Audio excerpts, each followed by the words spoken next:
It will break, the teacher said gently. All things do. Clay returns to earth. This cup, this body, this life, all of it is temporary. So rather than pretend it will last forever and then suffer when it breaks, I acknowledge its nature now. It's already broken. It's already returning to what it came from. And because I see this clearly, I can truly appreciate it while it's here. No clinging, no denial, just presence with what is for as long as it lasts. This is the wisdom of impermanence. When you understand that everything is already in the process of changing, already moving toward its next form, you stop trying to freeze it in place.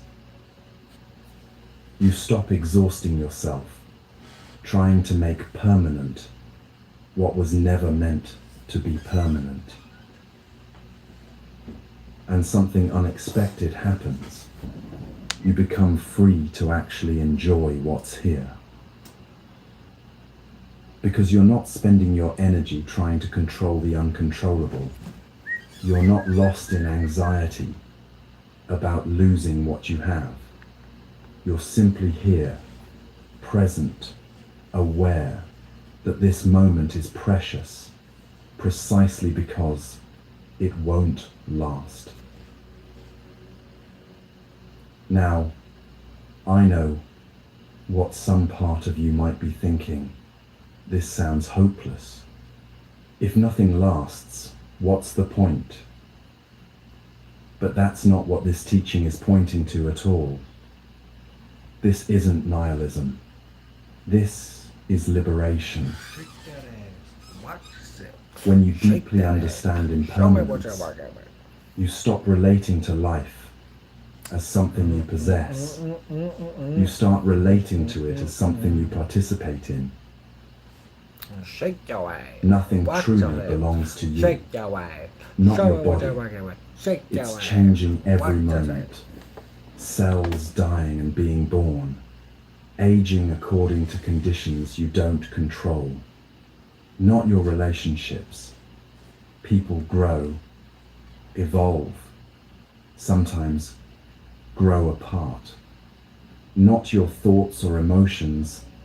They arise and pass like weather systems moving through. Something like it. You are not the owner of any of this. You are the temporary caretaker. Something like a weather system or something. And when you stop trying to own what cannot be owned, the burden lifts. This is anatta, the third mark of existence, non-self. The teaching that there is no fixed, permanent, unchanging self at the core of your being. Show me what you're right at. You are not a solid, static thing. You are a process, a constantly changing flow of experiences, conditions, causes, and effects arising and passing away. And once you see this clearly, not just intellectually, but in your direct experience, something fundamental shifts. You stop trying to hold water in your fists. Have you ever tried it? Scooping water from a river or a pool and trying to keep it in your closed hands. Was that magic? The tighter you squeeze, Did you hack the system grid the faster yet? it leaks out between your fingers. It's not my goal, man. The more desperate you are to hold on, I'm not a the more hack. certainly I'm not hacking you anything. lose what you're trying to keep. But if you relax your hands, if you let them rest open in the water stays as long as it stays.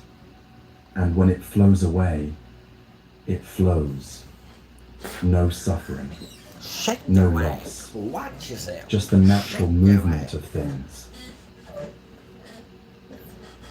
This is what letting go looks like. Not abandoning everything you care about, not becoming cold or detached, but learning to hold your life with open hands instead of clenched fists. The Buddha taught something else that's crucial to understanding this. Wait for the signal. Dependent origination. Well, it's one of the most profound teachings. When I give you the signal, you'll know. In Buddhism. Show me what And you're it working completely with. shifts Shake your ass. how you see Watch your life. yourself. Shake your ass. Show me what Everything you're that working with. exists arises from causes and conditions. Nothing happens in isolation. Nothing is independent. This moment you're in right now, it didn't happen to you by some cosmic design or universal will. It arose from countless conditions meeting in this exact way. Your past actions, yes, but also your parents' choices. Shake that ass. Show me what you're working with. The parents' choices, historical events, cultural conditioning, random chance, What's it up you? other people's decisions. It's that late night. Late night chill. Coca Jumba. Environmental factors, biological processes, Smoke and music. on. An infinite web. I'm excited for tomorrow. I'm gonna get the Burger King Monster Meal. Don't that sound delicious? Interconnected causes. Monster Meal. You are not separate from this web. You are one strand in it, affecting and being affected by everything else. And this means that what happens in your life isn't personal judgment or cosmic reward or punishment. It's simply conditions ripening. When you understand this, you stop taking everything so personally. You stop asking, why is this happening to me? As if you were singled out. Instead, you start asking, what conditions led to this? And what can I learn from this? And how do I respond with wisdom? This shift from victim to participant changes everything. Because if your life is arising from conditions, then you have agency in shaping those conditions going forward. Not total control, that's the illusion that creates suffering, but influence, choice, the ability to plant seeds that will grow into different outcomes. But you cannot control when those seeds will sprout. You cannot force the conditions to ripen faster. You can only do your part and then let go, trusting that the natural process of cause and effect will unfold as it unfolds. This is where the teaching of Upadana becomes important. Upadana means clinging or grasping. It's the tight fist around the water, the desperate need to control outcomes, the refusal to accept that things change. And the Buddha was very clear. Upadana is the root of suffering. Not wanting things. Wanting is natural. But clinging to things, demanding they stay exactly as they are, refusing to accept their impermanent nature, that's where the pain lives. When you cling to a relationship, you suffocate it. When you cling to youth, you miss the wisdom of aging. When you cling to one version of yourself, you prevent growth. When you cling to how things should be, You cannot respond skillfully to how things actually are. Letting go, then, is not a loss. It's an alignment with reality. It's saying, I understand that this will change. I understand that I cannot freeze this moment forever. So I will be fully present with it now, loving it now, appreciating it now, without demanding that it stay. Yeah, And shake here's your the ass. paradox. When you stop clinging, What is you actually experience things more Oh deeply. my god. How many Because you're not fucking distant times and is this gonna happen defended, to me? already grieving the loss before the damn thing it. is even gone. You're here, open, available, letting Son life of a touch you Bristol. fully, because you've made peace with its temporary Son of a nature. Bristol board. God damn it. Your breath is teaching you Spill this in water every again. moment, if you pay attention. Breathe in. The Son of a inhale bullshit arrives. artist. It fills your lungs. And then, without you having to force it, without you having to grieve it, it ends. The exhale begins. Yo, shake It leaves your ass, body, what you say. and then it too ends, Listening to Stoicism making while space seeing for the Mr. next Blaze. inhale.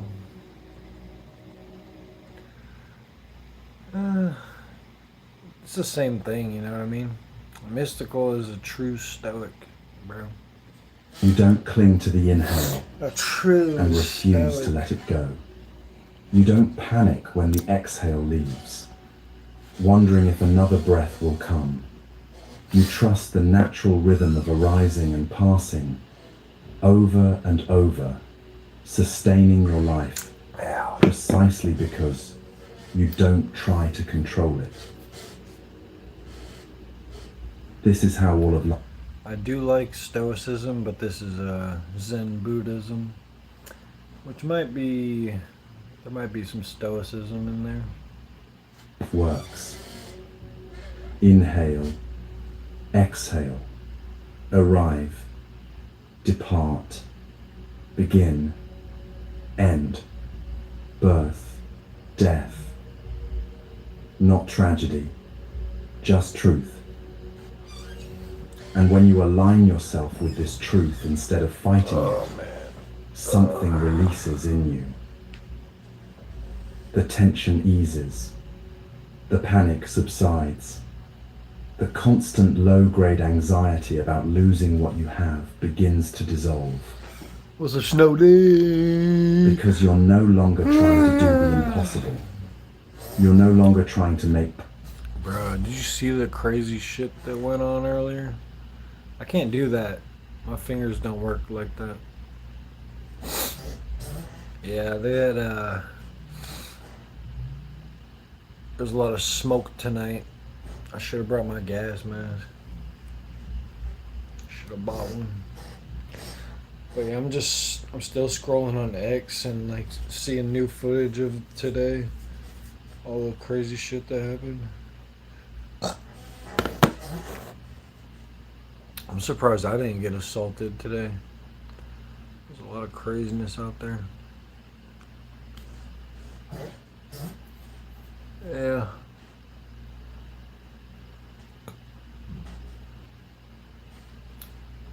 Permanent, what is, by nature, impermanent. You're simply here, breathing, present Shift the with ring. what is, for as long as it lasts. Shift the ring. The Buddha said, all conditioned things are impermanent. When one sees this with wisdom, one turns away from suffering. Not turns away from life, turns away from suffering. Yo. Because suffering comes from the misunderstanding. I don't know what's wrong with my fucking fingers, bro. Ow. I know how to wiggle my ears. I can't.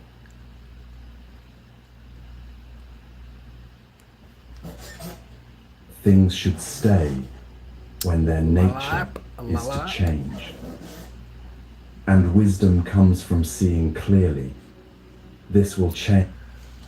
Yeah, wisdom comes from seeing clearly. Yep. Oh, yeah. Oh, yeah. I already knew that. Are you okay if Mom Donnie wins that you... Yeah, I'm okay. It's easy. I don't believe me. I used to be able to do something cool like that. Live long and prosper. Preach. Go to bed. And maybe I will. Papa. Maybe I will, Dad. This is my bedtime, Dad. Am I gonna be grounded if I don't go to bed? Pops.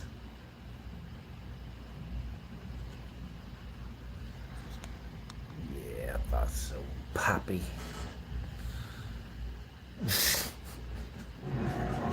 I got something to cheer. What's up, hardcores? I go the other way. Some sudden six, let's let my knees go. What's happening to me? Hey, you should listen. This ball represents a cashback card that charges annual fees. What you gonna do about it? Get out of here, annual fees. That's what you're supposed to do. Yeah! Cash back like a pro with Chase Freedom Unlimited. How do you cash back?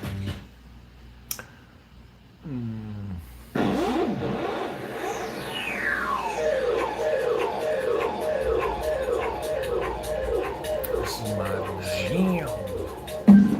But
that's the good late night vibe.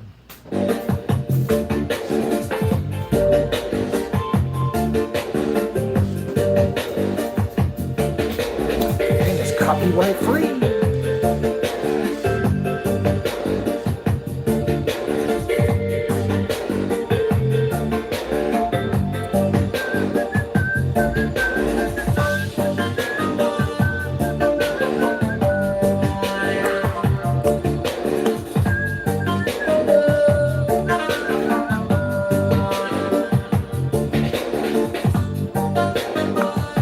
Pro-rights protester.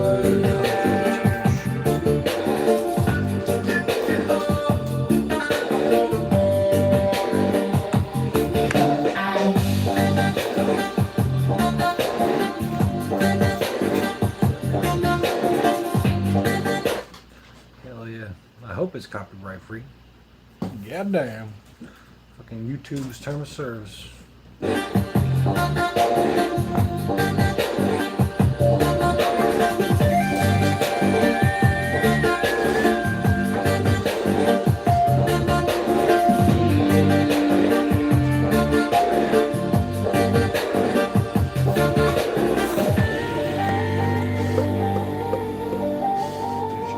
Fat ass. Holy shit.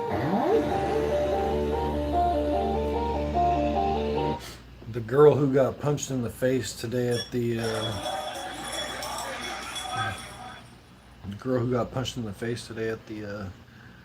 ICE protest. She had a fat ass. Holy shit.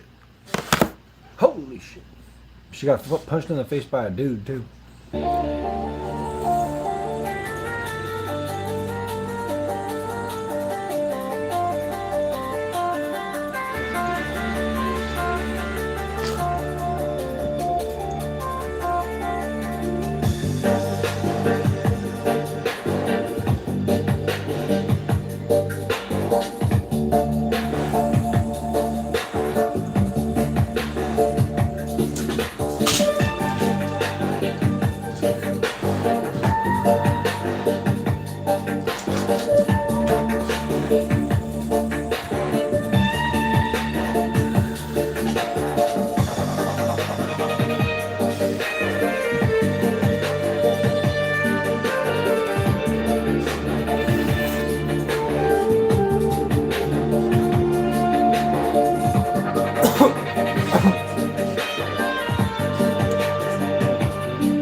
That after burn and hit.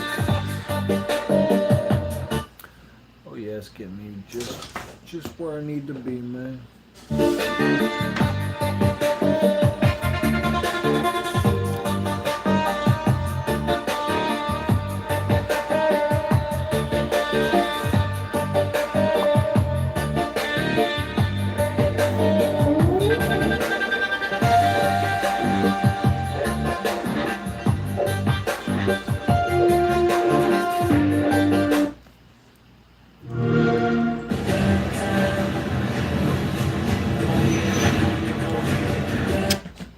Hey, what are you doing?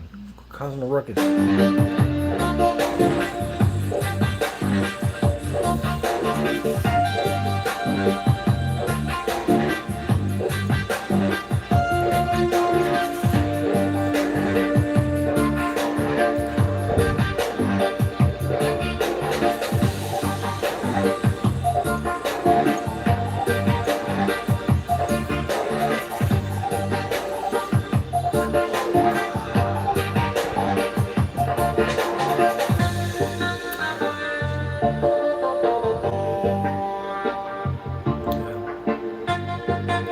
I'm a figment of your imagination, slammed.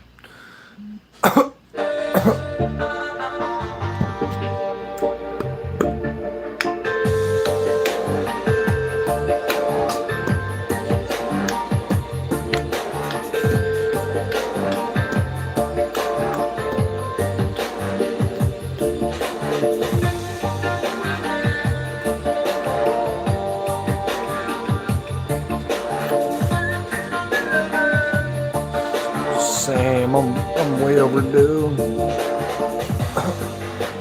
Overdue-ski. Overdiesel.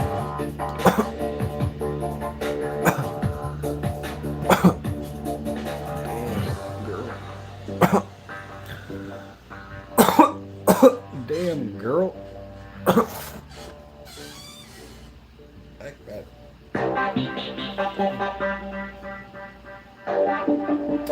Damn girl.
I thought he was Bunzo.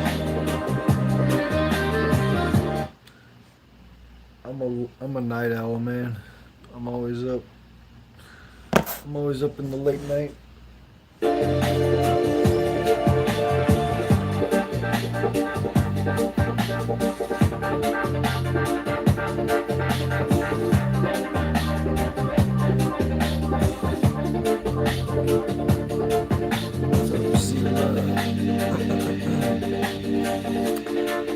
Thank you for joining. How was your Saturday? Hope you're doing well.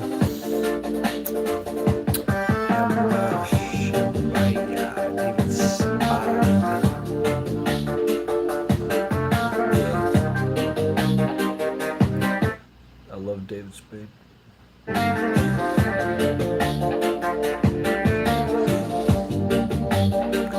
David Spade.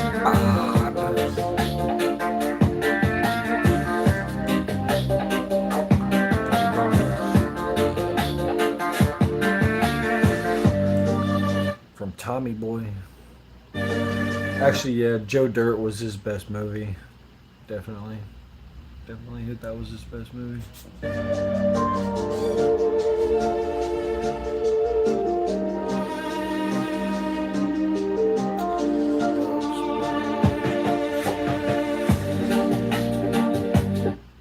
Yeah. I didn't really get to say hi to Tommy last night, but I'll probably see him out there another time. Homie is where you make it. Would you like to see homos naked? What the hell? What's wrong with you, bro? Man likes to see homos naked. I don't know what that's all about, man, but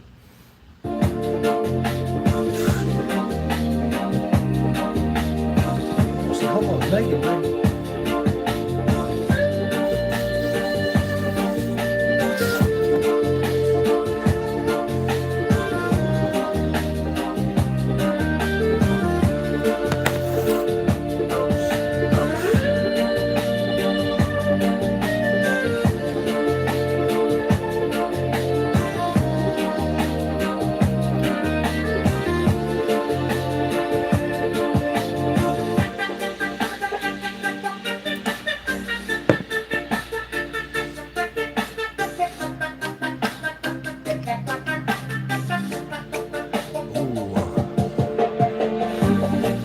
You guys probably got some nice fancy mushrooms over there in Australia.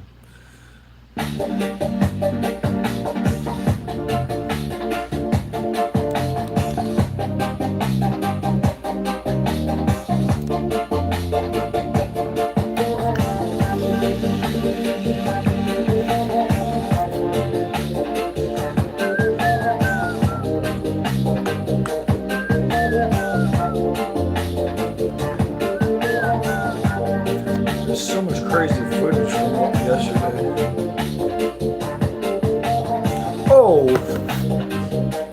Oh yeah, I filmed one of the craziest things yesterday. I gotta get a clip. I gotta clip it. I filmed a little child. He was beating a pinata of Donald Trump, and then he knocked his head off his body, and candy spilled out. I thought that was pretty crazy. I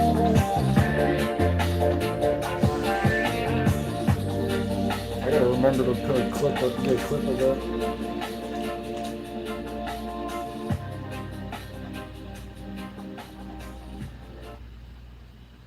With 12 grams of protein per serving, Quaker is your ace in the bowl. Quaker, bring out the good.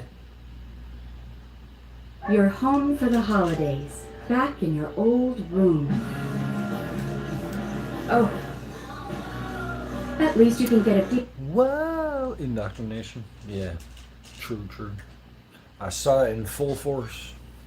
Full force.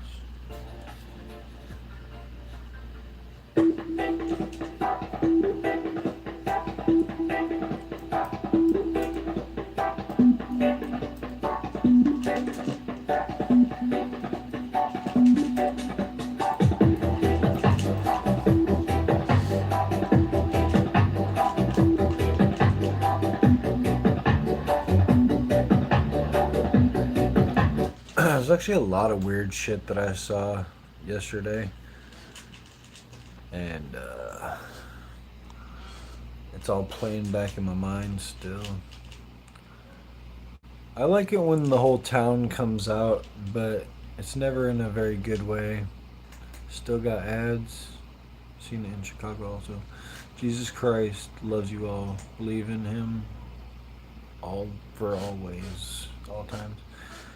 Yeah, Cam recorded it. Oh yeah. Cam Higby. Is it you being gay? Still got ads? What? Ads?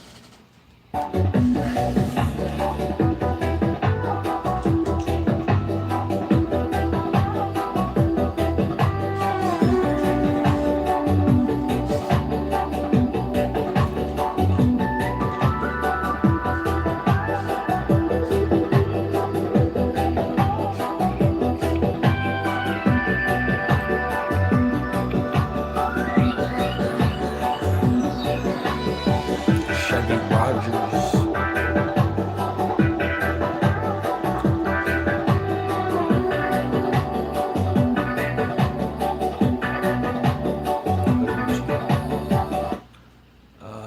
I don't play RuneScape anymore. I have played it, and I knew a guy who used to play RuneScape all the time, but I never played it that much. Gonna run to town, will you stream? Yep. For sure. I'm not even talking shit. Like, you do really look like him. Yeah. And Snoop Dogg and Asmongold and all the other people they tell me I look like. And some people say I look like their old best friend. Like, hey, shut the fuck up! Shut your bitch ass up! Shut the fuck up!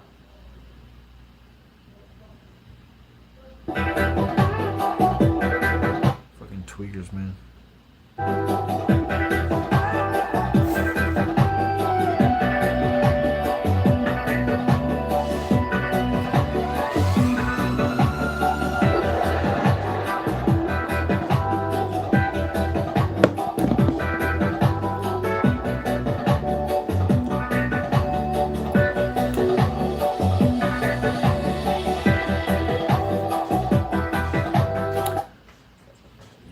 You gotta let these tweakers know, man. I'm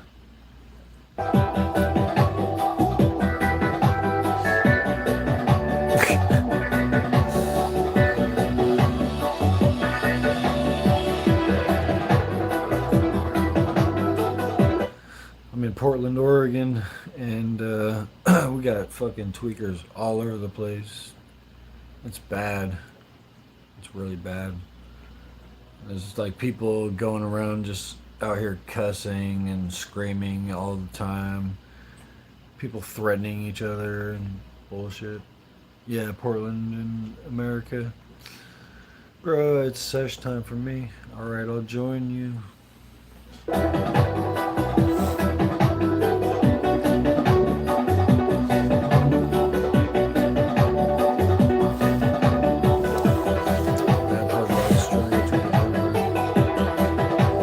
Really?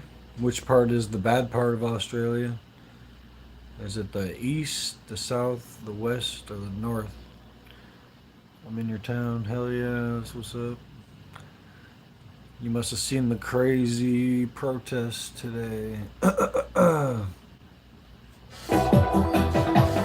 That's what I did today. I was out there filming the protest all day. Shit got pretty wild at nighttime, and they brought out the gas and the pepper balls and shit. In Queensland, oh, okay. That's cool. I've heard good and bad things about Queensland. You're northeast? Oh, okay. A little bit further away from the drama, West Virginia. Yeah, downtown Portland was crazy today. You can check out my live stream from earlier for the footage. I'm gonna post some more shit on my page.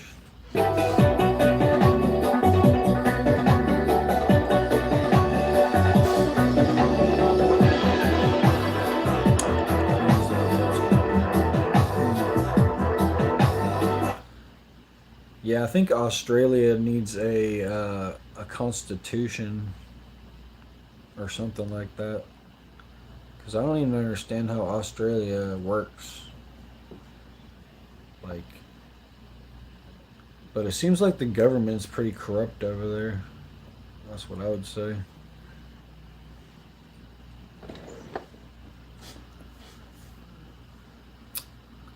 But yeah, you guys got tweakers over there just like we got tweakers over here. Yeah, I've thought about going through the waterfront with the waves popping up. You should. It's pretty interesting out there. A lot of people to see, a lot of wild shit going on. Doesn't work.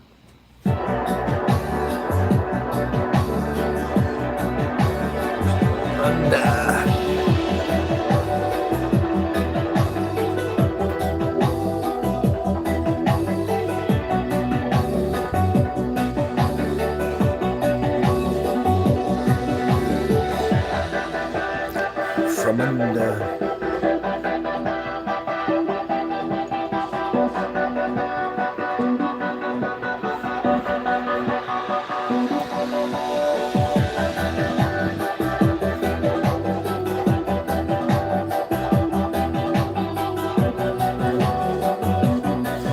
Oh, you're fine. You're fine, bro. Have a great night, bro.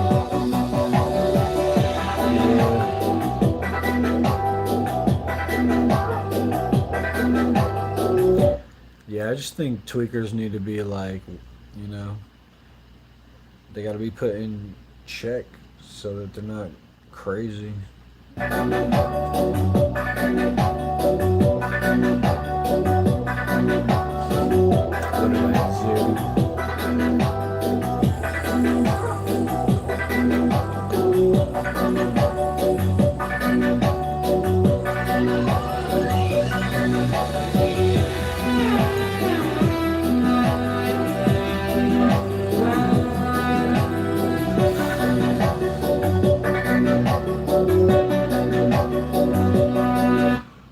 A tweaker.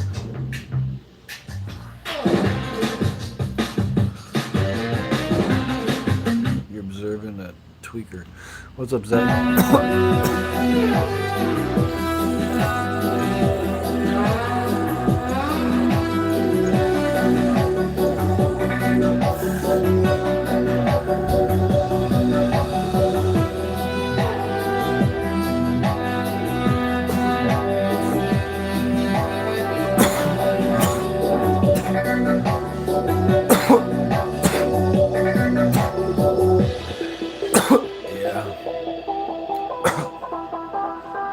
Yeah, I wish you know, when you come to Portland, you think there would be more like just chill ass hippie people, but there's just an abundance of tweakers here. It's crazy. Same with a lot of the states now.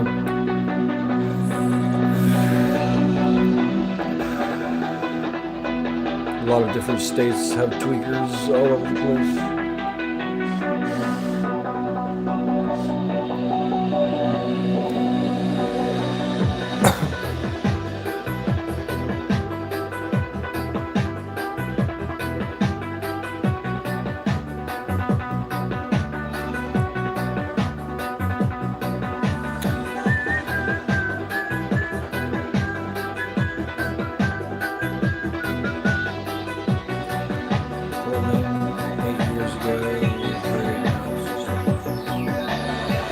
You know what's wild is I got here. I first came to Portland like 8 years ago, in like 2018, and the first summer I got here, it wasn't too bad.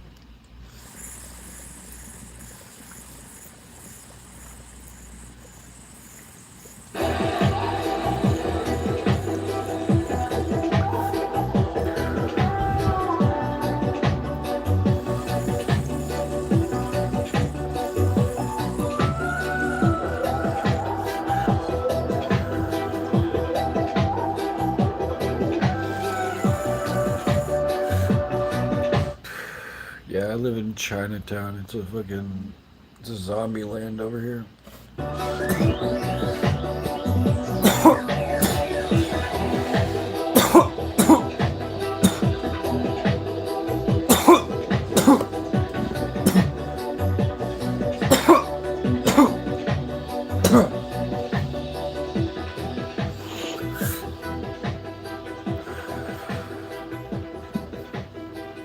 Zombification.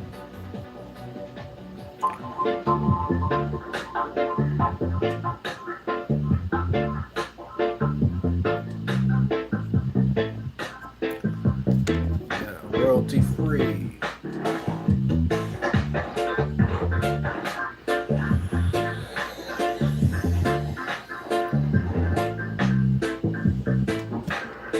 Alright.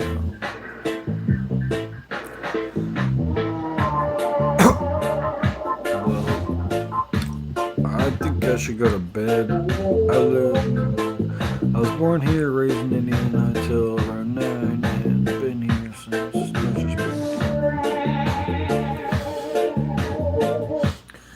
Well, I'm from Tacoma, and I still like a lot of things about Portland better than Tacoma. But yeah, Portland's like literally falling apart. All our stores are leaving. The Targets left. The Walmarts left. All this bunch of stores are leaving. So this is what the protesters in Portland do after. I'm not a protester. I just go there to film the protesters. I'm just a Portland YouTuber, but yeah, I've been following the protests lately, and because it's like a local thing going on here. Did the barbers leave as well? I wouldn't know. I don't go to the barber. I cut my own hair. Can't you tell? Yeah, Fred Myers. That would suck. Oh yeah, Fred Myers. Yeah, the one at Gateway is gone now. And that's the one where they had my favorite sandwich at. They had this really good Reuben sandwich there that you could get in the deli section sometimes. And at the other Fred Meyer, they don't ever have that there. Not that I've found anyways. Chilling, smoking, bro, acting like a degenerate. Nah, I will never chill and smoking. Thank you for observing, though. How you get the Iron Mask off? Yeah, I live right next. Are you talking about in Leonardo DiCaprio? The man with the iron mask? You live right next to Gateway? Oh man, that's a shitty area, bro. I got 10 jobs. You get a job, Maverick. Okay, yeah. Gateway's kind of wild. But it's not that bad, I guess. I used to hang out over by, like, Lens and, yeah, Lens Park. Lens Park and, shit like that. Okay, give me a job then. What you got? Okay, you can suck D's nuts, and that will be your job forevermore, Maverick. Thank you for asking. I'm chill on some Cava at the moment. It feels good. That's what's up. And a mix of the Ghetto Hood and Vanilla Flats. See, our Portland is so fucked up. The fact that Felony Flats is a thing. Felony Flats is a thing? Like, bro, why is there so much fucking crime in this fucking city? So much crime, so much drugs, so many crazy people here too. But I don't know, Washington's pretty crazy too, in a different way. Lents is kind of a food desert, a bit isolated when you get the numbers, but at least they have one. Yeah, I love Winco. I used to, when I first came to Portland, I was staying in Clackamas, and Clackamas is a really interesting area too, on 82nd Street. Gotham City, yes, Gotham City, true. They used to have a good. They used to have some good stuff by that Walmart. That Walmart used to have a all-you-can-eat pizza place right there, but they closed that out. They closed that down after COVID. That city needs fascism. Hey, bro, I was actually saying that. Observer, I was actually saying that we need an authoritarian to fix Portland. We do. Do you like the band Imagine Dragons? Yeah, they're okay. Drugs are fun, that's why at least they used to be. Not when every 2 seconds you get asked, hey, you got white, got Fenny? Yeah. In downtown, you get that a lot. Like, you want clear, you got black, blues. It's always colors. Clears, black, blue. Do you have the ICE protest stuff still going on there? Yeah, it's like a daily thing, and today was a big night. It was a big night for that here. They brought out the pepper balls and more gas than they've used in a while. Like I had to dip. I had to fucking dip out of there. My eyes were burning and my throat was fucked. And I couldn't even get good footage because I had to like run around the block and the gas was still getting me. Felony Flats is also the nickname of Kurt Cobain's neighborhood in Aberdeen. Yeah, man, I've gone, man. I haven't even spent much time in Aberdeen, but every time I've gone through there, it's been such a shithole town. Like, what is wrong with that place? But yeah, I stayed at the hotel. I stayed at a hotel there, and then I had some lady like knock on my door and try and like sell herself to me, and she was ugly as hell. I was like, damn, bro, this town's fucked. And I'm pretty sure they broke into my car when I was sleeping and stole something out of there. At least we know pepper balls are effective. Yeah, I gotta get a gas mask. Where lies Felony Flats? It's in the like the flatlands of Portland, I guess, in the northeast or whatever, where it's not as much hills or something.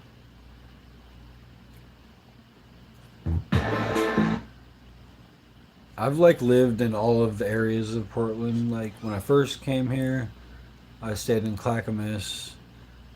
Then I stayed like over in Lentz area for a while. Then I stayed downtown. Then I moved over to Gresham at some point, which was a pretty weird, shitty area. What's up, Jinchi? Then I moved over to Milwaukee for a little while. Then I moved to North Portland for a little while.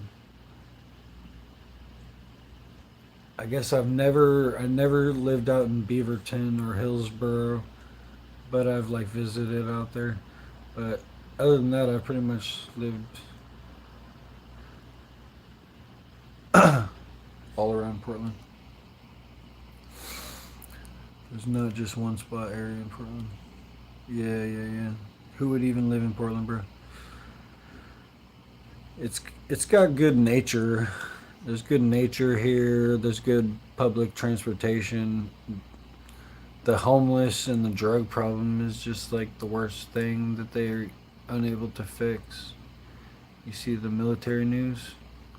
No. I feel like nobody ever really lived in Portland. It's always Clackamas, Oregon City, Gresham, etc.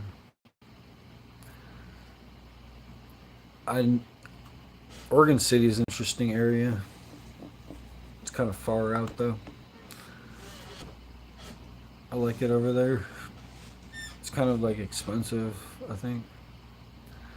I just watched a tribals video of rural Afghans watch Cobain's Where Did You Sleep Last Night? Well.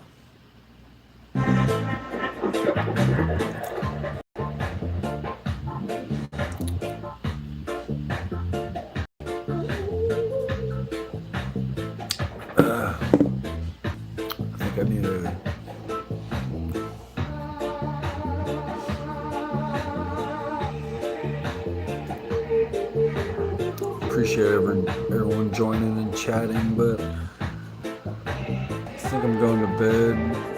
Like,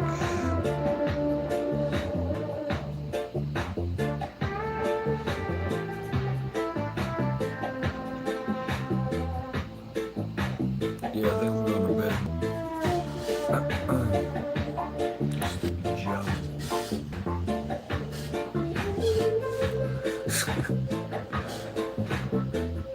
Who shit my pants?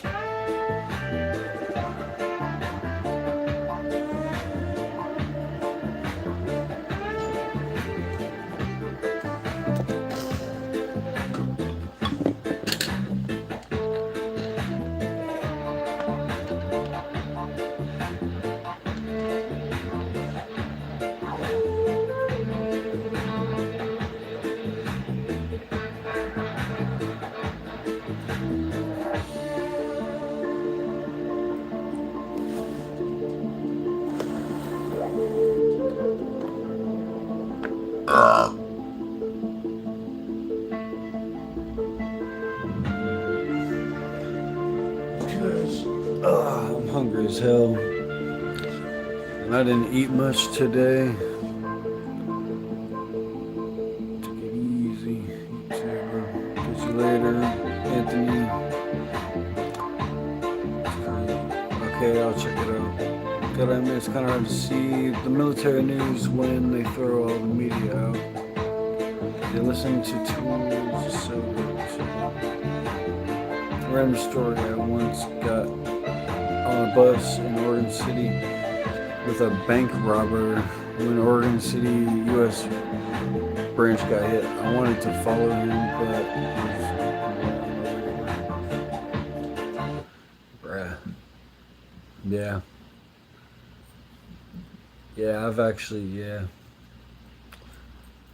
I've known some sketchy people,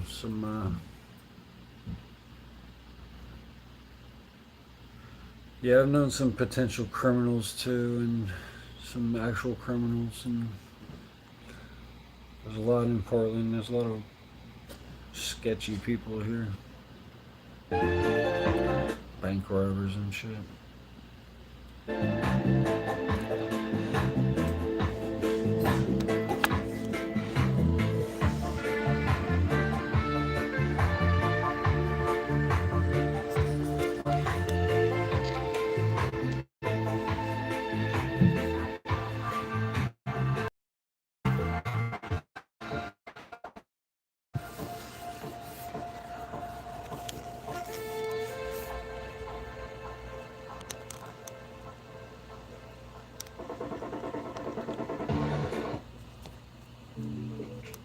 We're both working nonstop, so sometimes we get to the airport early just to have freedom. Yeah, we catch up in the Sapphire Lounge. I've taken showers there. The Sapphire Lounge. But the point is, all this gives us more time to talk. As if we don't talk enough.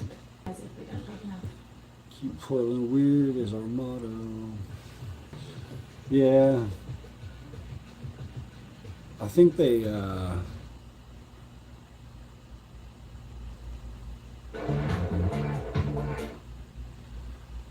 so it's almost like the city's never going to change when that's the motto, you know what I mean? It almost seems like it's always going to be like far left, gay, trans. I don't know. I feel like I don't even think about, when I think about weird things, yeah, Austin, Texas too. Yeah.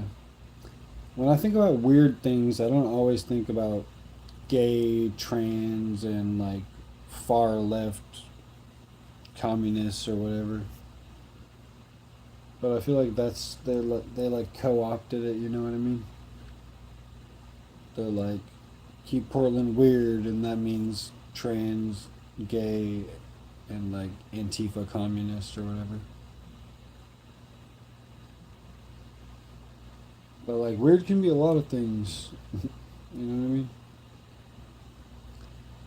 So there's a lot of people in Portland who aren't like that. I blame the urban growth boundary for artificially inflating property values as a key component of the problem. Damn, worm, that's deep.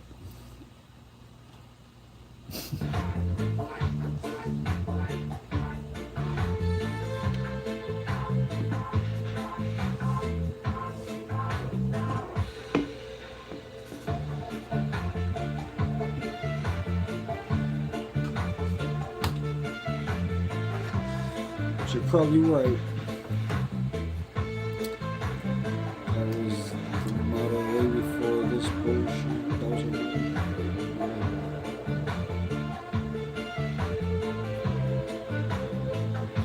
yeah. Yeah, so like before, like, I don't know, some people will think of that guy who plays the bagpipe and does the unicycle or whatever, and like they think like that guy's the weird guy, like he's like the mascot for like Keep Portland Weird. But like I swear that guy's even been like co-opted, like, and then they got the naked bike ride and shit, and like I don't know, man. I feel like all the weird shit is getting too like dark and fucking evil. Wouldn't be too many weirdos having meltdowns if rent was still low. Yeah, true. They need to lower the rent. The Scottish dude.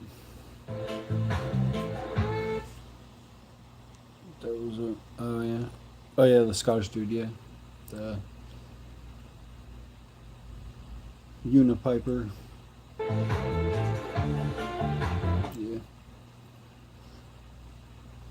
So I think of him as kind of like the mascot for Keep Portland Weird, but like they'll like use him in propaganda for like whatever, you know, like they'll like use him for like whatever cause. I don't know. He's actually old too. I bet he is. I never actually really paid too much attention. I don't know why YouTube recommended me this live stream. What are you doing? Chilling. Going to bed actually. I'm gonna leave my live on though to help the algorithm so I can get more people to join my stream like you.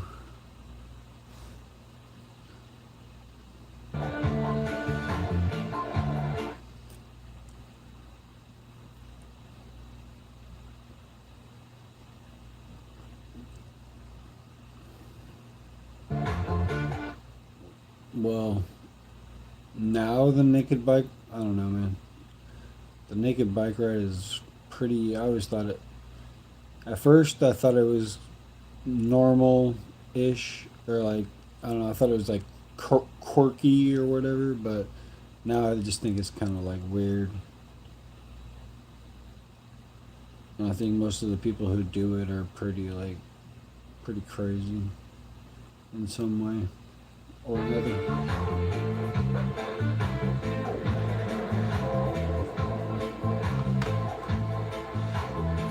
But there's a lot of perverted people here and like, well, like openly sexual people or whatever. I don't know. Put on Stoicism playlist. Oh yeah, you want to listen to that? Change the no judging part. It stifles conversation. You don't like my description?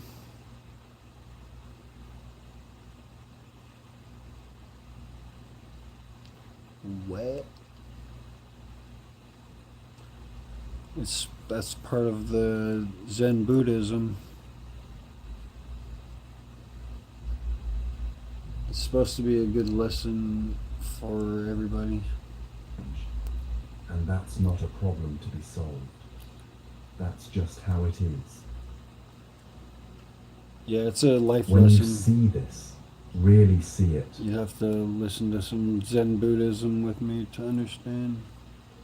Not just think about it. You stop relating to change as the enemy. You stop seeing every ending as a personal failure.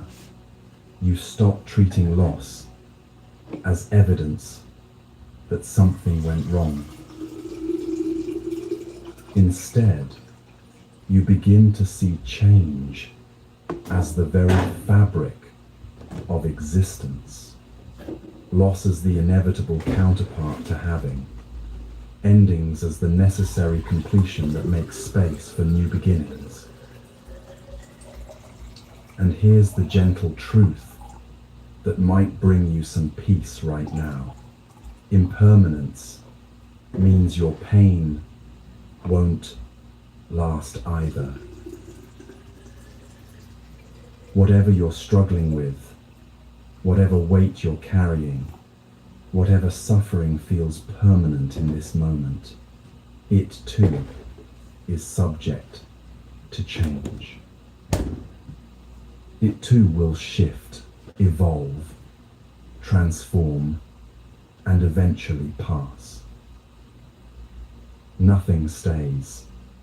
Not the good, not the bad, not the neutral. Everything is moving, always, toward its next form. So when you find yourself clinging, and you will, because you're human, and clinging is what the untrained mind does, can you notice it?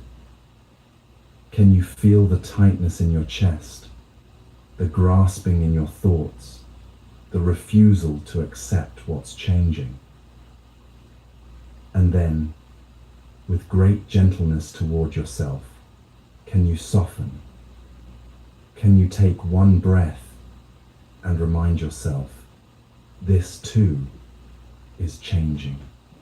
This too will pass. I don't have to hold so tightly. Not because you don't care, but because you understand that holding tightly Jimmy Cat. doesn't stop the change. It only exhausts you. Letting go is not giving up. It's not indifference. Alright, It's I'm gonna not get some more coldness. views for an hour. Yeah. Marcus It's Aurelius. wisdom. It's alignment with Dead how things Buddhism. actually are.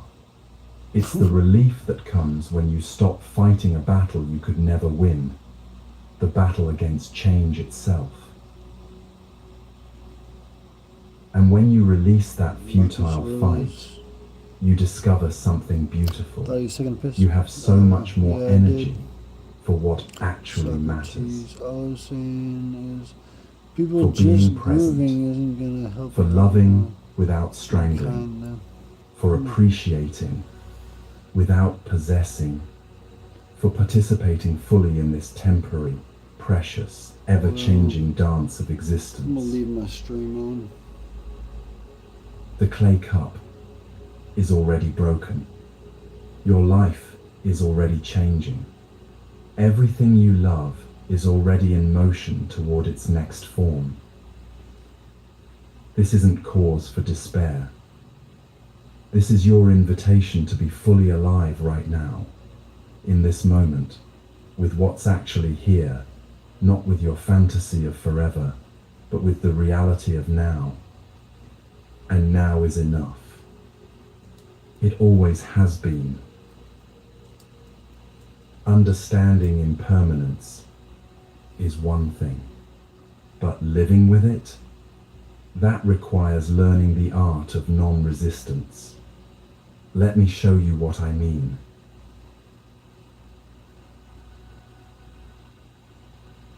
What's one of your There's a sensation you know intimately, though you might not have named it yet. creative goals?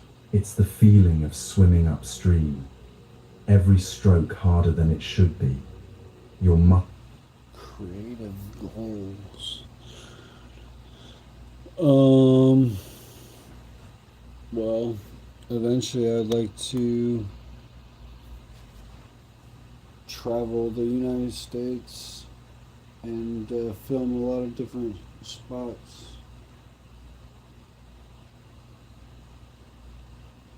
That'd be cool. That's a goal. muscles burning, your breath ragged, the shore never getting closer, no matter how hard you push. That's what resistance feels like in the body. And if you're honest with yourself, you've been swimming upstream for a long time, against circumstances you didn't choose, against timing that feels wrong, against reality itself, arguing with what is, insisting it should be different, better, easier, faster. The Buddha had a specific word for this kind of resistance: tanha. It's often translated as craving or thirst, but it's deeper than just wanting things. Tana is the desperate grasping, the refusal to accept what's actually here, the constant push against reality because it doesn't match your expectations. And the Buddha was clear. Tana is the root cause of all suffering, not the circumstances themselves, not what happens to you, but your relationship to what happens, the resistance, the fighting, the refusal to accept that this is what is. Your body knows when you're resisting. It shows up as tension in your shoulders, like you're bracing against an invisible blow that never comes. As tightness in your jaw from clenching against words you can't say, or realities you don't want to face. It shows up as exhaustion that sleep doesn't fix, because the tiredness isn't from physical exertion. It's from the constant internal battle, the unceasing argument with how things are. It shows up as disconnect, that feeling of being absent from your own life, watching from behind glass, unable to fully land in any moment, because part of you is always somewhere else, wishing things were different. Notice that right now, if you can, where in your body are you holding tension? Where are you tight, braced, defended? That's not random. That's the physical manifestation of resistance. That's your body showing you where you're fighting reality instead of flowing with it. When you fight what is, you're not fighting circumstances. You're fighting truth itself. Because what is. It's already happened. It's already here. Your resistance to it doesn't change it. It only creates a layer of suffering on top of whatever you're already experiencing. This is the core of the Buddha's insight. Suffering is not what happens to you. Suffering is your relationship to what happens. Pain is inevitable. Bodies age. People leave. Plans fail. Loss comes. That's the nature of existence in an impermanent world. But suffering, the deep anguish, the prolonged struggle, the sense that this shouldn't be happening, that's optional. That's what you add when you resist. There's an old story, borrowed from Taoist teachings, but often shared in Zen circles, about two trees in a forest. One is an oak, strong, solid, proud. The other is a willow, flexible, yielding, gentle. A massive storm approaches, the kind that tears through the forest with winds so fierce they sound like the earth itself is screaming. The oak stands firm. It refuses to bend. Its roots dig deep. Its trunk hardens. Its branches lock in place. I will not yield, the oak seems to say. I am strong enough to withstand this. The willow, on the other hand, bends. When the wind pushes, the willow bows. When the storm rages, the willow's branches sweep the ground. It offers no resistance, creates no opposition, simply moves with the force that's already present. When morning comes and the storm passes, the oak has split down the middle. its strength, its rigidity, its refusal to yield. These things broke it. The willow stands whole, perhaps a bit windswept, but alive and intact. This is not a story about weakness versus strength. It's a story about wisdom versus resistance. The oak didn't fall because it was weak. It fell because it couldn't accept that the storm was stronger, that resistance in that moment was futile, that survival required flexibility instead of force. How many storms have you tried to resist when what was needed was to bend? How many times have you stood rigid against change, insisting on your way, your timeline, your vision of how things should be, only to find yourself broken by forces you could never control? When you argue with reality, something in you goes quiet. Your inner knowing, that deep place of wisdom and clarity, stops speaking. Because how can wisdom arise when you're too busy shouting at what is?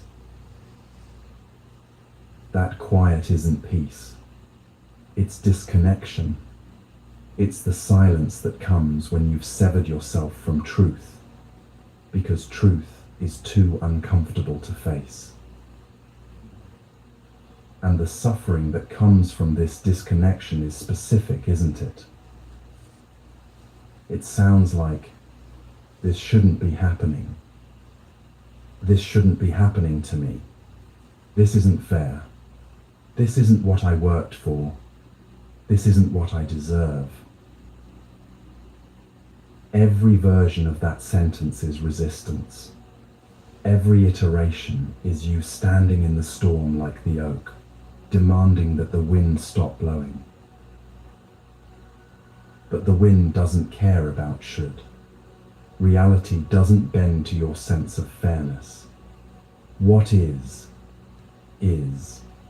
regardless of whether you think it should be.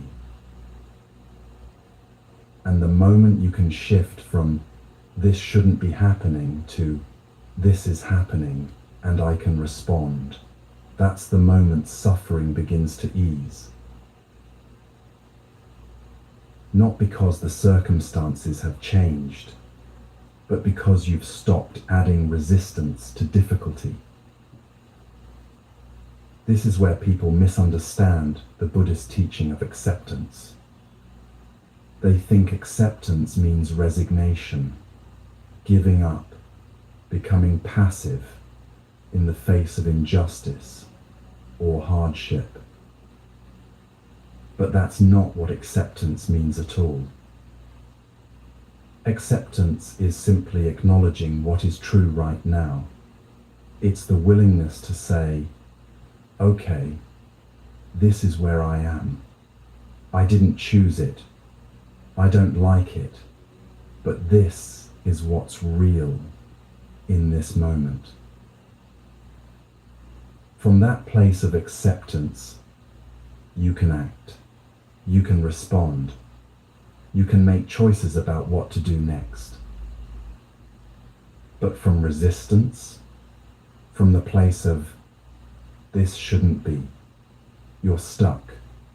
You're spinning in outrage and disbelief, using all your energy to fight what's already happened, instead of working with what actually is. The teaching of the middle way speaks to this directly. The Buddha taught that wisdom lives between two extremes, not in forcing yourself against reality, and not in collapsing into helplessness. Not like the oak, rigid and breaking, not like a tree that just falls over at the first gust of wind. Like the willow, flexible, responsive, bending without breaking, moving with what is, while maintaining its essential nature. This is right effort, samavayama, in the Buddha's original teaching. Right effort doesn't mean maximum effort. It means appropriate effort, wise effort, effort that's aligned with reality instead of opposed to it. You still act. You still engage with your life. You still work toward what matters to you. But you do so with an understanding of what you can actually influence and what you need to accept. You learn to tell the difference between a door that's locked and needs the right key and a door that's locked because it's not meant for you to enter. You learn to recognize when you're pushing against something that needs pushing, where your effort can create change, and when you're pushing against the immovable, exhausting yourself for nothing. Think about trying to hold sand in your closed fists. The tighter you squeeze, trying to keep every grain from escaping, the faster it pours out through the cracks between your fingers. You can feel the panic rising as you try to hold tighter, close your fists more, somehow contain what's slipping away. But it doesn't work. The sand doesn't care about your desperation. It follows its nature, finding every opening, flowing toward the ground. And you're left with bleeding palms from the pressure, arms shaking from the effort, and almost no sand remaining despite all that struggle. Now imagine holding that same sand in open, relaxed hands. Some of it will fall away. That's inevitable. That's the nature of sand. But what remains sits comfortably in your palms. No strain, no desperation, no suffering. You can carry it as far as you need to. You can appreciate it while it's there. And when it eventually flows away, as it must, you haven't hurt yourself trying to prevent the inevitable. This is the difference between resistance and flow. Flow doesn't mean you don't care. It doesn't mean you're passive or indifferent. It means you're working with reality instead of against it. You're like water moving around rocks instead of trying to push straight through them. Water doesn't argue with obstacles. It doesn't waste energy insisting that rocks shouldn't be there. It simply finds the path that's open and flows through it. And eventually, given enough time, water shapes even the hardest stone. Not through force, but through persistent, gentle presence. This is what acceptance makes possible. When you stop fighting reality, you don't lose your power to create change. You actually gain it because you're no longer wasting energy on futile battles. You're directing your effort where it can actually make a difference. Acceptance is not the end of change. It's the beginning of wise change. It's the moment you stop trying to force the river to run uphill and instead work with its natural flow to get where you need to go. Inner peace, then, becomes possible not when your circumstances are perfect, but when you stop demanding that they be perfect before you allow yourself to rest. Peace is the choice to stop fighting, not to stop caring, not to stop acting, but to stop the internal war that exhausts you and changes nothing. And here's what's beautiful about this shift. The moment you stop resisting, you often discover that what you were fighting against was trying to help you all along. The closed door that felt like rejection was actually protection from something that would have harmed you. The delay that felt like punishment was actually time for conditions to ripen that you couldn't see yet. The loss that felt like the end was actually space being cleared for something more aligned with who you're becoming. Reality is not your enemy. It never was. But when you're in resistance, you can't see that. You can only see what you're fighting against, not what you might be fighting toward. There's an ally hidden in what is, but you'll never find it while you're busy, insisting that what is should be something else. I know this is hard to hear, especially if you're in the middle of something painful right now. I'm not suggesting that your pain isn't real, or that you should just accept harmful situations without working to change them. What I'm saying is this: the pain of the situation is one thing. The suffering you add through resistance is another. You can acknowledge pain without fighting reality. You can work to change circumstances while accepting that right now, in this moment, this is where you are. That acceptance doesn't make you weak. It makes you clear. It gives you solid ground to stand on instead of the quicksand of, this shouldn't be happening. From clarity, you can act wisely. From resistance, you can only thrash and exhaust yourself. So I invite you to try something right now, in this moment.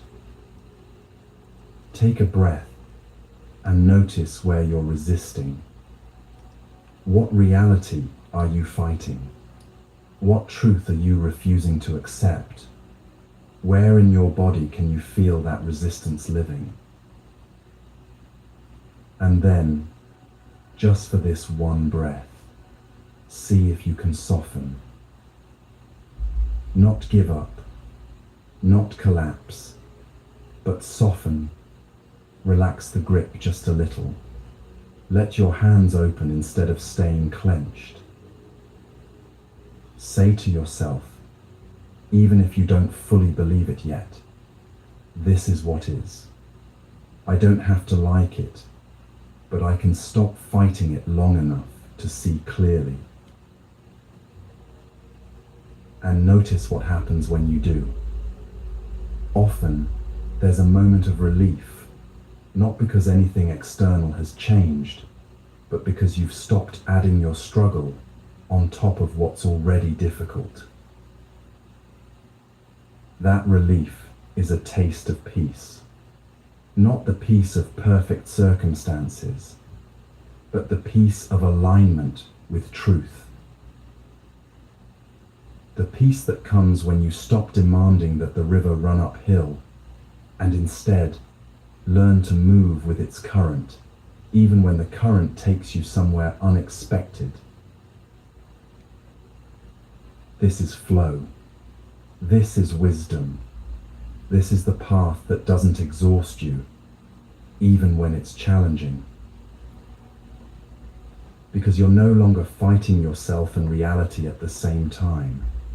You're just responding to what is, moment by moment, with as much grace as you can muster. And that it turns out, is enough. More than enough. And this brings us to one of the most misunderstood teachings in Buddhism, detachment. Because most people think it means not caring, but that's not it at all. Let me share what it really means.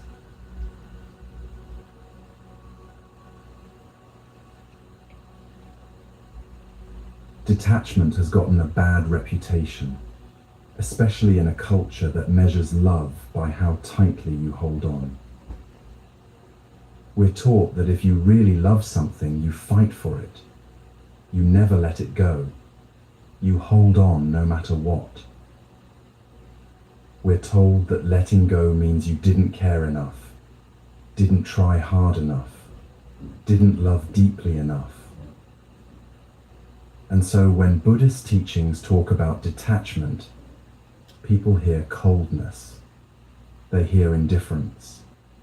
They hear a kind of emotional distance that feels like the opposite of love. They imagine monks sitting stone-faced on mountaintops, unmoved by joy or sorrow, disconnected from the messiness of human life. But that's a profound misunderstanding. Detachment, in the Buddhist sense, is not about caring less. It's about loving more skillfully. It's about learning to care for things without strangling them, to hold them without crushing them, to appreciate them without needing to own them. It's about recognizing that the tightest grip doesn't preserve what you love. It damages it, and damages you in the process. This is one of the hardest truths you'll ever have to learn. Not every goodbye is a loss. Sometimes what leaves is protection you can't see yet. Sometimes the person who walks away is saving you from a future version of pain that would have been unbearable. Sometimes the opportunity that closes was never aligned with where you're actually meant to go. Sometimes the version of yourself that you're grieving needed to die so a truer version could emerge. But you can't see any of this while you're clinging. The Buddha used the word upadana to describe this clinging, this desperate grasping that tries to freeze life in place. And he was very clear. Upadana is the fuel that keeps suffering burning. Not the initial pain of loss or change. That pain is natural, human, inevitable. But the ongoing suffering that comes from refusing to accept that things have changed, from insisting that what's gone should have stayed, from holding so tight to what no longer is that you can't open your hands to receive what's coming, that's upadana. That's the clinging that keeps you trapped in suffering, long after the initial pain could have passed. Let me tell you a story that illustrates this perfectly. Two monks were walking together on a pilgrimage, their feet dusty from days of travel. They had both taken strict vows, including a vow never to touch a woman. These vows weren't arbitrary rules. They were commitments the monks had made to simplify their lives, to reduce attachments, to focus on their practice. As they walked, they came to a river swollen with recent rain. The water was rushing fast, dangerous, difficult to cross. Standing at the river's edge was a woman in fine clothes, clearly distressed. She needed to cross but couldn't manage it alone. The first monk didn't hesitate. He walked over to her, picked her up gently, and carried her across the river, the cold water rushing around his legs. On the other side, he carefully set her down on dry ground. She thanked him with genuine gratitude, and he and his companion continued on their way.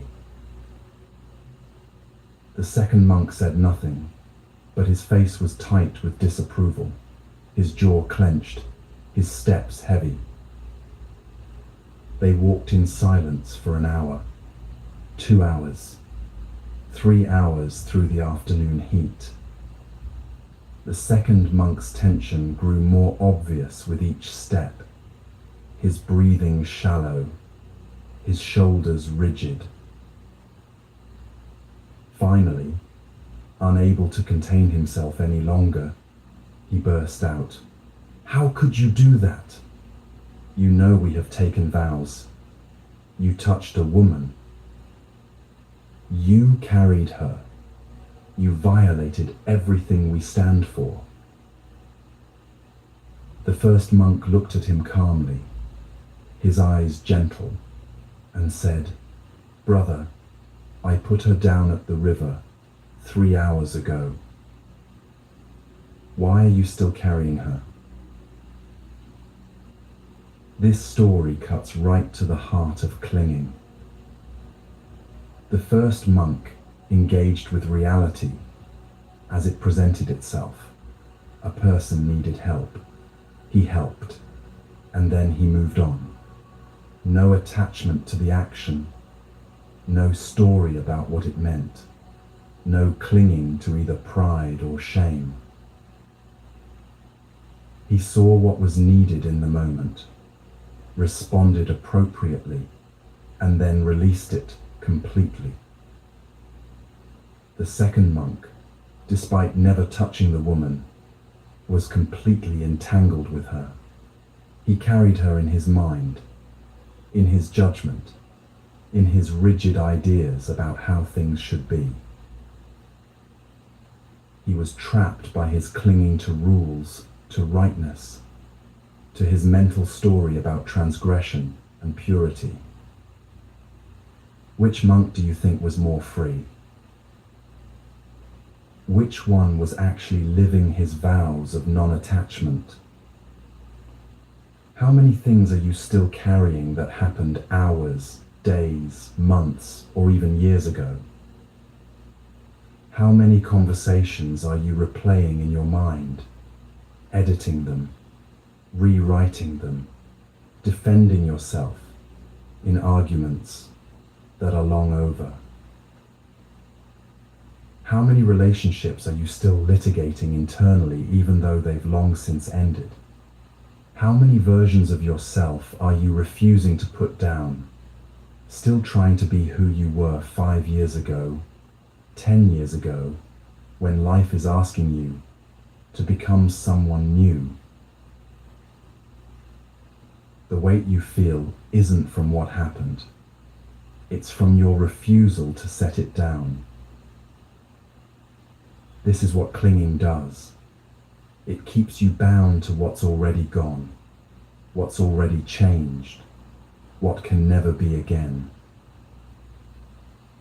And here's the painful irony. When you hold on to what wants to leave, you're not preserving it. You're imprisoning yourself.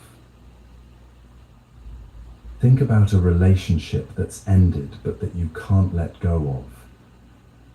Maybe you replay the conversations, analyze what went wrong, hold imaginary arguments where you finally say the perfect thing. Maybe you keep checking their social media, maintaining a secret hope that things will somehow return to how they were. Maybe you compare every new person you meet to them, finding everyone lacking because you've turned them into an idealized memory instead of the flawed human they actually were. You think you're holding on to them, but you're not. They're already gone, What you're actually holding on to is your own suffering. You're choosing, moment by moment, to stay tethered to something that no longer exists except as a story in your mind. And that tether, that clinging, prevents you from being fully present with your actual life, which is happening right now, without them waiting for you to notice it. There's a natural cycle to all things: arrival, purpose, completion, departure. Everything that enters your life comes for a reason, serves a purpose, completes its role, and then leaves to make space for what's next. People arrive to teach you something about yourself, about love, about boundaries, about growth. When the teaching is complete, the relationship often completes too. Jobs arrive to develop certain skills, to put you in certain places, to connect you with certain people. When that's done, the job often ends, whether by your choice or circumstances beyond your control. Versions of yourself arrive to help you navigate particular chapters. When the chapter closes, that version of you needs to be released so the next version can emerge. This is not tragedy. This is the natural rhythm of a life being lived. But we panic at departure. We interpret every ending as rejection, every completion as failure, every goodbye as proof that we weren't enough to make things stay. And so we cling. We try to extend what's already complete. We try to revive what has naturally died. We try to force another season out of something whose season has passed. The Buddha taught that suffering has a cause, and the cause is tanha and upadana, craving and clinging. The desperate need for things to be other than they are, the refusal to accept completion, the grasping that tries to make permanent what is, by nature, temporary. And he also taught the end of suffering, letting go. Not because you don't care, but precisely because you do. Real love, mature, wise, compassionate love knows when to hold and when to release. There are signs that life is asking you to let go, if you're willing to notice them. Exhaustion that doesn't lift no matter how much you rest. That's your system telling you that maintaining this connection, this job, this version of yourself is draining more energy than it's returning. Repetition of the same painful patterns without change or growth. That's life showing you that this situation has taught you all it can, and continuing it is just rehearsing old lessons instead of learning new ones. A drained feeling whenever you engage with a person, project, or situation. That heaviness in your chest, that sudden fatigue, that sense of going through motions without meaning. That's your intuition saying this is no longer aligned with your path, even if it once was. The constant need to convince yourself or others that you should stay, that it's worth it, that it will get better. When something is truly right, it doesn't require that much justification. It might be difficult, yes, but there's a quality of rightness underneath the difficulty. When you're clinging to what needs to be released, there's only effort with no foundation of truth beneath it. These aren't failures. They're invitations to practice detachment, to release what has completed its purpose, so something else can arrive. But we're so afraid of emptiness.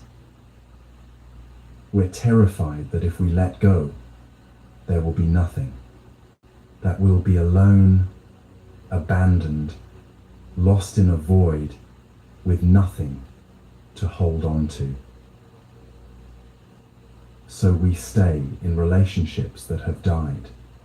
We stay in jobs that drain us. We stay tethered to identities that no longer fit. We stay holding on to pain because at least it's familiar. At least it's something. But here's what you need to understand.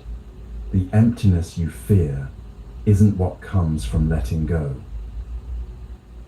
The real emptiness, the hollow, aching emptiness, is what you're experiencing right now while you're clinging. The emptiness of maintaining something that's already gone, of pretending something is alive when it's already complete, of pouring your energy into a vessel with no bottom.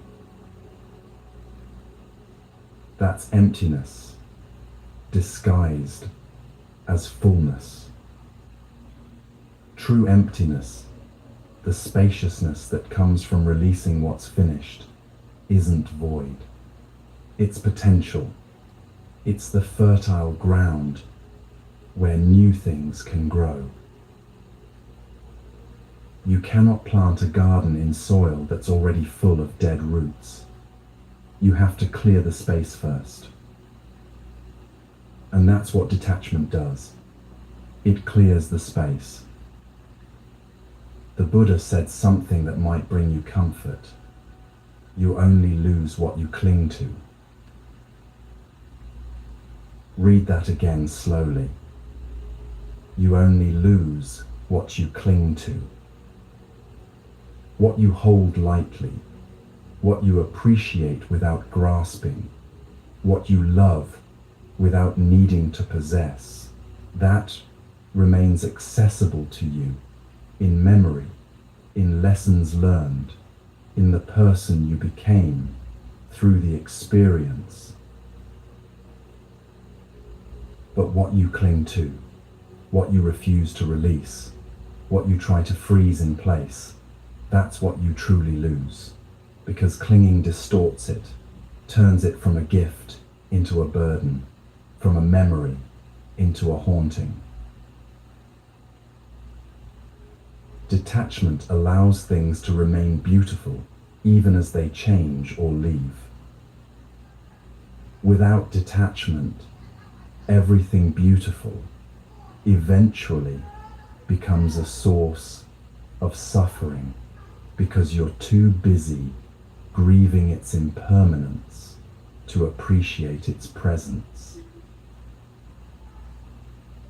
Now, here's the teaching that balances everything, the middle way. The Buddha's path is always the middle way, not too tight, not too loose, not clinging, not abandoning, not indifference, not obsession. Detachment doesn't mean you stop caring about people. It means you care about them enough to not turn them into objects for your own need. It doesn't mean you stop trying in your work. It means you give your best effort without tying your worth to the outcome. It doesn't mean you become emotionless. It means you feel your emotions fully without letting them dictate your every action or becoming your entire identity. Care deeply, but hold lightly. Love fully, but don't strangle. Engage completely, but know when to step back. This is upekkha, equanimity, not the cold indifference that people fear, but an even-minded care that can remain steady, whether things go your way or not. Upekkha is the grandmother of all the Buddhist virtues of the heart. It's what allows metta, loving kindness, to remain stable instead of collapsing into attachment. It's what allows karuna, compassion, to help without burning out from over-identification with others' suffering. It's what allows you to wish someone well even as they walk away from your life. And yes, you can do that. You can practice metta even toward those who have left, even toward parts of yourself you're releasing.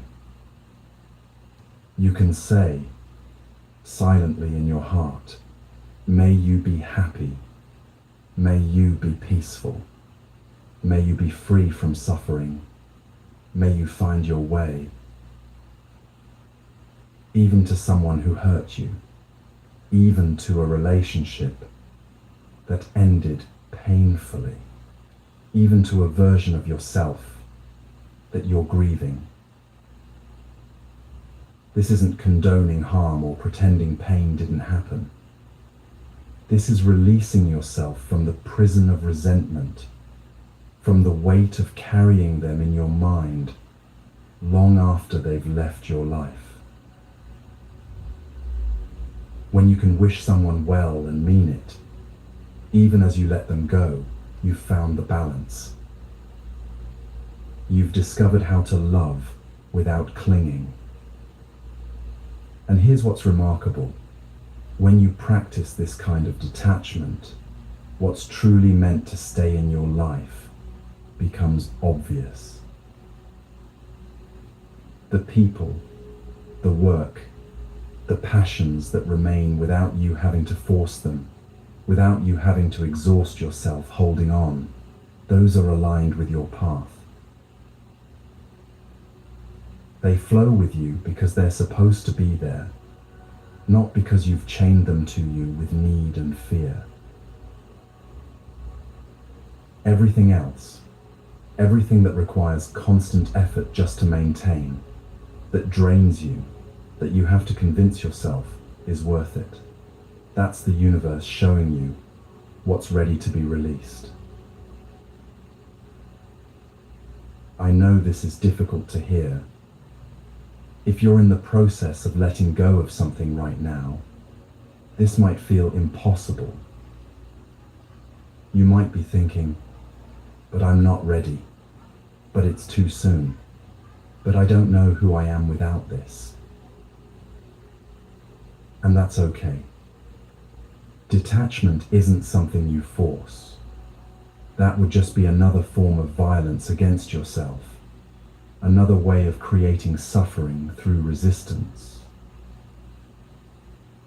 Detachment is something that arises naturally when you see clearly, when you truly understand impermanence, when you recognize that clinging creates suffering, when you trust that letting go makes space for what's next.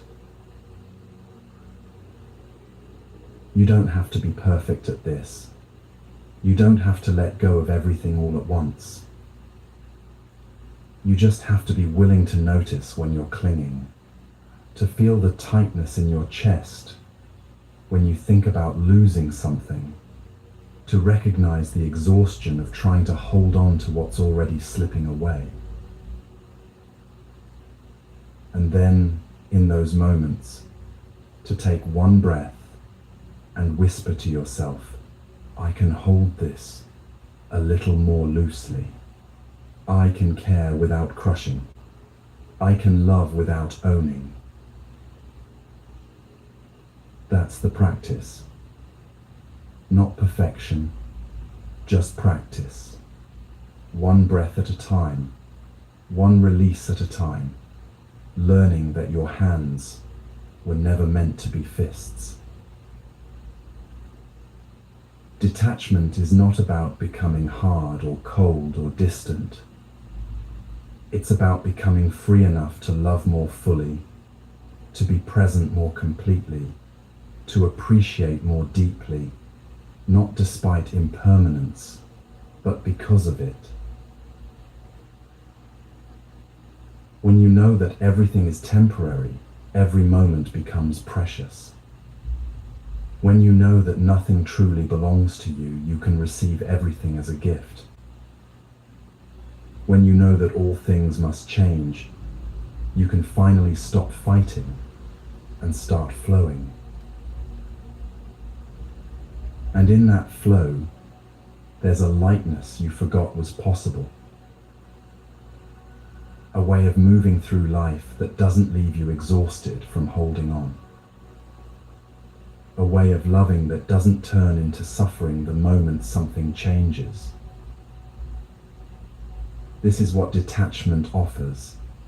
Not less love, but more skillful love. Not less care, but wiser care. Not less feeling, but more freedom within your feelings. I know this is hard to hear. So let's pause for a moment. Let's breathe together.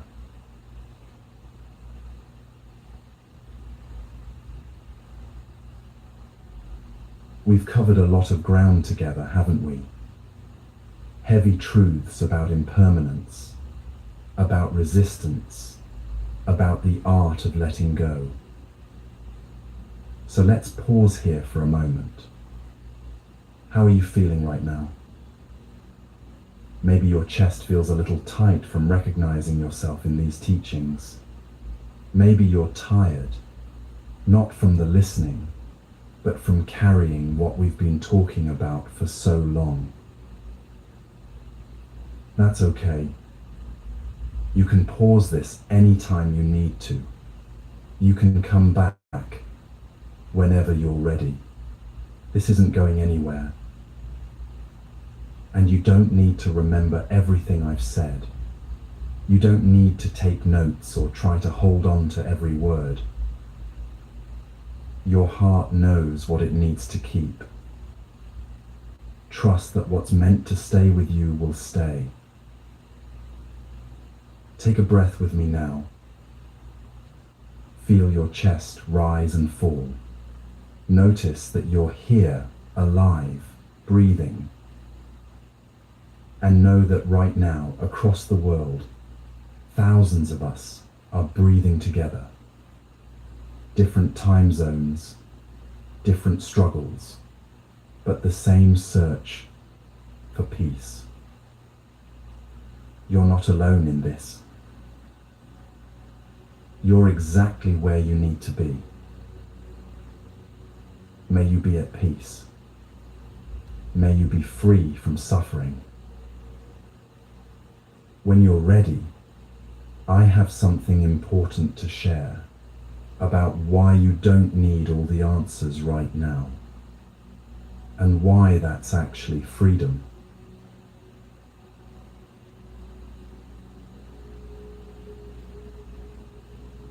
There's a kind of suffering that doesn't come from what happens to you.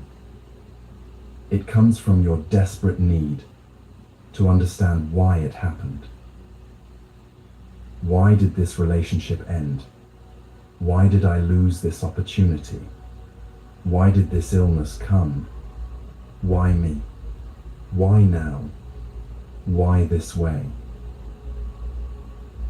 The mind becomes obsessed with these questions, spinning endlessly, convinced that if you could just understand the reason, the pain would make sense and you could finally rest.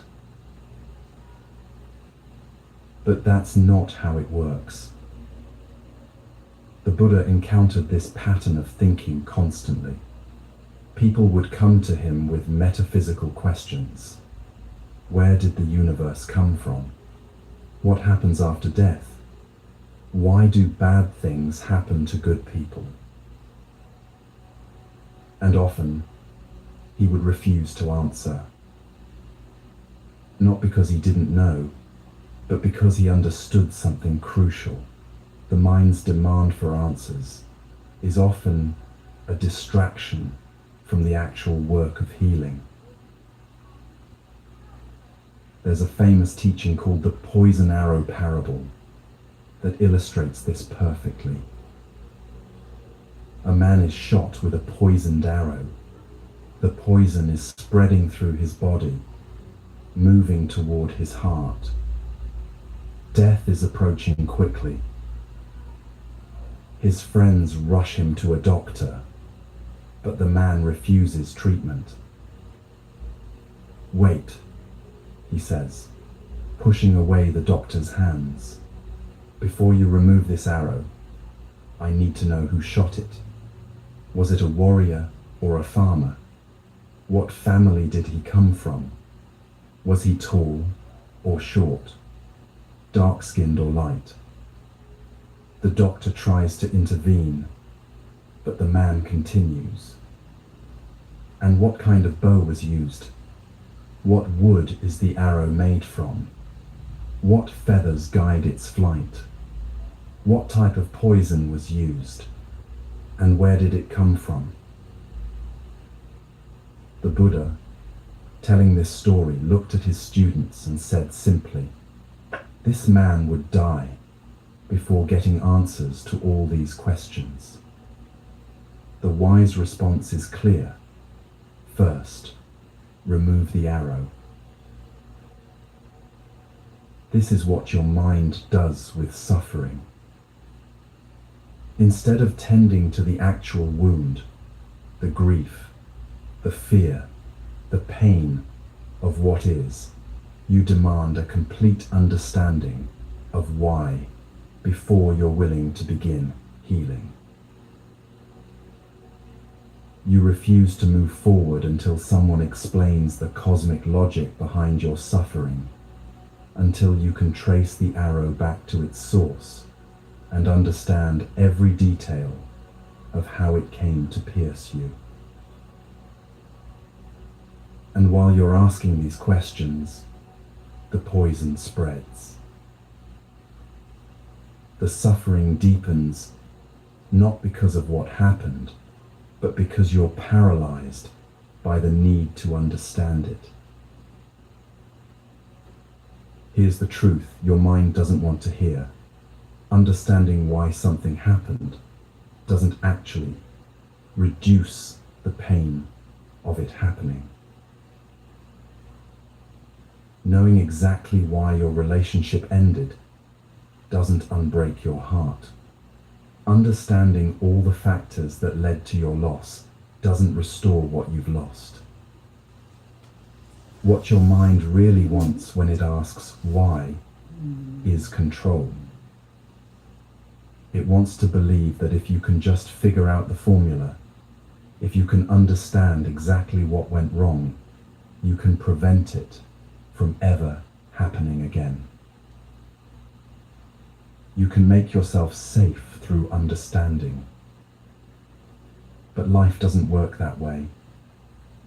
The Buddha taught about avidya, often translated as ignorance, but more accurately understood as a fundamental misunderstanding of how reality works.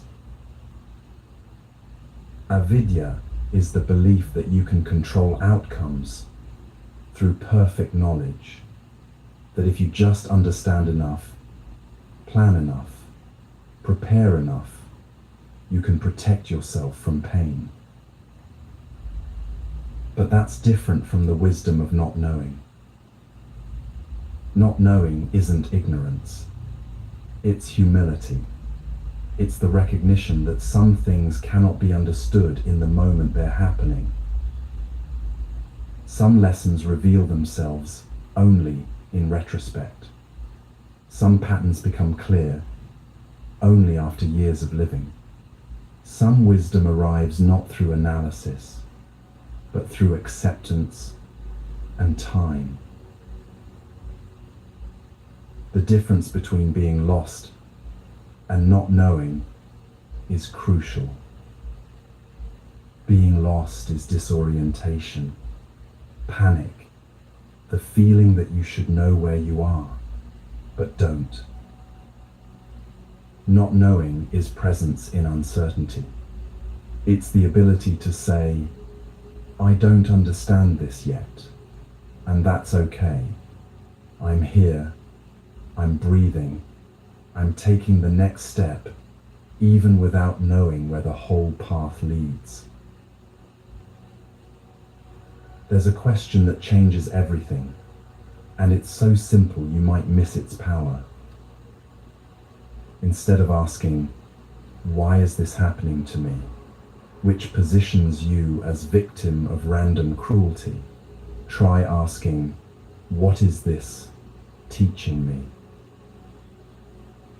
That one shift transforms your relationship to difficulty. Why me is a dead end. It's a question that has no satisfying answer and creates resentment even in the asking. What is this teaching me? Opens a door. It assumes that even painful experiences contain information, lessons, invitations to grow in ways you couldn't have grown otherwise. You move from victim to student in one question, and students can learn from anything. Victims can only suffer. Let me share a story that shaped how I understand this teaching. There was a Zen master named Hakuin who lived in a small village in Japan. He was deeply respected, known for his wisdom and his steady, unshakable presence. Near his temple lived a young woman from a wealthy family. She became pregnant, and when her parents demanded to know who the father was, terrified of their anger, she named Hakuin. The parents were outraged.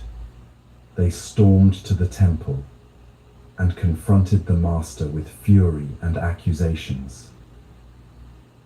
Hakuin's only response was, "Is that so?" When the baby was born, the parents brought the infant to Hakuin. "This child is your responsibility now," they said, thrusting the baby into his arms. Hakuin took the child without protest, without defense, without explanation. His only response, "Is that so?" His reputation was destroyed overnight. People who had revered him now whispered about him in the streets. Students left. Donations stopped. He was shamed publicly. His life's work seemingly undone by scandal. But Hakuin simply cared for the baby. He begged for milk from neighbors, changed diapers, walked the temple grounds with the infant in his arms, singing softly. He asked no one to believe his innocence. He made no attempt to clear his name. He didn't demand explanations or justice. He simply lived in the truth of what was, which was, there was a baby who needed care, and he could provide it. A year passed. Finally, the young woman could no longer bear the guilt. She confessed to her parents that the real father was a young man from the lied out of fear. The parents, mortified, rushed back to Hakuin. They apologized profusely, explained the mistake, praised his character, and asked for the baby back. Hakuin handed over the child gently. His only response, "Is that so?" This story isn't about passivity or doormat behavior. It's about something much more profound, the freedom that comes when you stop needing to understand, justify, or control the narrative of your life. Hakuin didn't know why this was happening. He didn't know how long it would last. He didn't know if his reputation would ever recover. But he also didn't waste his energy demanding answers to those questions. He simply responded to what was real. A baby needed care. So he cared for the baby.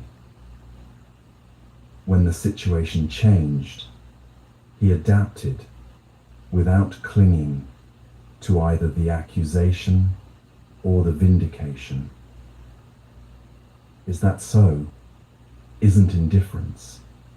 It's the sound of a mind that has learned to tolerate uncertainty without collapsing into panic or bitterness. It's the wisdom of not knowing in action. Most of us would have spent that entire year obsessing over the injustice, demanding recognition of our innocence, bitter about the unfairness, paralyzed by the need for everyone to understand the truth. But that would have been suffering on top of suffering. The situation was difficult enough without adding the torture of, why is this happening? This shouldn't be happening. People should know the truth. This isn't fair. Learning to tolerate uncertainty, to live fully, even when you don't understand why things are unfolding as they are, builds an inner strength that nothing else can develop. It's a kind of resilience that doesn't depend on circumstances making sense. The Buddha taught something important about faith, saddha, in the original language. It's not blind belief. It's not wishful thinking. It's trust based on observation and experience. Trust that things arise from conditions. Trust that everything is constantly changing. Trust that there's a natural unfolding happening even when you can't see the pattern yet. This kind of faith doesn't require knowing the whole plan. It just requires being willing to take the next step, tend to what's in front of you, and trust that clarity will come when it comes. Here's what I've learned through years of not knowing. The revelation almost always comes after the lesson, not during it. When you're in the middle of difficulty, confusion is normal. You can't see the whole picture because you're still inside it. But years later, you look back and suddenly it's obvious. Oh, that relationship had to end so you could learn to stand on your own. That job loss forced you into a career that actually aligned with who you are. That period of loneliness taught you how to be comfortable with yourself. That illness slowed you down enough to reevaluate what actually matters. At the time, it just felt like suffering, like something going wrong, like punishment or bad luck or cosmic injustice. But from the vantage point of time and distance, you can see it was preparation. It was education. It was life clearing space for something you didn't even know you needed yet. So when you're in the middle of not knowing right now, can you hold this possibility? That even though you don't understand it yet, even though it hurts and feels wrong, and you desperately want answers, this might be teaching you something essential. Can you be the student instead of the victim? Can you ask, what is this for? Instead of demanding, why is this happening? Why? The Buddha gave very specific guidance about what to trust when you don't know what to believe. He said, do not believe in anything simply because you have heard it, or because it is spoken and rumored by many, or because it is found written in your religious books.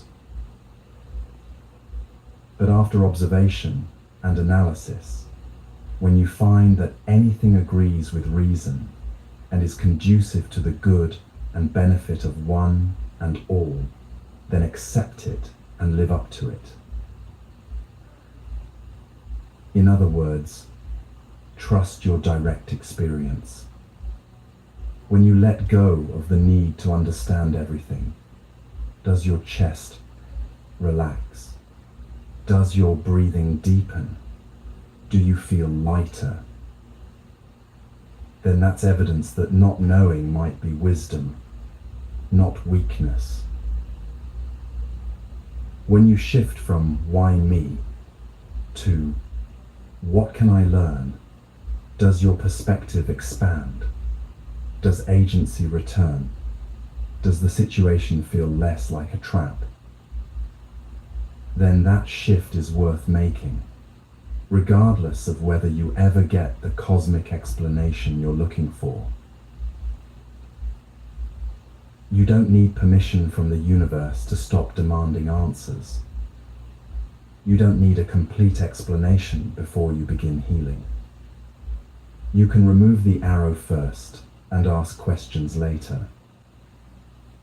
You can care for the baby in your arms without knowing why he was placed there. You can take the next step without seeing the whole staircase. This is the practice, noticing when your mind is spinning in why, and gently bringing yourself back to what now. Why did this happen becomes less important than what am I going to do with it?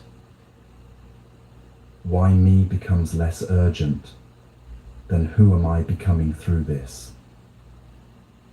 And slowly, the obsession with understanding loosens its grip. You stop waiting for perfect clarity before you're willing to live. You start moving forward even in fog, trusting that each step will reveal the next, even if the destination remains unclear. That's not blindness. That's not naivety. That's the mature faith of someone who has lived long enough to know that not everything reveals its purpose immediately. Some seeds take 5 years underground before they break the surface. Some lessons take decades to understand. Some why questions never get answered, and somehow you're okay anyway. And here's the permission you might have been waiting your whole life to hear.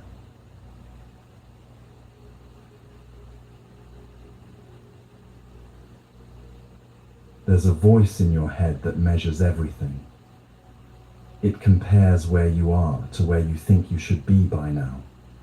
It looks at other people's timelines and finds yours lacking. It whispers constantly, you should be further along. You should have figured this out already. You should be better, wiser, more healed, more successful, more something than you are. This voice creates a very specific kind of suffering. suffer actual difficulty behind, perpetually inadequate, perpetually failing some invisible standard that shifts every time you think you're close to meeting it. Let me tell you something that might bring relief. You're not broken. You're not damaged goods that need fixing before you're allowed to live fully. You're not a problem waiting to be solved. You're in process. And process, by definition, is unfinished. The Zen tradition has a concept called Shoshin, beginner's mind. It's the idea that no matter how much you know, no matter how far you've come, you approach each moment as if for the first time.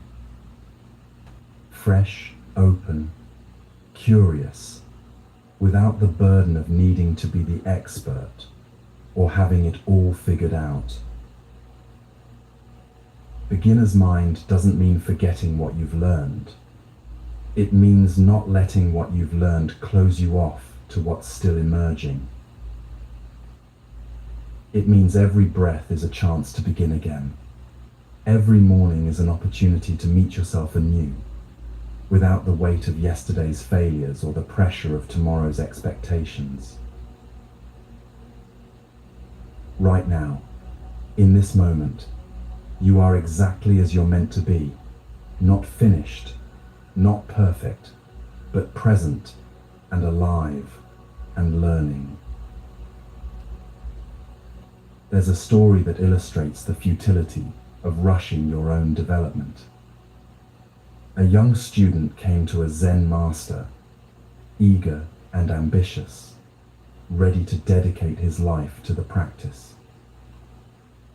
"Master," he said, bowing deeply, "if I study with complete devotion, how long will it take me to reach enlightenment?" The master looked at him thoughtfully and said, 10 years. The student's face fell. 10 years felt like forever. "But master," he said, "what if I practice twice as hard? What if I meditate longer, study more intensely, dedicate every waking moment to the path? How long then?" The master smiled and said, 20 years. The student was confused, frustrated. "I don't understand. If I work harder, shouldn't it take less time?" The master replied gently, "When you have one eye on the goal, you have only one eye on the path. The more desperately you rush toward enlightenment, the more you miss the practice that actually leads there. Transformation cannot be forced. It unfolds according to its own rhythm, through patient attention to each moment, not through aggressive pursuit of the destination. This is what we miss when we're obsessed with being further along. We're so focused on where we think we should be that we can't fully inhabit where we actually are. And where you actually are is the only place growth can happen. The Buddha taught what's called the gradual path, the understanding that wisdom develops in stages, that certain insights are only possible after others have been integrated, that rushing past necessary foundations creates an unstable structure. You can't skip steps. You can't leapfrog from beginner to master by sheer force of will. You have to live through each stage, learning what it has to teach before you're ready for what comes next. Being in process isn't the same as being behind. Behind implies there's a race you're losing, But you're not racing anyone. You're walking your own path at the only pace that's sustainable for you, given your particular history, your particular wounds, your particular strengths and struggles. Some people seem to grow faster, heal quicker, understand sooner, but you don't know what conditions shape their path. You don't know what they're still carrying, that you've already released. You don't know what lessons they'll face later, that you've already learned. Comparison is not only painful, it's meaningless. You're not them. Your journey is yours alone.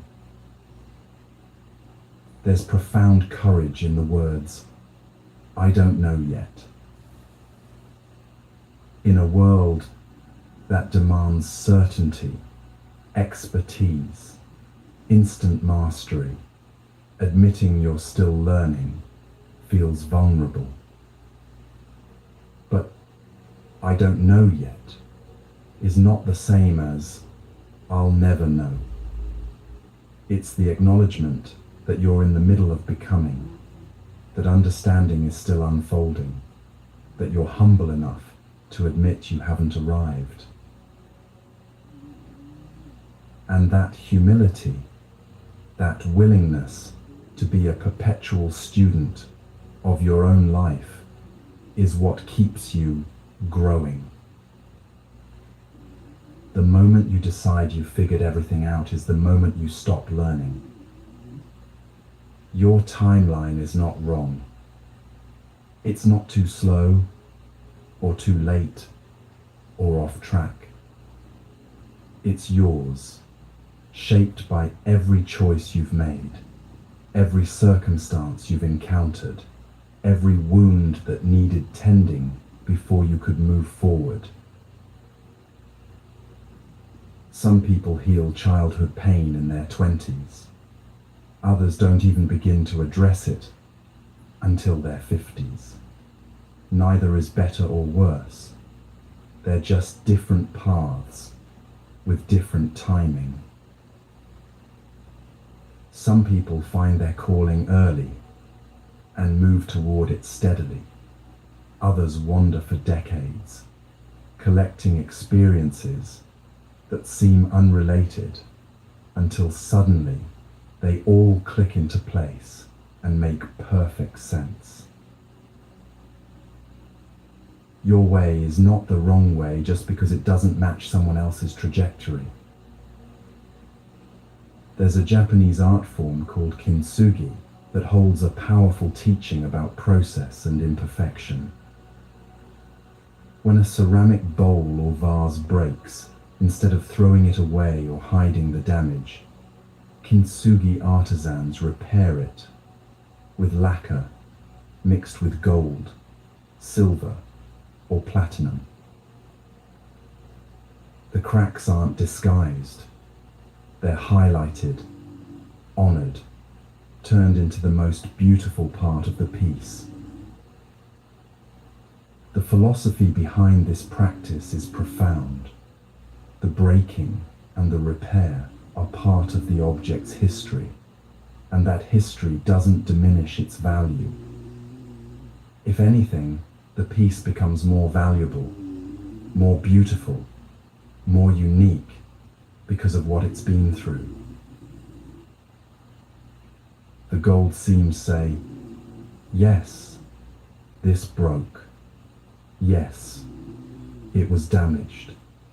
And look, it's still here, still whole, more radiant than before because of what it survived.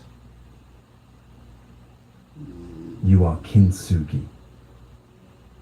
The places where you've broken, the grief, the failures, the moments you thought would destroy you, those aren't flaws to hide. They're the gold seams that make you uniquely, powerfully, beautifully you. Being in process means Some of those cracks are still being filled. The gold is still being applied. The repair is ongoing. And that's not failure. That's just reality for anyone who's lived long enough to break and brave enough to keep repairing themselves instead of staying shattered. Now, here's where self-compassion becomes essential, and it's important to distinguish self-compassion from self-indulgence. Self-compassion is treating yourself with the same kindness you'd offer a good friend who's struggling. It's acknowledging that growth is hard, that setbacks are normal, that you're doing your best, even when your best feels inadequate. Self-indulgence is using your difficulty as an excuse to avoid necessary action, to stay stuck in patterns that harm you, to refuse responsibility for your part in your own suffering. The Buddha taught karuna, compassion, not as permissive softness, but as wise tenderness.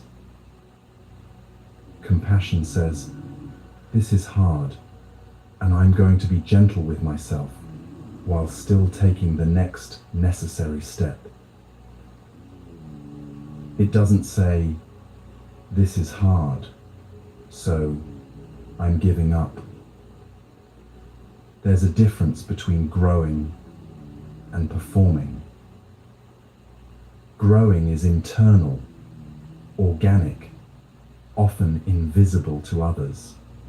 It happens in the quiet moments when you choose differently than you used to, when you notice a pattern you couldn't see before, when you respond with patience where you once reacted with anger. Performing is external, curated, designed to convince others and yourself that you're more evolved than you feel. Growing is messy, non-linear, full of backward steps and sideways detours. Performing is polished, presentable, exhausting to maintain because it's not real. You don't have to perform progress.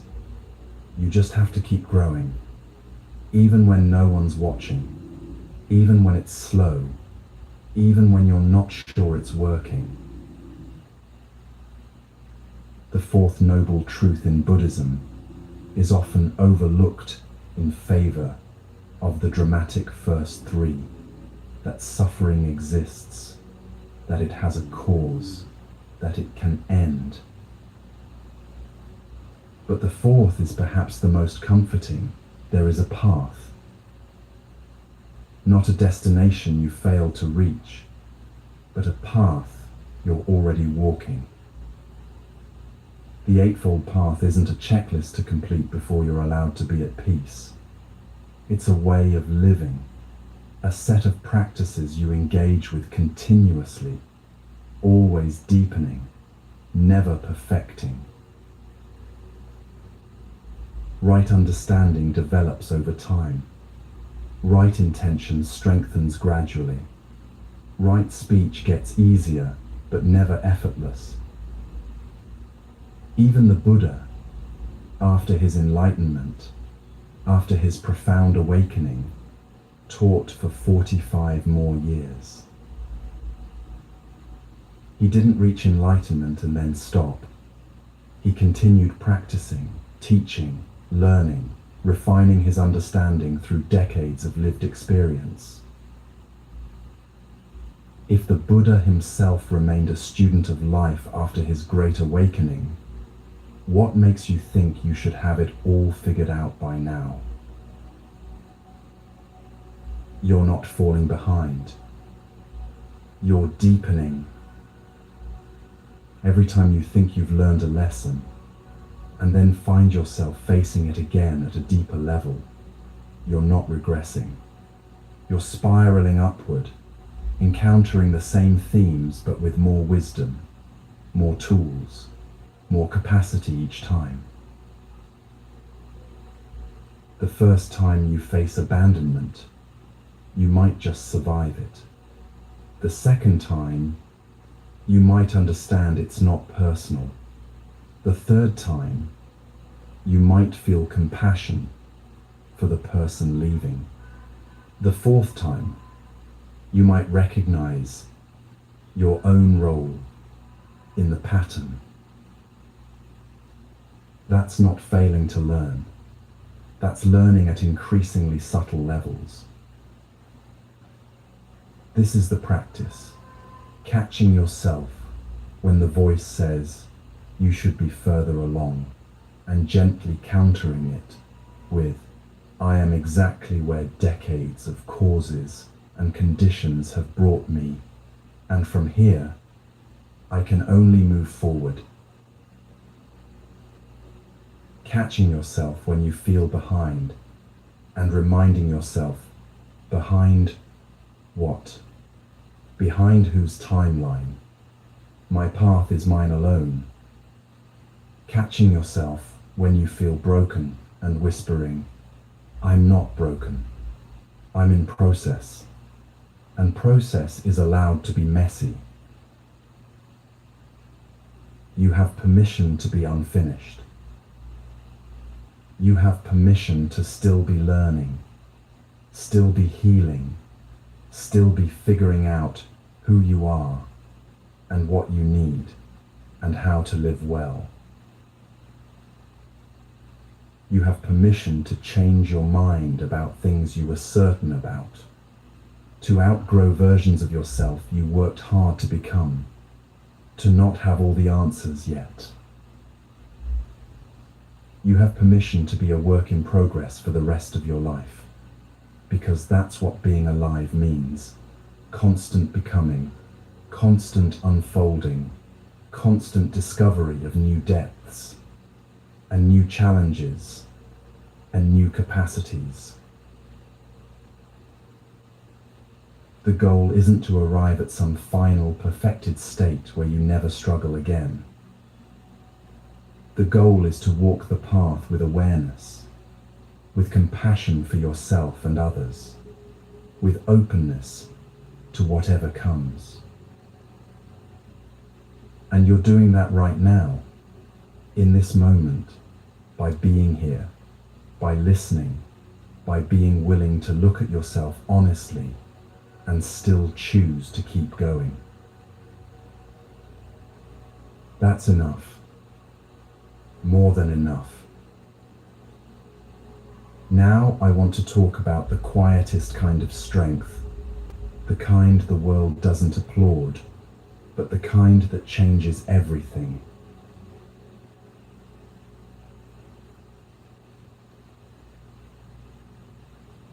There's a kind of confidence that doesn't need to be seen. It doesn't announce itself at parties or defend itself in arguments.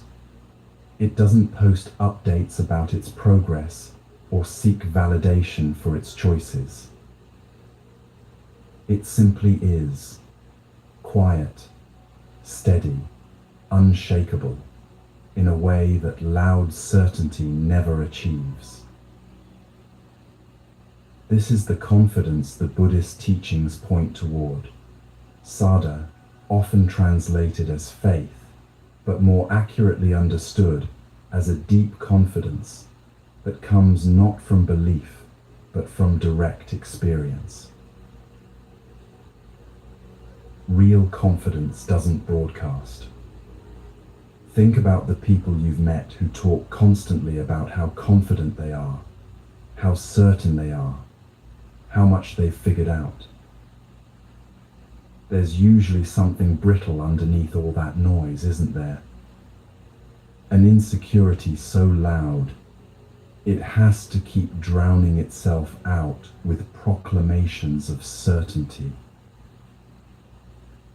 Loudness is often a mask. It's the sound of someone trying to convince themselves as much as anyone else. True confidence, on the other hand, has nothing to prove. It rests quietly at your center, like a flame that doesn't flicker even when the wind blows. It doesn't need applause to know it's real. It doesn't need external validation to trust itself. This kind of trust is like your breath, invisible, constant, essential. You don't think about breathing most of the time. You don't question whether the next breath will come. You don't need to convince anyone that you know how to breathe. It just happens, reliably, in the background of everything else you do. That's what genuine confidence feels like. Not a performance, not a defense, just a quiet knowing that runs underneath everything, holding you steady even when circumstances shake. Here's something important to understand. Confidence is not the same as certainty. Certainty is rigid. It claims to know exactly how things will turn out, refuses to consider other possibilities, becomes defensive when challenged. Confidence is flexible. It says, I don't know exactly what will happen, but I trust my ability to handle whatever comes. Certainty needs things to go a specific way to feel safe. Confidence can adapt when plans change because it's not invested in one particular outcome. Certainty is about knowing what will happen. Confidence is about knowing you have the capacity to respond to what happens. And that capacity isn't built through success alone. In fact, genuine confidence is built more through breaking than through winning.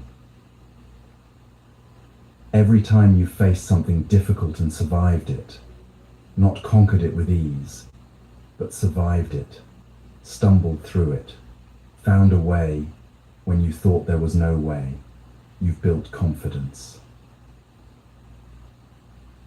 Every time you've fallen apart and put yourself back together, you've proven to yourself that breaking isn't the end. Every time you've been uncertain and moved forward anyway, you've trained yourself in the art of trusting your resilience, even when outcomes are unclear. This is the confidence that lasts, because it's not based on everything going well.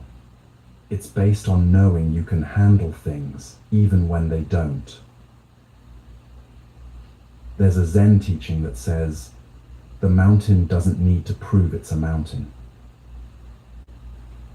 It doesn't shout its existence or defend its height. It doesn't compare itself to other mountains or worry that it's not impressive enough.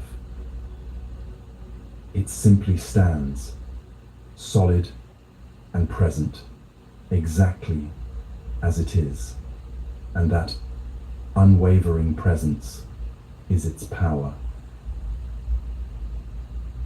You don't need to justify your existence or prove your worth or convince anyone of your value. Those who can see will see. Those who can't won't, and that's not your concern. Your only job is to stand in your truth with the quiet solidity of the mountain, unmoved by judgment, unshaken by doubt, simply present with what you know to be true about yourself. The Buddha taught about right effort, sama vayama, as one of the steps on the Eightfold Path. Most people misunderstand what this means. They think it's about trying harder, pushing more, never giving up, no matter how exhausted you are. But that's not right effort at all. Right effort is balanced effort. It's trying without straining. It's engaging fully without burning out. It's the difference between a musician practicing scales with focused attention and someone pounding the keys in frustrated desperation, hoping volume will compensate for lack of skill. Right effort knows when to push and when to rest, when to engage and when to step back, when to try again, and when to accept that this particular door isn't meant to open.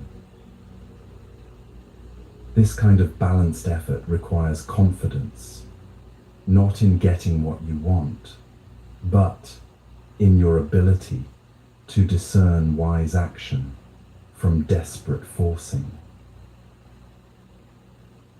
And that discernment comes from practice, from experience, from paying attention to what actually works versus what just exhausts you. Patience is confidence's foundation. Think about it.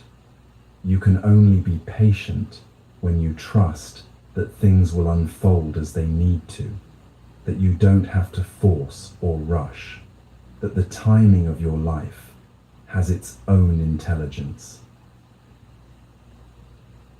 Impatience is fear disguised as urgency.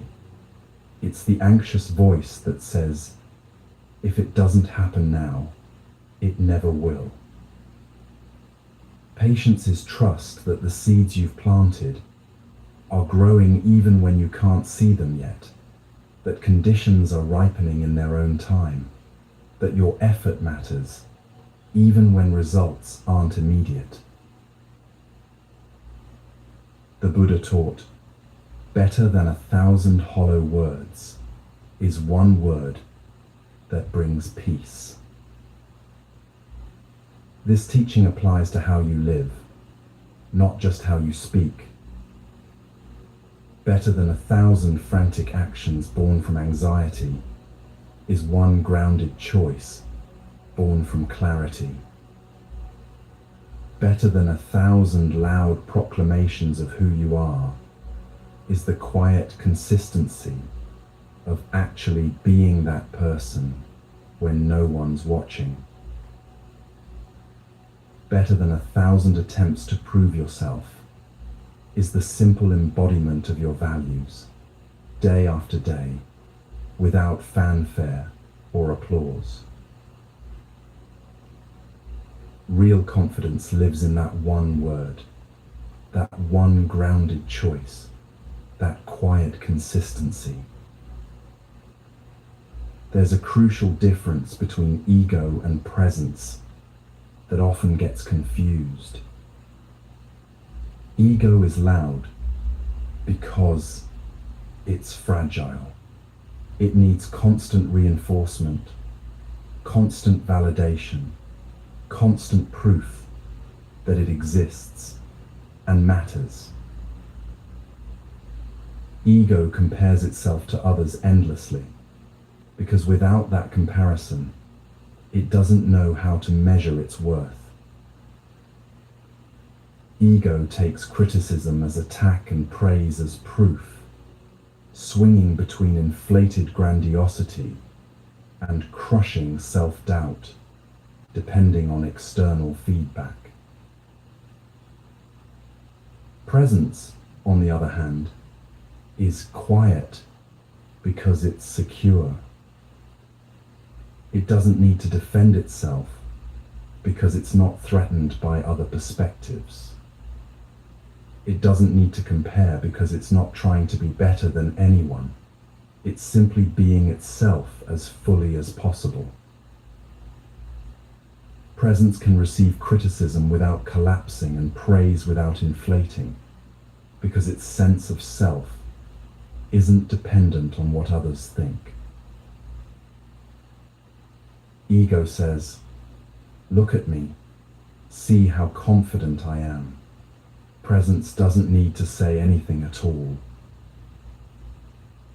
When you've walked through enough difficulty, survived enough uncertainty, learned enough about your own capacity to adapt and endure, something shifts.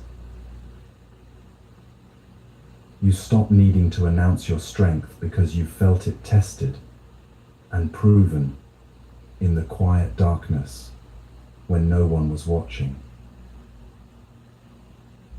You stop performing confidence because you've earned the real thing through all the times you had to dig deep and find reserves you didn't know you had. Your resilience is the proof. Not the resilience you claim in conversation, but the resilience written into your bones from every moment you chose to keep going when giving up would have been easier. That's sada, the confidence that comes from direct experience of your own path. The Buddha didn't ask anyone to believe him blindly. He said, essentially, try these practices yourself. See what happens. Trust your own experience above any authority, including mine. This is faith earned through walking the path yourself, not faith borrowed from someone else's certainty. When you sit with your breath day after day and notice it actually does calm your racing thoughts, you develop sada in the practice of mindful breathing. When you practice letting go of small things and notice you feel lighter, freer, less burdened, you develop sada in non-attachment. When you choose patience over urgency and watch situations resolve themselves without your forcing, you develop sada in trusting natural timing. This isn't blind faith. This is confidence built on evidence. The evidence of your own lived experience, showing you what works and what doesn't. And that kind of confidence can't be shaken by someone else's opinion, because you didn't get it from someone else's opinion in the first place. You earned it yourself. There's a profound freedom in the difference between knowing and needing to prove. When you know something, really know it in your bones, not just think it in your head. You don't need anyone else to validate it. You can let others disagree without feeling threatened. You can let others doubt without feeling the need to convince them. Because their doubt doesn't touch what you know to be true from your own experience. This doesn't mean you're closed to new information or too proud to admit when you're wrong. It means you've learned to distinguish between your essential knowing, the deep truths you've learned through lived experience, and the opinions and ideas you hold more lightly, open to revision as you learn more. Confidence isn't about being right all the time. It's about trusting yourself to figure it out, to adapt when you're wrong, to learn from mistakes without letting them define you. The Buddhist teaching of samadhi, concentration, or mental stability speaks to this quiet confidence. When your mind is trained, when you've practiced returning to center again and again through meditation, something develops, an unshakable quality that remains steady regardless of external turbulence. Not because nothing affects you, but because you've learned to find your ground even when everything around you is shaking. This is what silent confidence looks like in practice, a mind that doesn't panic when challenged, a heart that doesn't close when hurt, a presence that remains available and responsive even in difficulty. You don't have to be loud to be powerful. You don't have to defend yourself constantly to be secure. You don't have to prove your worth to everyone you meet in order to be valuable. The quietest people in the room are often the ones who've walked through the most fire and emerged with something solid that doesn't need to announce itself. They've learned that real confidence isn't performed, it's lived. And it shows not in what they say about themselves, but in how they move through the world, grounded, present, unafraid of uncertainty, because they've learned to trust their ability to meet it. This is the confidence that comes from the middle way, not the arrogance of thinking you know everything, and not the paralysis of doubting everything. Just the steady, balanced, knowing that you've walked this far, learned this much, and you're capable of continuing the journey one step at a time without needing a guarantee of where it leads.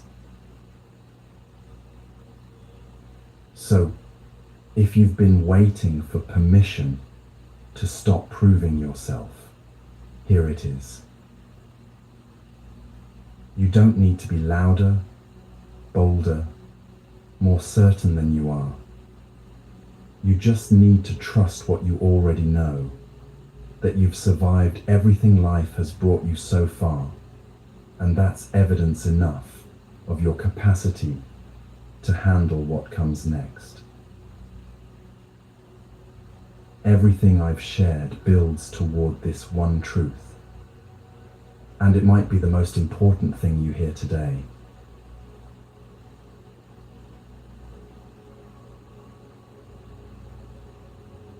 If there's one truth that unites every human being who has ever lived, it's this: we all lose things.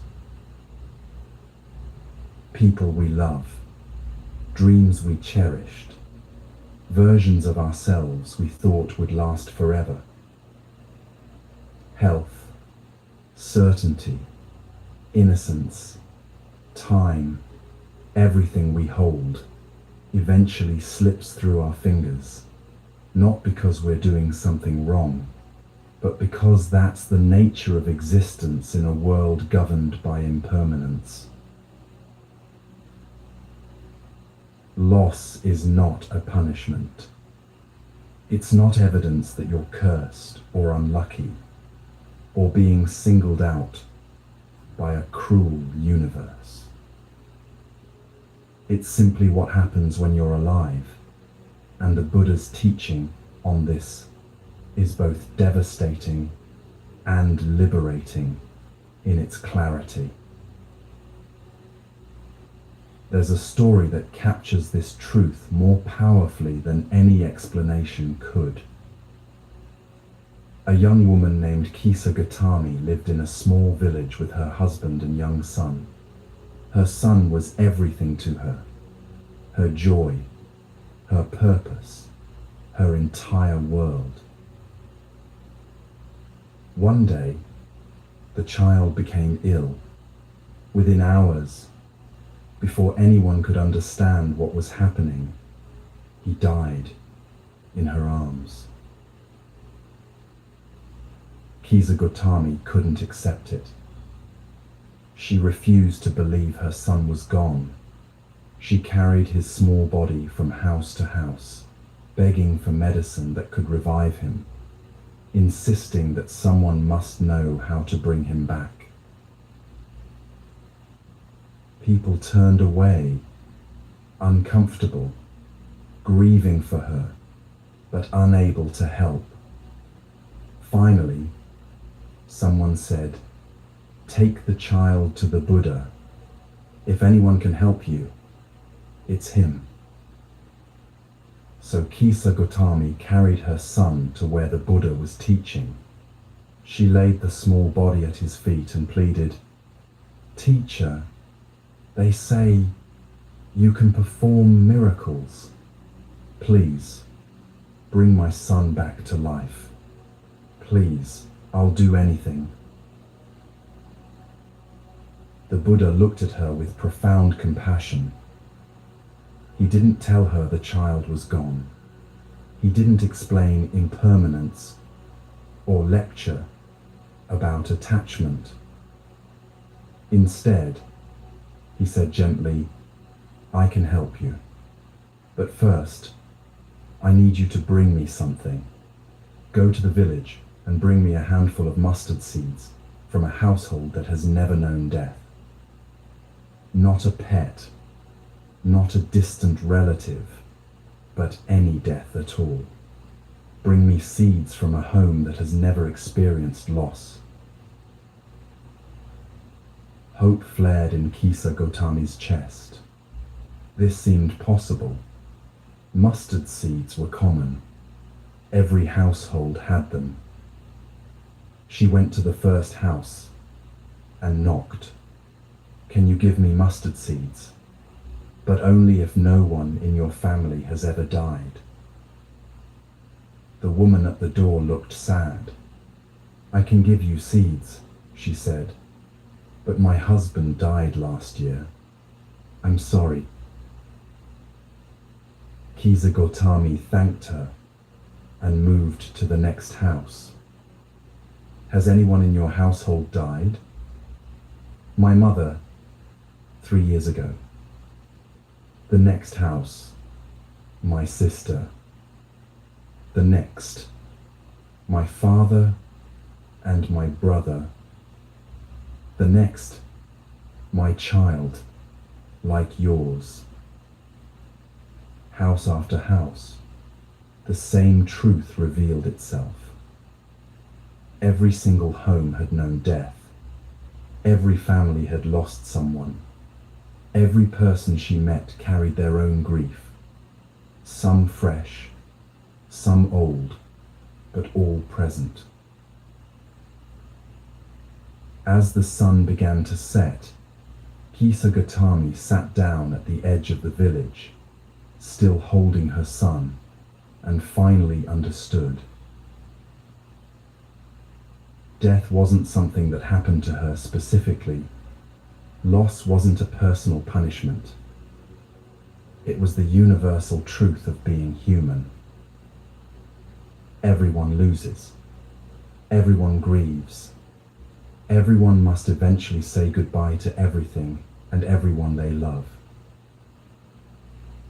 She carried her son back to the Buddha, no longer asking for a miracle, but for help understanding how to live with this unbearable truth. The Buddha received her with tenderness. "Did you find the mustard seeds?" he asked, though he already knew the answer. "No," she said quietly. "Every house has known death. Every family has lost someone. I thought my pain was unique, but it's not. It's the pain of being human." The Buddha nodded. "This is the first noble truth. Life contains dukkha, suffering, loss, impermanence. Not because you've done something wrong, but because this is the nature of conditioned existence. Everything that arises passes away. Everyone born will die. Nothing stays. The path forward isn't to avoid this truth, but to understand it so deeply that you stop taking it personally, stop seeing it as punishment, and start seeing it as the shared condition we all navigate together.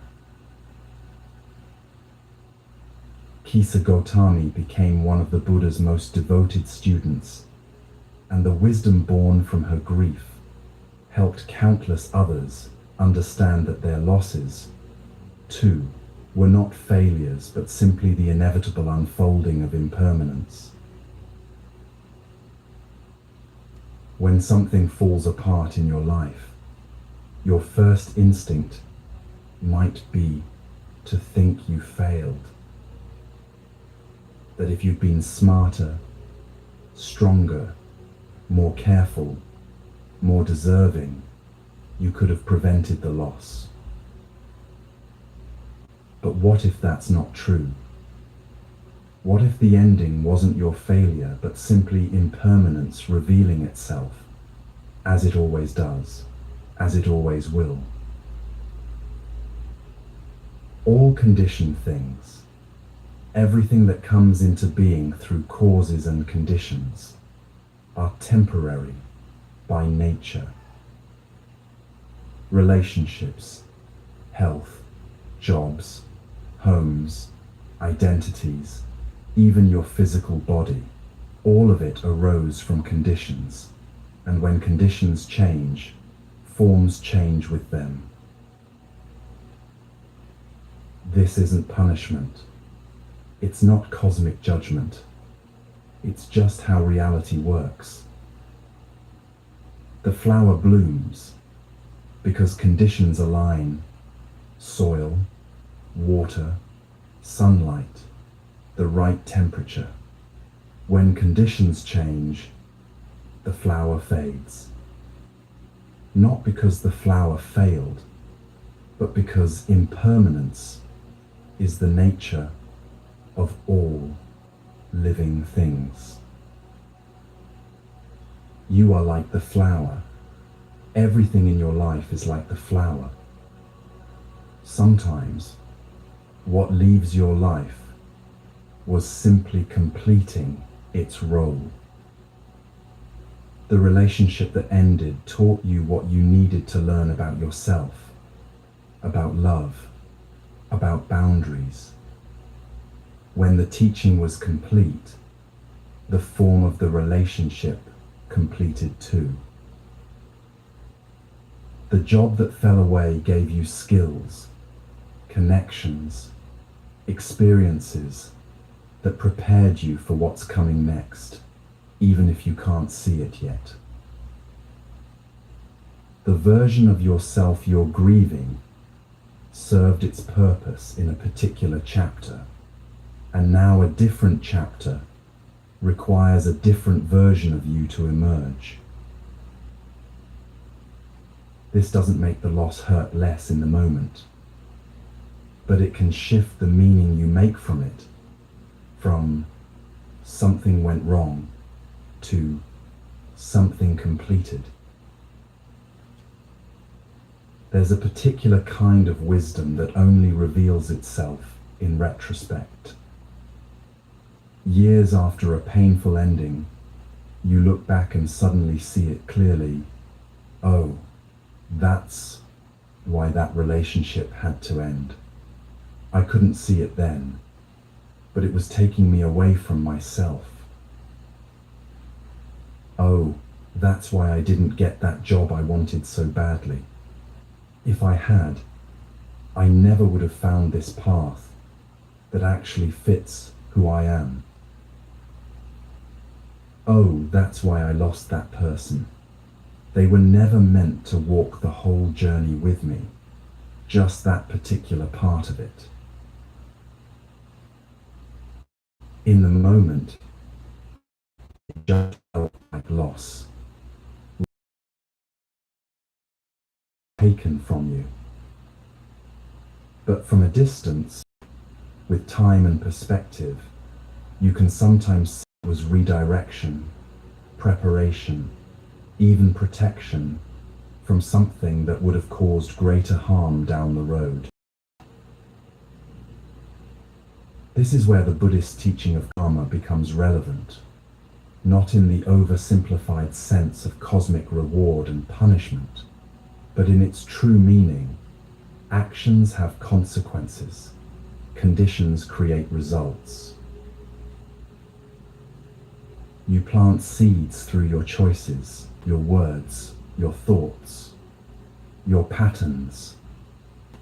Some seeds grow into flowers, some grow into thorns, some take years to sprout, some never break the surface at all. When something ends in your life, it's not random. It's the result of countless causes and conditions. Your actions, others' actions, circumstances beyond anyone's control, timing, readiness, alignment. The loss you're experiencing now is connected to seeds planted long ago, conditions that were set in motion before you even recognized what was growing. This isn't about blame. It's about understanding that nothing happens in isolation. Everything is interconnected, arising from an infinite web of causes, and sometimes the ending is simply what had to happen, given all those conditions meeting in this particular way. What feels like is often just change, wearing an unfamiliar face. When the ground beneath you shifts, when the structure you relied on crumbles, it feels bent, like collapse, like everything is wrong. But sometimes what you call falling is actually shedding, releasing what no longer serves, letting go of what was always meant to be temporary, clearing space for something more aligned to grow. The caterpillar doesn't know it's becoming a butterfly. From inside the chrysalis, it just feels like dissolution, like ending, like death.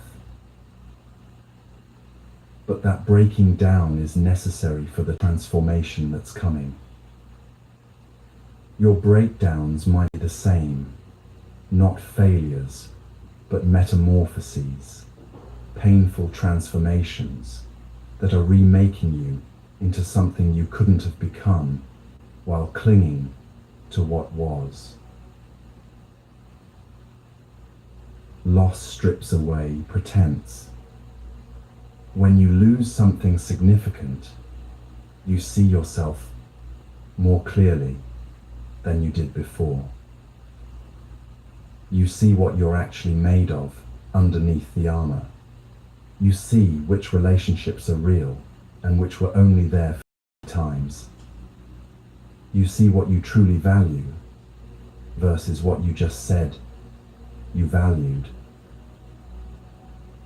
This clarity is a gift, even though it arrives wrapped in grief. The Buddha taught, in the end, only three things matter: how much you loved, how gently you lived, and how gracefully you let go of things not meant for you. Read that last part again. Things not meant for you. What if some of what you've lost was never meant to stay? What if the universe, or simply the natural unfolding of conditions, was wiser than your clinging and removed what would have eventually harmed you, or limited you, or kept you from becoming who you need to be? This doesn't erase the pain. You're allowed to grieve what's gone, even if its leaving was ultimately for the best. But it might shift how you hold the grief, not as evidence of your failure, but as the natural cost of loving and living and being fully human in a world where nothing lasts forever. People leave your life to teach you non-attachment.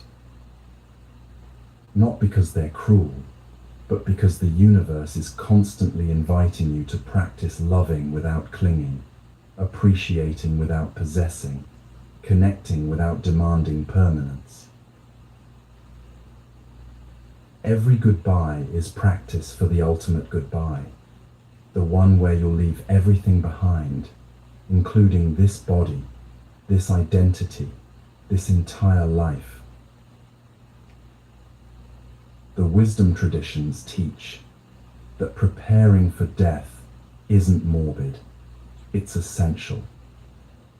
Because when you remember that all of this is temporary, including you, you stop wasting time on what doesn't matter. You stop holding grudges that will mean nothing when you're gone. You stop delaying joy until conditions are perfect. You stop taking for granted the people and moments that are here right now, knowing they won't always be. Loss is your teacher in impermanence, and impermanence is your teacher in presence. And here's something that might bring comfort. The space created by loss is not empty, it's fertile. When something ends, when someone leaves, when a door closes, space opens. You can't see what will grow in space yet, and that's okay. Seeds need time in darkness before they sprout. Wounds need time to heal before the scar tells its story. Endings need time to compost before they become the soil for new beginnings. Trust that the space is not wasted, even when it feels empty, even when you're tempted to fill it with anything, just to avoid the ache of absence.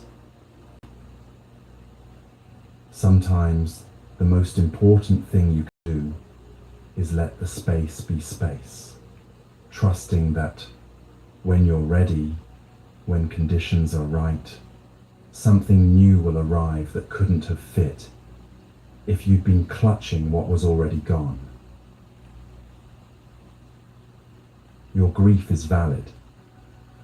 Let me say that clearly, because sometimes spiritual teachings can make you feel like you're supposed to transcend pain, to understand loss so completely that it doesn't hurt anymore. That's not the teaching. The teaching is, pain is inevitable when you love, when you live, when you allow yourself to be connected to anything in this impermanent world. The Buddha didn't teach you to stop feeling pain. He taught you to stop adding suffering on top of pain by resisting it, by believing it shouldn't be happening, by making it mean something about your worth or your failure. Feel the grief. Honor what you've lost. Let yourself be human in your hurt. And know that your pain is held by something larger, the collective grief of every human being who has ever loved and lost, which is every human being who has ever lived. You're not alone in this. You're part of the oldest, most universal human experience there is. And you can grieve and grow simultaneously. You can miss what's gone and still move forward. You can honor the past while opening to the future. You can carry loss without letting it define your entire existence. This is upekkha, equanimity, the ability to remain present and balanced even as things change, even as you lose, even as nothing stays the way you wish it would. Not because you don't care, but because you care deeply and you understand that caring doesn't require clinging. Loss is not your enemy. It's your teacher in the most essential truth there is. Nothing is permanent, everything is precious, and the way you respond to endings shapes who you become more than the endings themselves ever could. And this understanding that loss is teacher, not enemy, brings us to the most powerful practice of all, the one that anchors everything.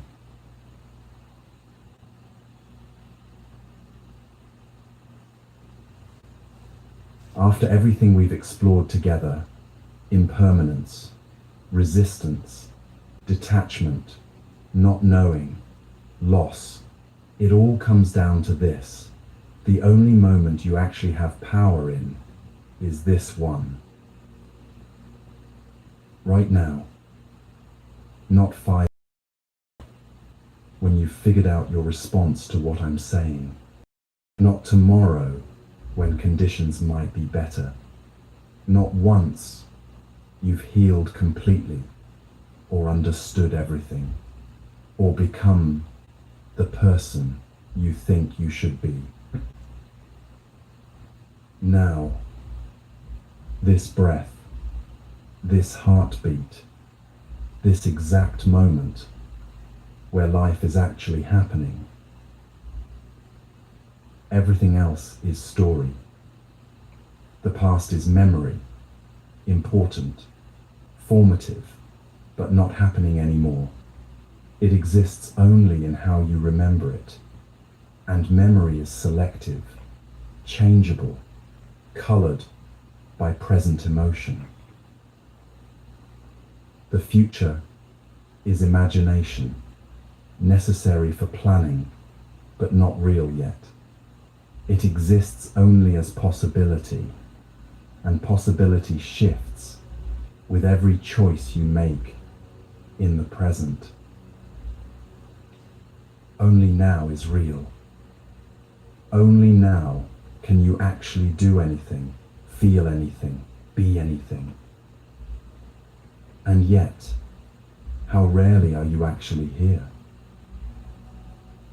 Your mind is almost always somewhere else, replaying yesterday's conversation, rehearsing tomorrow's meeting, planning next week, regretting last year. It takes tremendous courage to stay here, in the present moment, especially when the present moment is uncomfortable. That's why the mind escapes. When now feels difficult, when there's pain, uncertainty, boredom, discomfort, the mind flees to past or future, where it feels safer, more in control, less vulnerable. But here's the paradox. The only place you can actually handle what's difficult is right here, right now. When you're lost in worrying about tomorrow, you're not actually solving tomorrow's problems. You're just creating suffering today.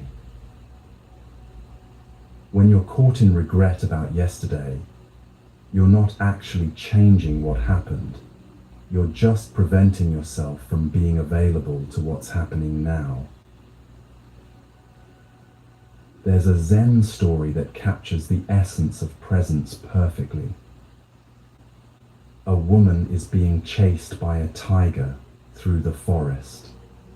She runs as fast as she can, but the tiger is gaining on her, its hot breath at her heels. Suddenly, she reaches the edge of a cliff. With no time to think, she grabs a vine growing down the cliff face and swings herself over the edge, hanging in midair. She looks down. At the bottom of the cliff, another tiger waits, mouth open. She looks up. The first tiger paces at the top, reaching its claws toward her. And then she notices something. Two mice, one white and one black, have emerged from a crack in the cliff and are steadily gnawing through the vine she's clinging to. Tiger above, tiger below, mice chewing through her lifeline. And right there, growing from the cliff face within arm's reach, is a wild strawberry, perfectly ripe, glistening in the sunlight. She plucks it. She eats it. How sweet it tastes. This is presence. Not the absence of danger or difficulty or mortality.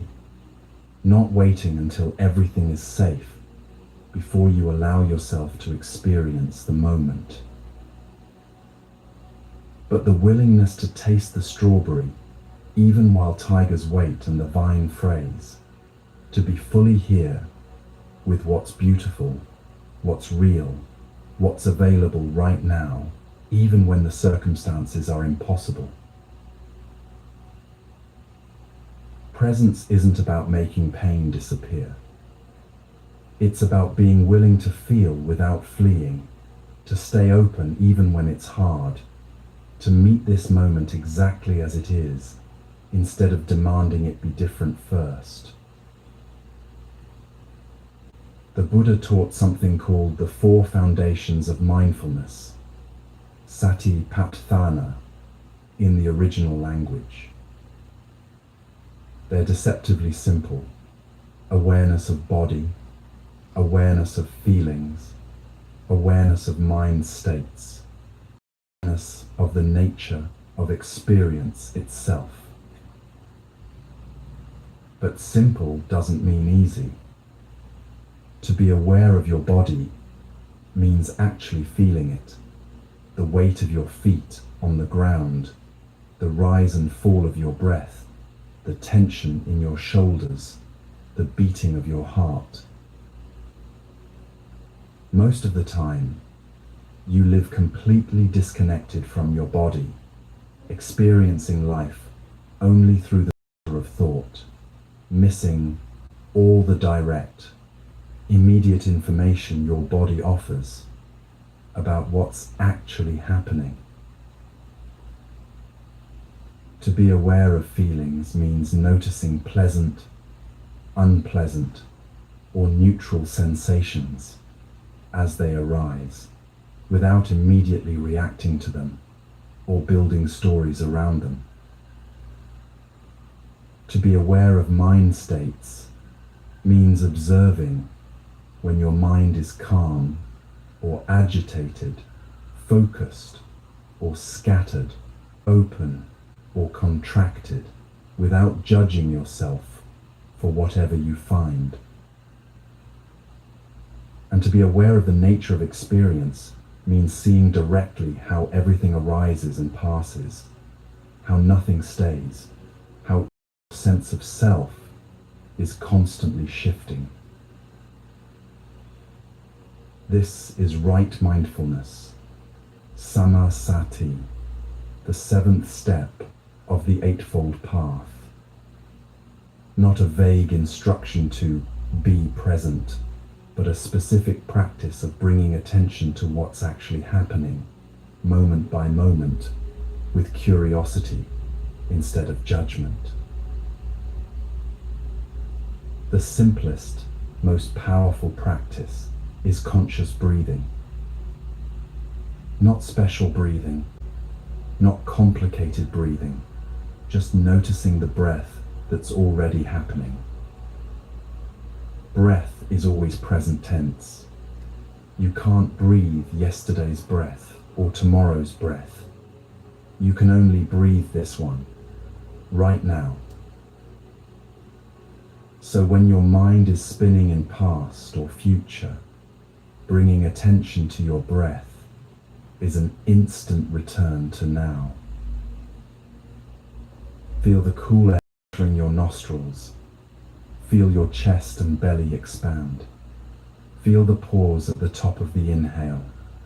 Feel the warm air leaving your body. Feel the stillness at the bottom of the exhale before the next breath begins.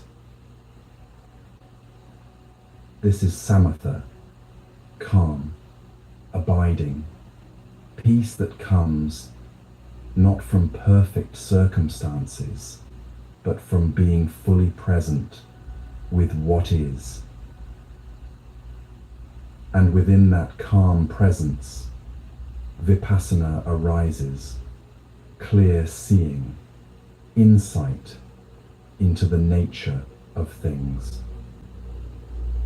You start to notice patterns you couldn't see when you were lost in reactivity.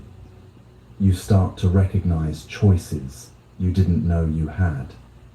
You start to see that between stimulus and response, there's a space, and in that space lies your freedom. The Buddha said, "The past is already gone. The future is not yet here. There's only one moment for you to live, and that is the present moment." This isn't a poetic metaphor. It's literally true.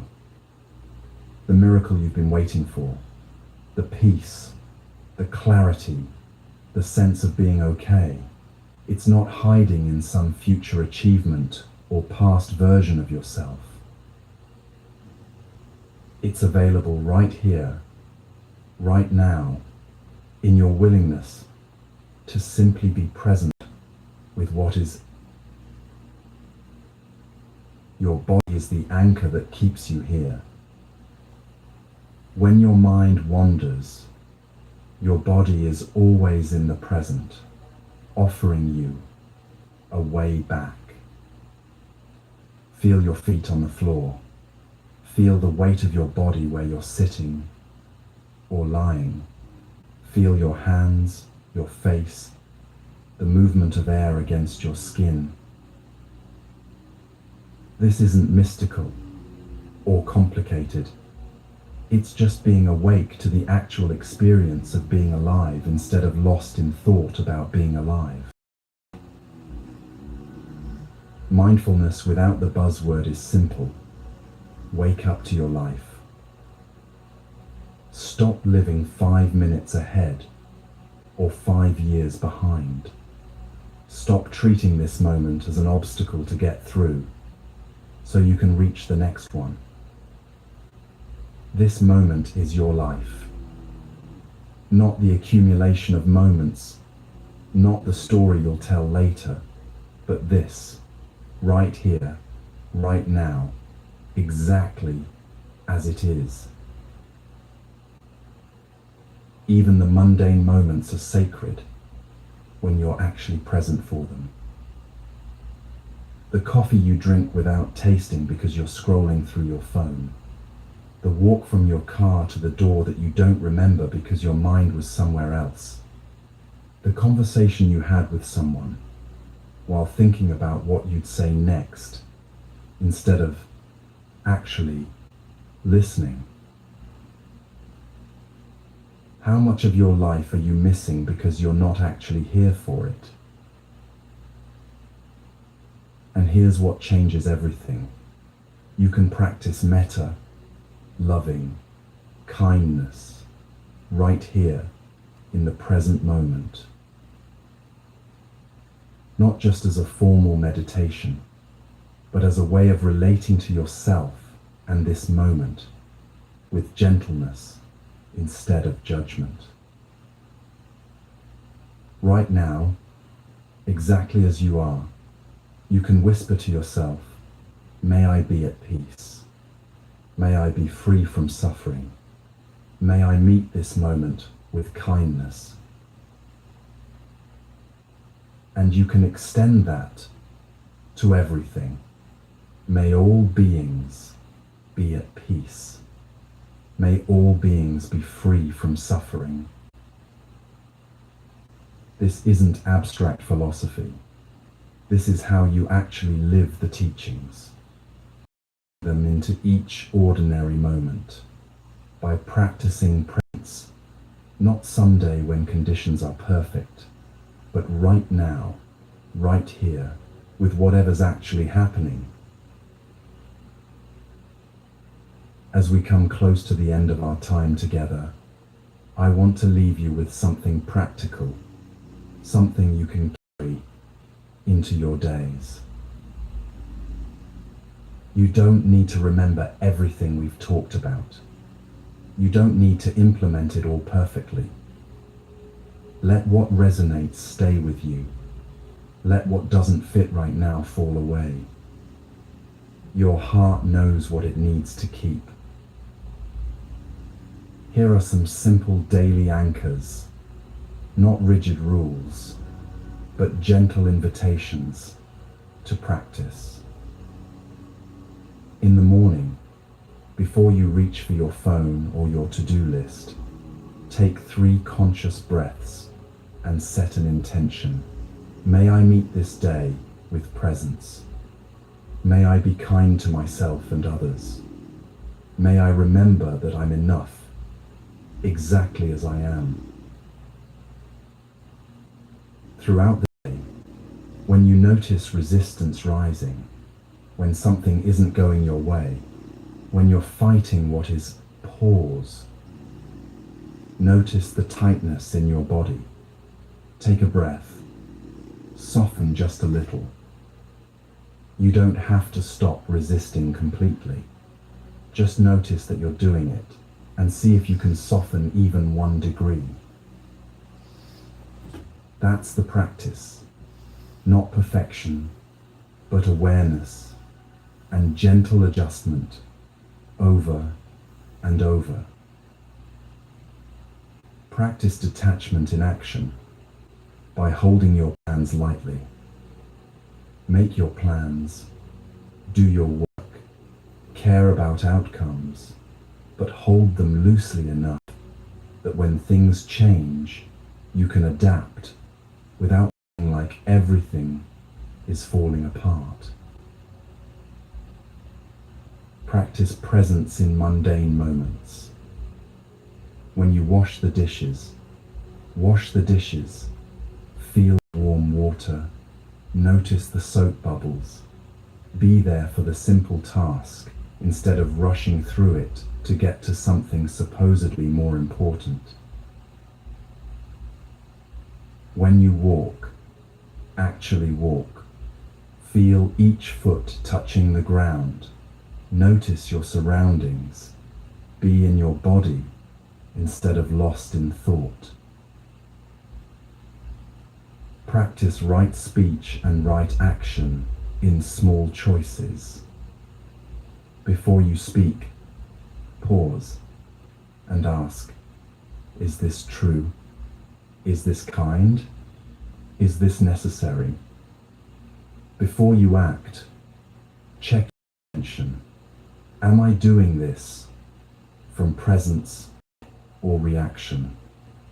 From wisdom or impulse? From care or from fear?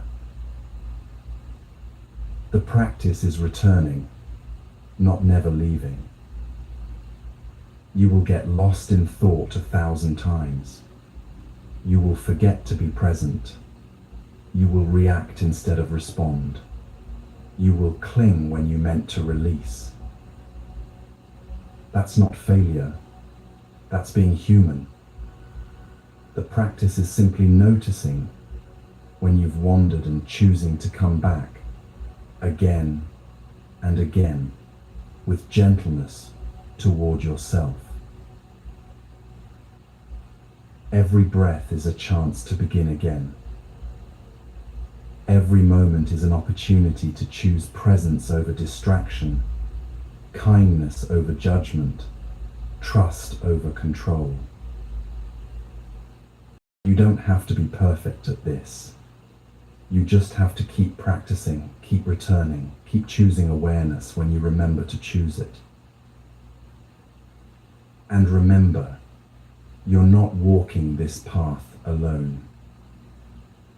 We practice together, thousands of us, scattered across the world, all working with the same struggles, all learning to be present, to let go, to trust the flow. Your evolution is already happening. Not when you finally get it all right, but right now, in every moment, you choose awareness over autopilot, kindness over cruelty, presence over escape. The river of your life continues flowing even when you can't see where it's going. Trust the process. Trust that you're on the path, even when the path is unclear. Trust that every step matters, even the ones that feel like missteps. And now, let's come home together. Take a breath with me. Feel your body where you are. Notice that you're here, alive, still breathing, after everything you've been through. These past 3 hours were not small. You stayed. You listened. You opened yourself to these teachings. Let them touch something real in you. That takes courage. And I want you to know you can come back to this anytime you need. This isn't a one-time thing. This is here whenever you need the reminder, whenever you need to hear again that you're not broken, that you're exactly where you need to be, that the path unfolds beneath your feet even when you can't see the whole journey. If it feels right, share what resonated with you. What's one thing you're ready to release? What understanding landed in a way that might change how you move forward? You don't have to share, but know that this community is here. We're walking together, supporting each other, reminding each other of the truths we sometimes forget. You're not alone in this path. If this brought you even a moment of peace, even a breath of relief, I'll be here with more. This work continues, and I'm honored to walk alongside you. Let's take one final breath together. Breathe in. May I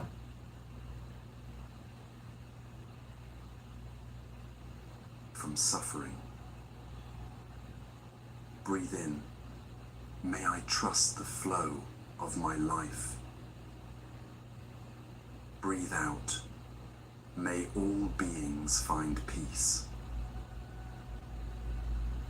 The Buddha taught something simple and profound. Peace comes from within. Do not seek it without. Everything you've been looking for is already here, in your capacity to be present, in your willingness to keep showing up, in your courage to feel and heal and grow, even when it's hard. Until we meet again, dear friend, trust the flow. You're exactly where you need to be. The path unfolds beneath your feet, one breath at a time, one moment at a time, one choice at a time. And that's enough. More than enough. If you need more peace like this, I'm here. And so is this community. We walk together.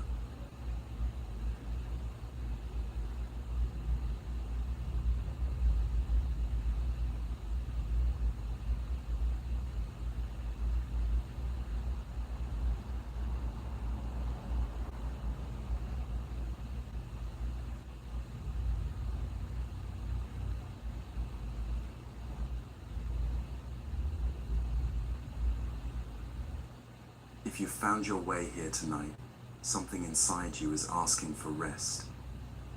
Maybe your mind won't stop spinning with worry. Maybe you're carrying the weight of everyone else's problems on your shoulders. Maybe you're just tired of trying so hard to hold everything together, tired of feeling responsible for things you can't control, tired of lying awake wondering if you're doing enough.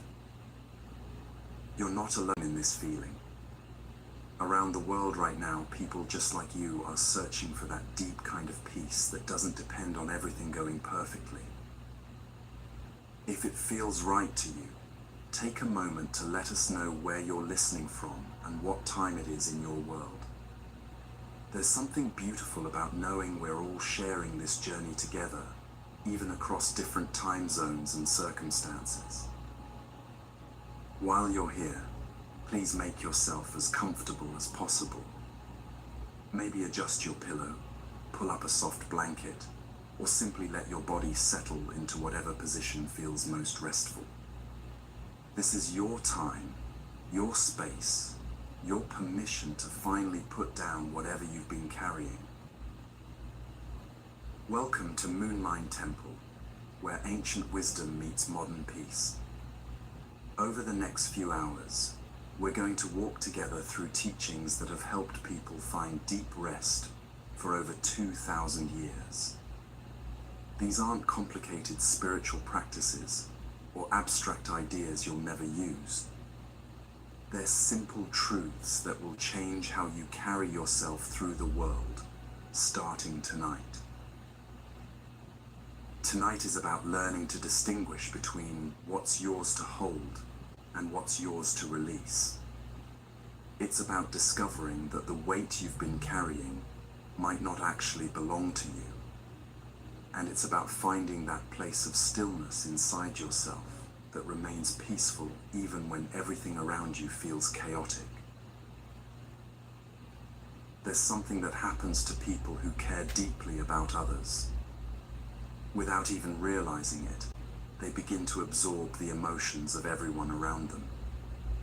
A friend calls upset about their relationship, and suddenly you're lying awake at night worrying about their marriage.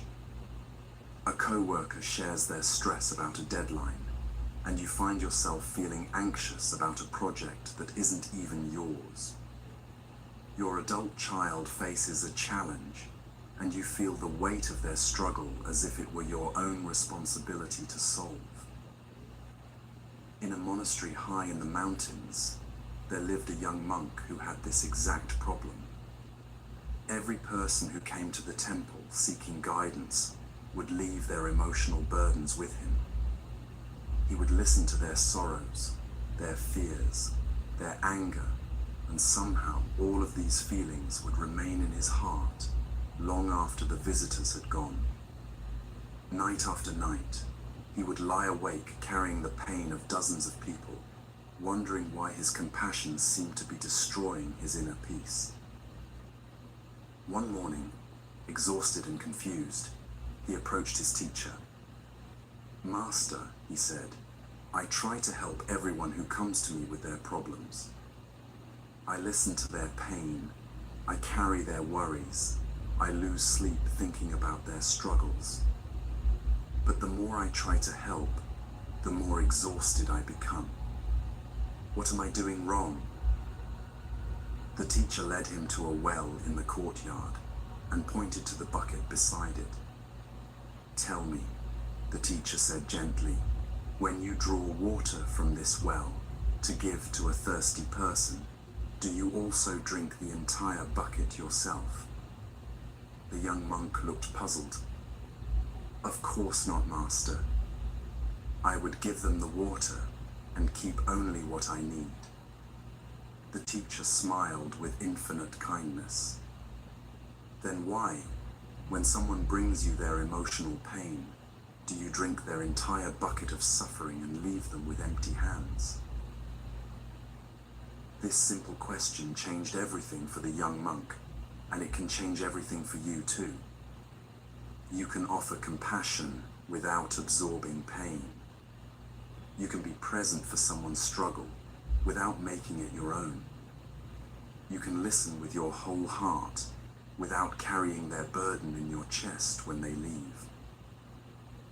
The well doesn't become empty when it gives water, and your heart doesn't become depleted when it offers love without attachment. This is one of the most profound teachings in Buddhist wisdom, the understanding that true compassion flows freely without creating suffering for the giver. Right now, as you listen to these words, notice if there's a tightening in your chest when you think about someone else's problems. That physical tension is a signal that you might be carrying emotional weight that belongs to them. Your body is incredibly wise. It will always tell you when you've crossed the line from helping to carrying. The Buddhist understanding is beautifully clear about this. Every person has their own path to walk, their own lessons to learn, their own emotional weather to experience. When you try to take that away from them, you're not actually helping. You're interfering with their growth while exhausting your own spirit. It's like trying to breathe for someone else, impossible and harmful to both of you. There's a fundamental difference between empathy and absorption. Empathy allows you to understand and connect with someone's experience. Absorption means you take on their experience as if it were your own. One creates connection and healing, the other creates confusion and depletion. Imagine for a moment that your energy is like sunlight. The sun doesn't deplete itself by shining on flowers. It doesn't become dimmer because it also shines on weeds. It simply radiates its natural warmth and lets each plant respond in its own way. You can offer the same kind of presence to others, warm, steady, available, but not responsible for how they grow.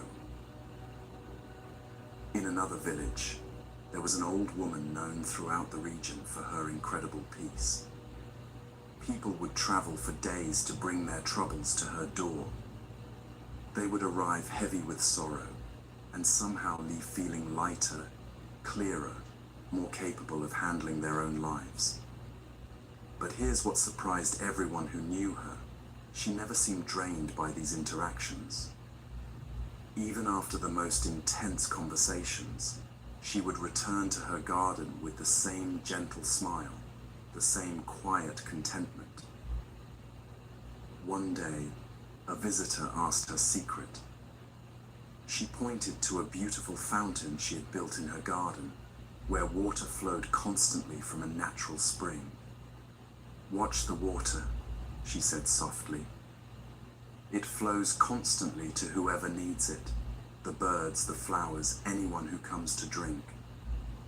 But notice what happens to the source. Does the spring become empty because it gives? Or does it stay full because it only gives what naturally flows?" This is the heart of healthy compassion in Zen teaching. True giving doesn't deplete because it comes from a source that refills itself. But when you try to give what you don't have, when you try to fix what isn't yours to fix, you create suffering for yourself and confusion for others. The spring gives water, not its entire underground source.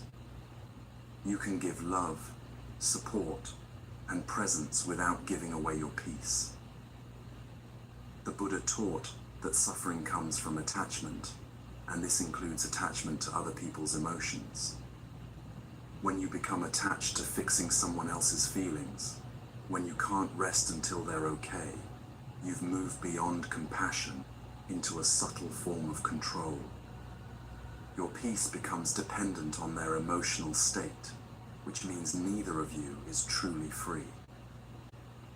The challenge is recognizing when you've crossed that invisible line from helping to carrying.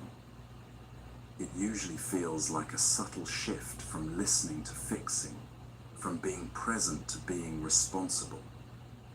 Your body will tell you when this happens. There's a difference between the warm expansion that comes with genuine compassion and the tight, anxious feeling that comes with emotional responsibility that isn't yours. Compassion feels spacious and open. It allows the other person to have their experience without needing to change it. Emotional absorption feels cramped and urgent. It carries an undercurrent of, "This shouldn't be happening," or "I need to fix this." Learning to distinguish between these two feelings is one of the most important skills you can develop. In Buddhist practice, this is called loving detachment, and it sounds contradictory until you experience it. It's actually the most loving thing you can do. When you stop trying to rescue everyone from their feelings, you give them space to develop their own emotional strength. When you stop absorbing their pain, you stay clear enough to offer real wisdom instead of reactive sympathy. Think about the people in your life who feel most supportive to you.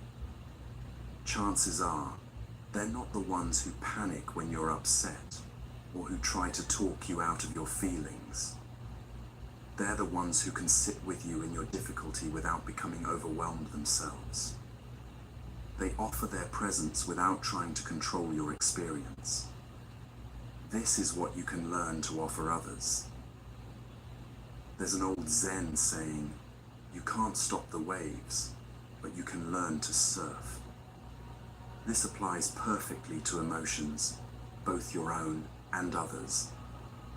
You can't stop someone else from feeling sad, angry, or afraid. But you can learn to surf these emotional waves when they come into your presence. You can stay balanced on your own board while they navigate their own waters. Let this understanding settle into your body now. Feel how different it is to think about someone you care about with love rather than with worry. Notice how love feels open and spacious, while worry feels tight and constricted. Love trusts, worry tries to control. Love offers, worry demands. You can choose love in every interaction. You can choose to trust that others are capable of handling their own emotional weather with your support, but not your sacrifice. This doesn't mean becoming cold or disconnected. It means becoming more genuinely helpful because you're not drowning in the very emotions you're trying to help them navigate. As you breathe right now, imagine releasing any emotions you've been carrying that don't belong to you. Not with coldness, not with rejection, but with the understanding that returning these feelings to their rightful owner is an act of love, both for them and for yourself. You can care deeply without carrying heavily. You can love completely without losing yourself. Picture those emotions floating away from your body like clouds moving across the sky. They're not being destroyed or dismissed. They're simply returning to where they belong. And in the space they leave behind, you can feel your own natural peace beginning to emerge. This peace was always there, waiting beneath the weight you thought you had to carry. You're not responsible for other people's happiness. You're not responsible for protecting anyone from their own feelings. You're not responsible for making sure everyone around you is okay before you can rest. These responsibilities were never yours to begin with, even though your caring heart may have picked them up along the way. What you are responsible for is your own presence, your own kindness, your own inner peace. And the beautiful paradox is that the more you tend to your own emotional garden, the more you have to offer others. The spring that doesn't run dry is the one that's connected to its own deep source. Tonight, as you continue this journey with us, you're learning to distinguish between the weight that's yours and the weight that isn't. You're discovering that letting go of what doesn't belong to you isn't selfish, it's necessary. It's how you preserve your capacity to show up fully for what is actually yours to handle.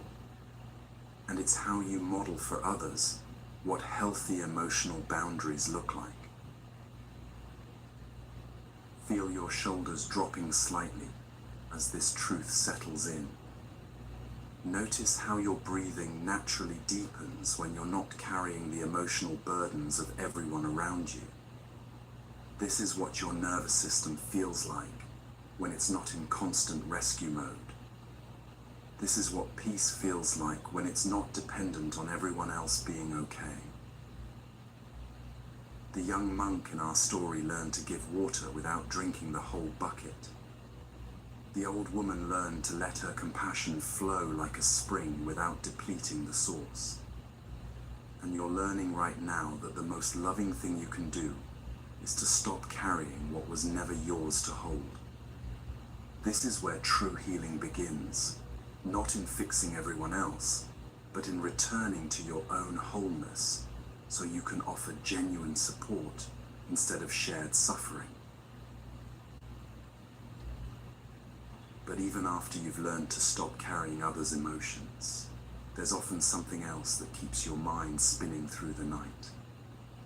It's the way your thoughts grab onto moments from the day and refuse to let them go, replaying conversations that already ended, rehearsing scenarios that may never happen, carrying mental stones long after you've left the place where you picked them up.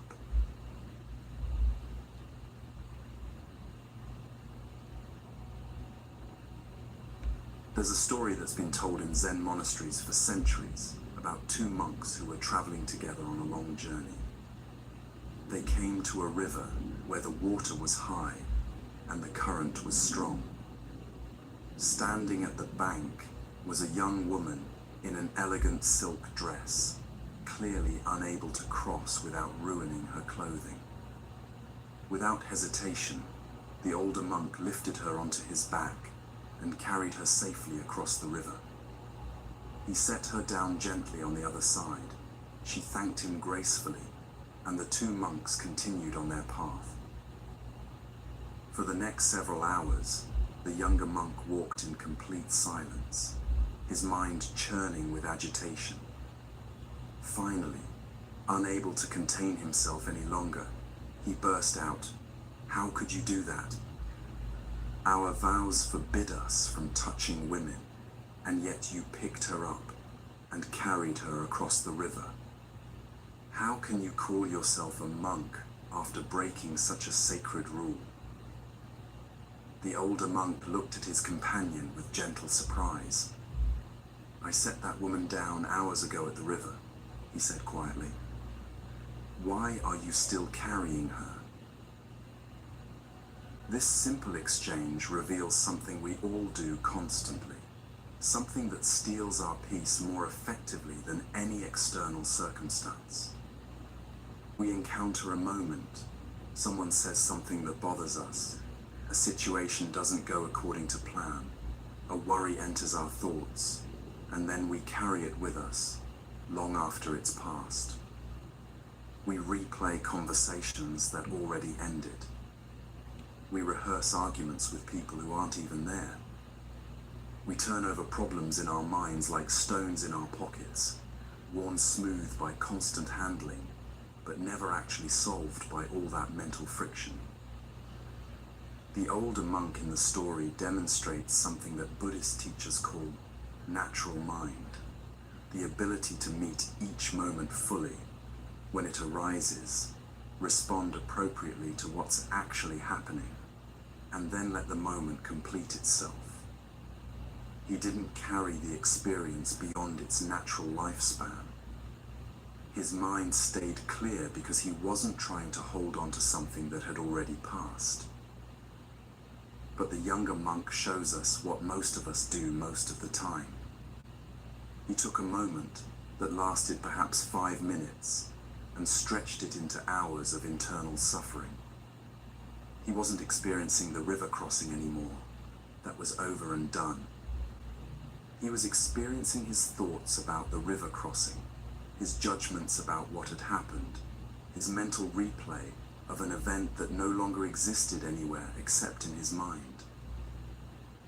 This is what Zen wisdom calls mental carrying, and it's different from the emotional carrying we talked about earlier. Mental carrying is when your thoughts grab onto experiences and refuse to let them pass naturally. It's the difference between experiencing something and thinking about experiencing something. One happens in the present moment and then flows on. The other happens in your head and can go on indefinitely. Right now, as you're listening to these words, you might notice your mind trying to carry something from earlier today. Maybe it's a conversation that didn't go the way you hoped. Maybe it's a mistake you made that you keep replaying. Maybe it's something you saw on the news that's stuck in your thoughts like a thorn. Notice how carrying these mental objects feels in your body. There's usually a subtle tension, a sense of weight, even though the original experience is long gone. The Buddha taught that this kind of mental carrying is one of the primary causes of suffering, and it's completely optional. You don't have to pick up every mental stone. You don't have to carry every conversation beyond the moment it ended. You don't have to react to every thought that crosses your awareness. The river in our story represents the present moment, where things arise and pass away naturally. The younger monk's agitation represents what happens when we refuse to let moments complete themselves. Life is constantly flowing, like that river the monks crossed. Experiences arise, peak, and dissolve in a natural rhythm. But our minds want to dam up certain moments and hold on to them. We replay conversations, worry about future scenarios, and argue with decisions that have already been made. None of this mental activity changes anything about reality, but it steals our peace and keeps us from being fully present to what's actually happening now.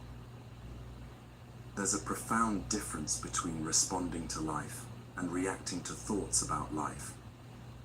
When you respond, you're present with what's actually occurring.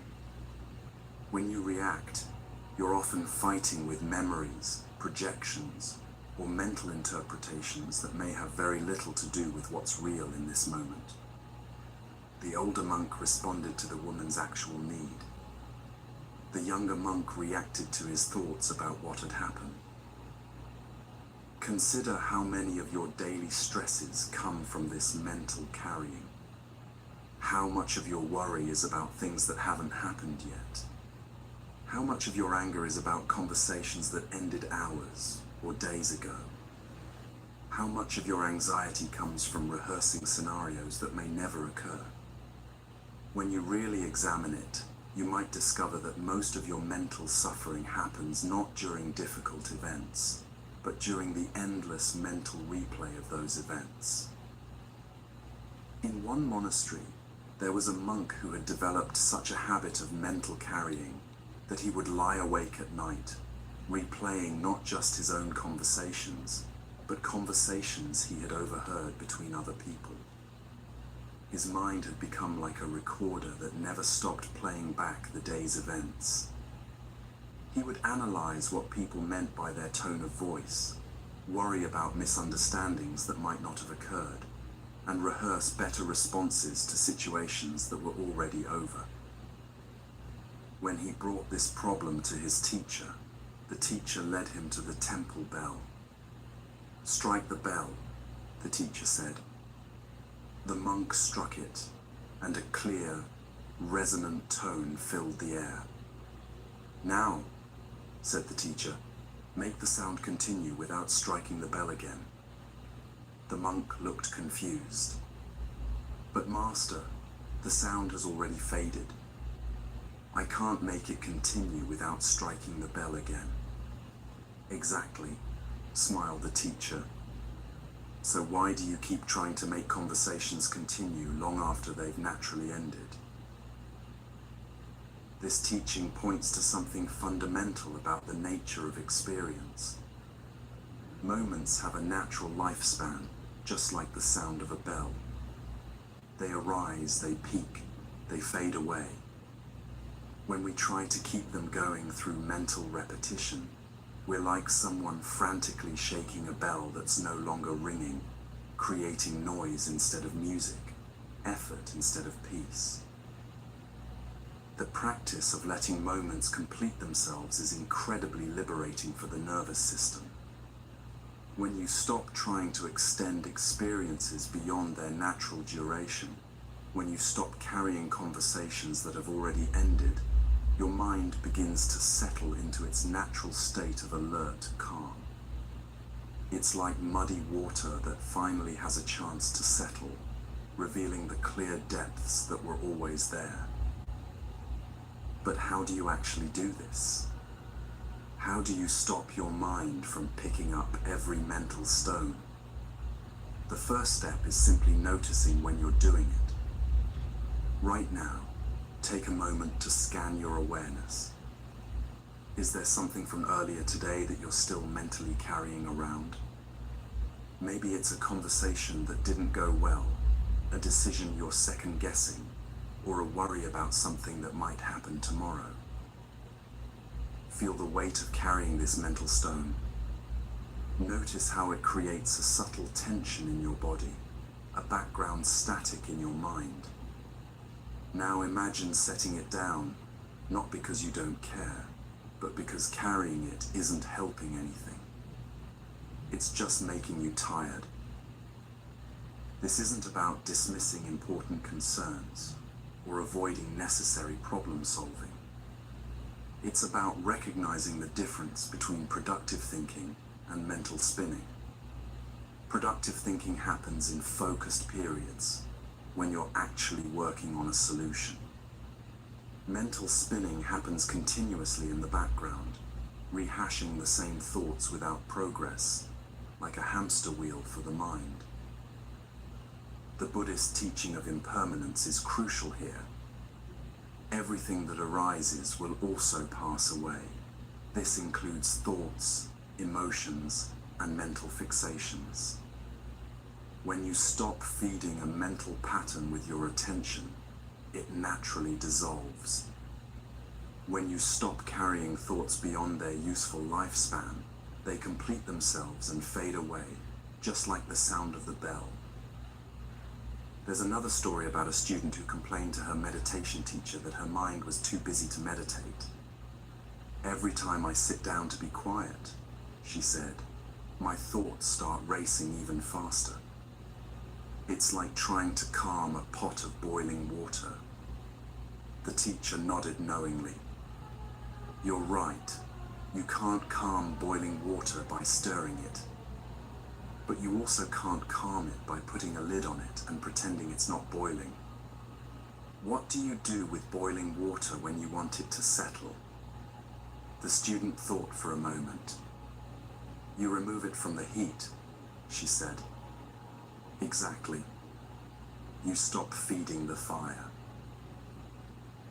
Your attention is the fire that keeps mental carrying alive. When you keep feeding attention to thoughts that want to replay endlessly, you're keeping them boiling. But when you gently withdraw your attention, not by fighting the thoughts, but by simply not engaging with them, they naturally settle. This practice of non-reactive awareness is like becoming the sky instead of the clouds. Clouds arise in the sky, move across it, and dissolve, but the sky itself remains unchanged. Thoughts arise in awareness, move through it, and dissolve, but awareness itself remains peaceful and clear. You can learn to identify more with the sky of awareness than with the passing clouds of thought. In Zen meditation, there's a beautiful teaching about sitting like a mountain while weather patterns pass by. The mountain doesn't react to every cloud that crosses its peak. It doesn't argue with the weather or try to control what kind of day it will be. It simply remains stable and present while all kinds of conditions move through the sky above it.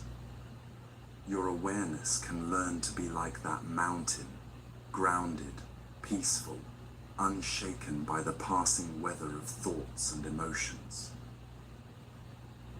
This quality of inner stillness isn't something you have to create from scratch. It's what naturally emerges when you stop picking up every mental stone, when you stop carrying conversations beyond their time, when you let moments complete themselves instead of extending them indefinitely in your mind. The stillness was always there, waiting beneath the mental noise. One of the most freeing realizations in Buddhist practice is that you don't have to believe every thought that arises in your mind. Thoughts are not facts. They're mental events that come and go like weather patterns. Some thoughts are useful and deserve your attention. Others are just mental habits, old patterns playing out, or random neural firing.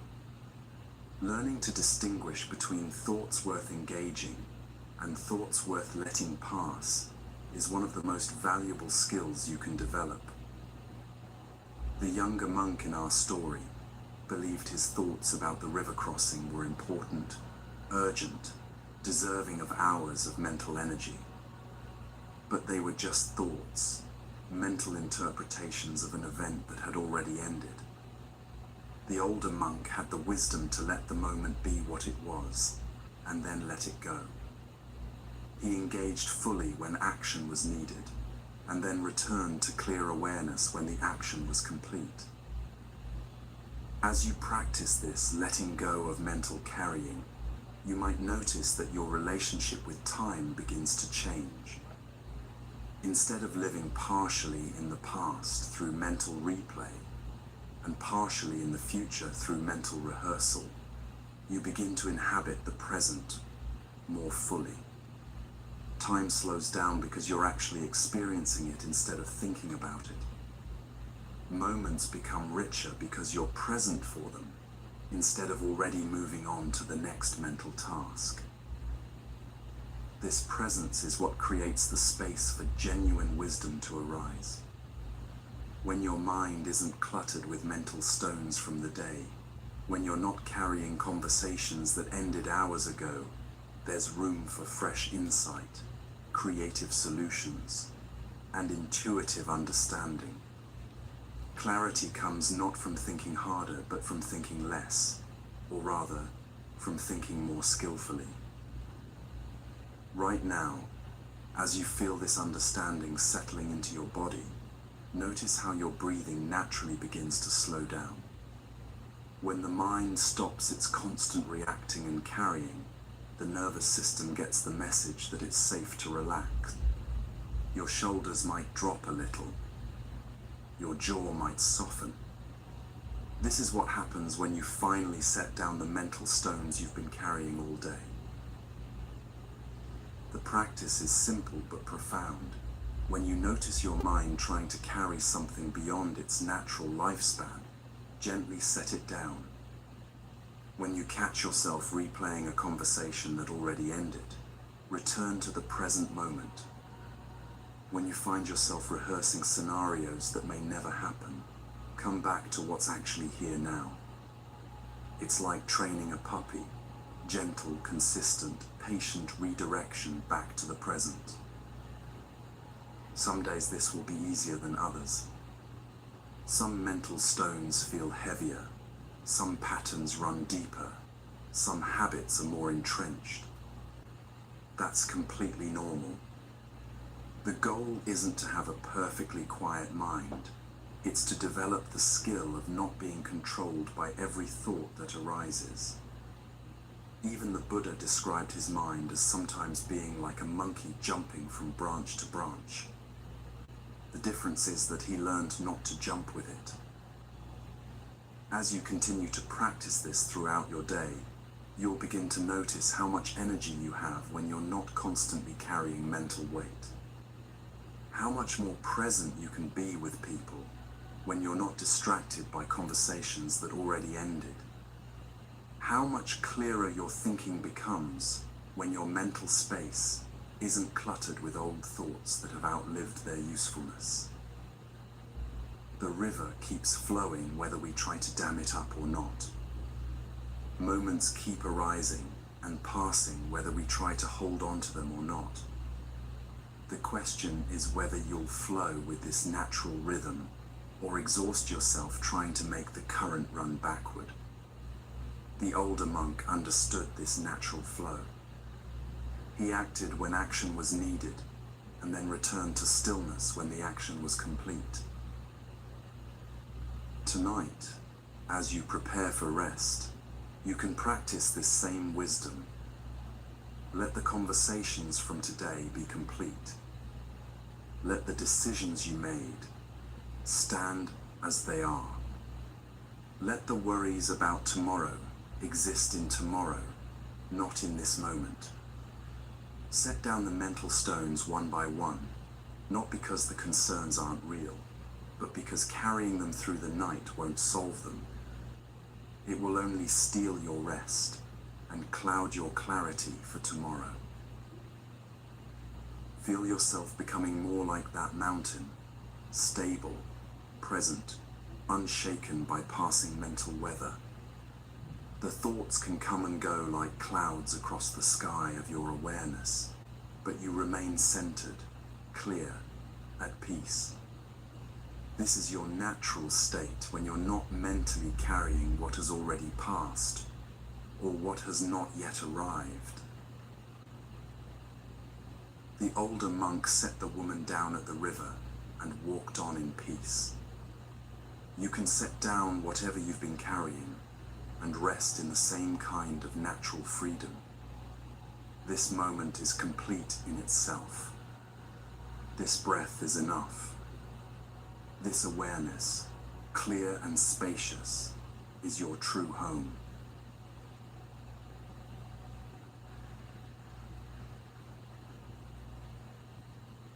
Even when you've learned to stop carrying others' emotions and to let go of mental stones from the day, there's often still something that keeps you awake at night, something that makes your mind spin with worry and planning.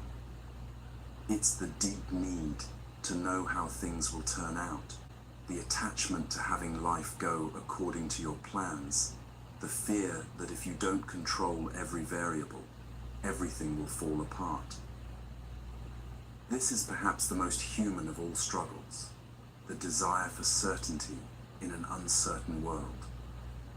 We make plans, set goals, work toward outcomes, and then suffer when reality takes a different path than the one we carefully mapped out.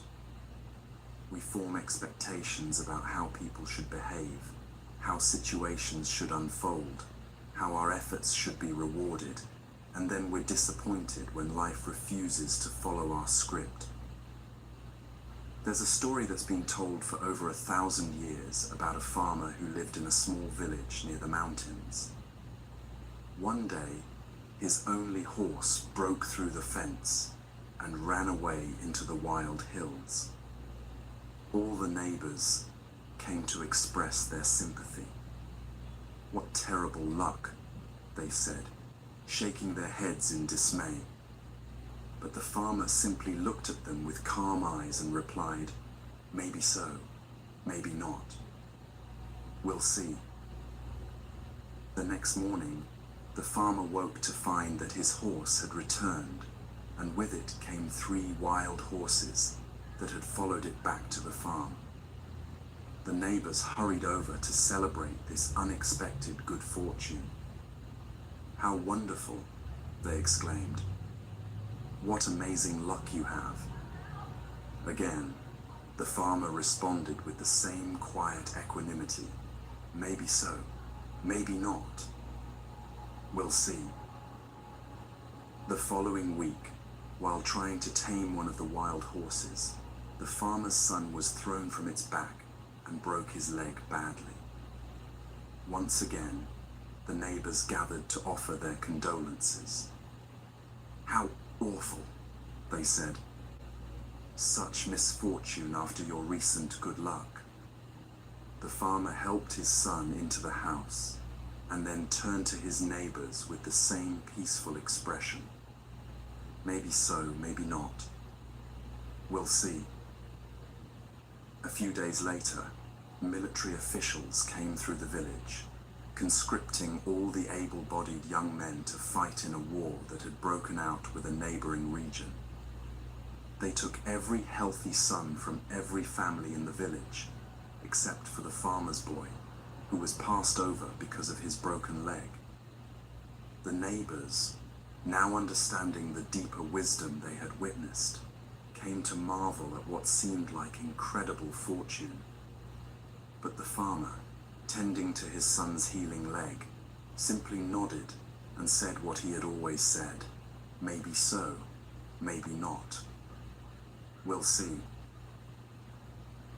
This story illustrates one of the most profound teachings in all of Buddhist philosophy, the understanding that our immediate judgments about whether events are good or bad, fortunate or unfortunate, are often based on incomplete information. The farmer had learned to hold outcomes lightly, to engage fully with whatever arose without wasting energy, deciding whether reality was matching his preferences.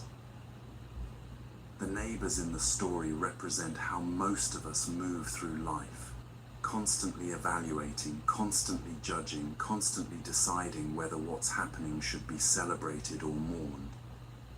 But this constant mental evaluation is exhausting, and it's often based on a very limited view of how events connect to each other over time.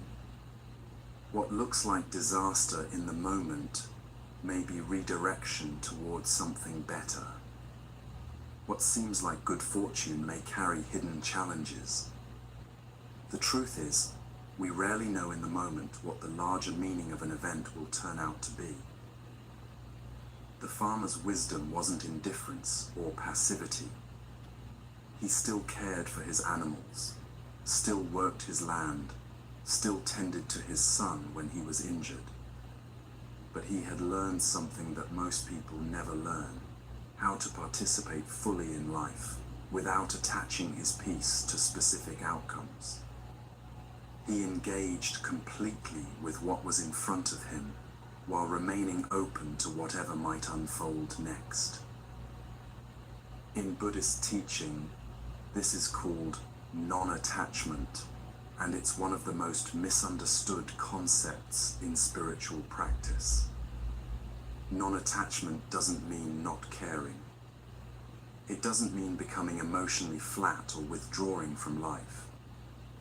It means caring deeply while holding outcomes lightly. It means giving your best effort while remaining unattached to whether that effort produces the results you expect. Think about something you've been really wanting to happen in your life right now. Maybe it's a job opportunity, a relationship development, a health improvement, or a personal goal you've been working toward. Notice how much mental energy you spend not just working on this outcome, but also worrying about whether it will happen, when it will happen, and what it will mean about you if it doesn't happen the way you want. All of that worry is like the neighbors in our story, constantly judging each development as good news or bad news. But what if you could approach your desires with the farmer's wisdom? You could still work toward what you want, still hope for positive outcomes, still take constructive action. But you could also cultivate the inner flexibility to trust that whatever unfolds will bring its own opportunities and lessons, even if they're not the ones you originally planned for. There was once a potter who had spent months creating what she believed would be her masterpiece, an intricate vase with delicate patterns that represented the culmination of years of skill development. The night before it was to be fired in the kiln, an earthquake shook her studio, and the unfired vase shattered into hundreds of pieces. She stood looking at the fragments, and her first impulse was to weep for all the lost work, all the destroyed beauty. But then she remembered something her teacher had once told her. The clay knows things the potter doesn't. Instead of mourning what was lost, she began to look more closely at how the vase had broken. The fracture patterns revealed structural weaknesses she hadn't noticed. The way the pieces separated showed her new possibilities for design. That broken vase became the inspiration for an entirely new technique that brought her more recognition and fulfillment than her original plan ever could have. This is what happens when we stop demanding that reality match our blueprints and start getting curious about what it's actually offering. The potter could have spent weeks mourning her broken vase, convinced that the earthquake had ruined everything. Instead, she practiced what Zen teachers call don't know mind, a state of open curiosity about how things will unfold, rather than rigid attachment to how they should unfold. Don't know mind doesn't mean being confused or uncertain. It means holding your plans and expectations lightly enough that you can recognize opportunities that don't match your original vision. It means being like a scientist who's genuinely interested in the results of an experiment, rather than someone who's already decided what the data should show. This shift in perspective is incredibly relaxing for the nervous system. When you're not constantly fighting with reality, when you're not pouring energy into resisting what's already happening, your body can finally release the chronic tension that comes from trying to control the uncontrollable.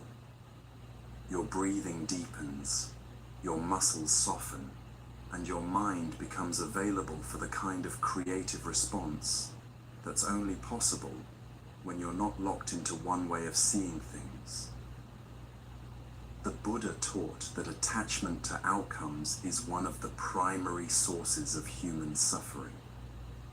Not because wanting things is wrong, but because tying your piece to getting specific results sets you up for disappointment.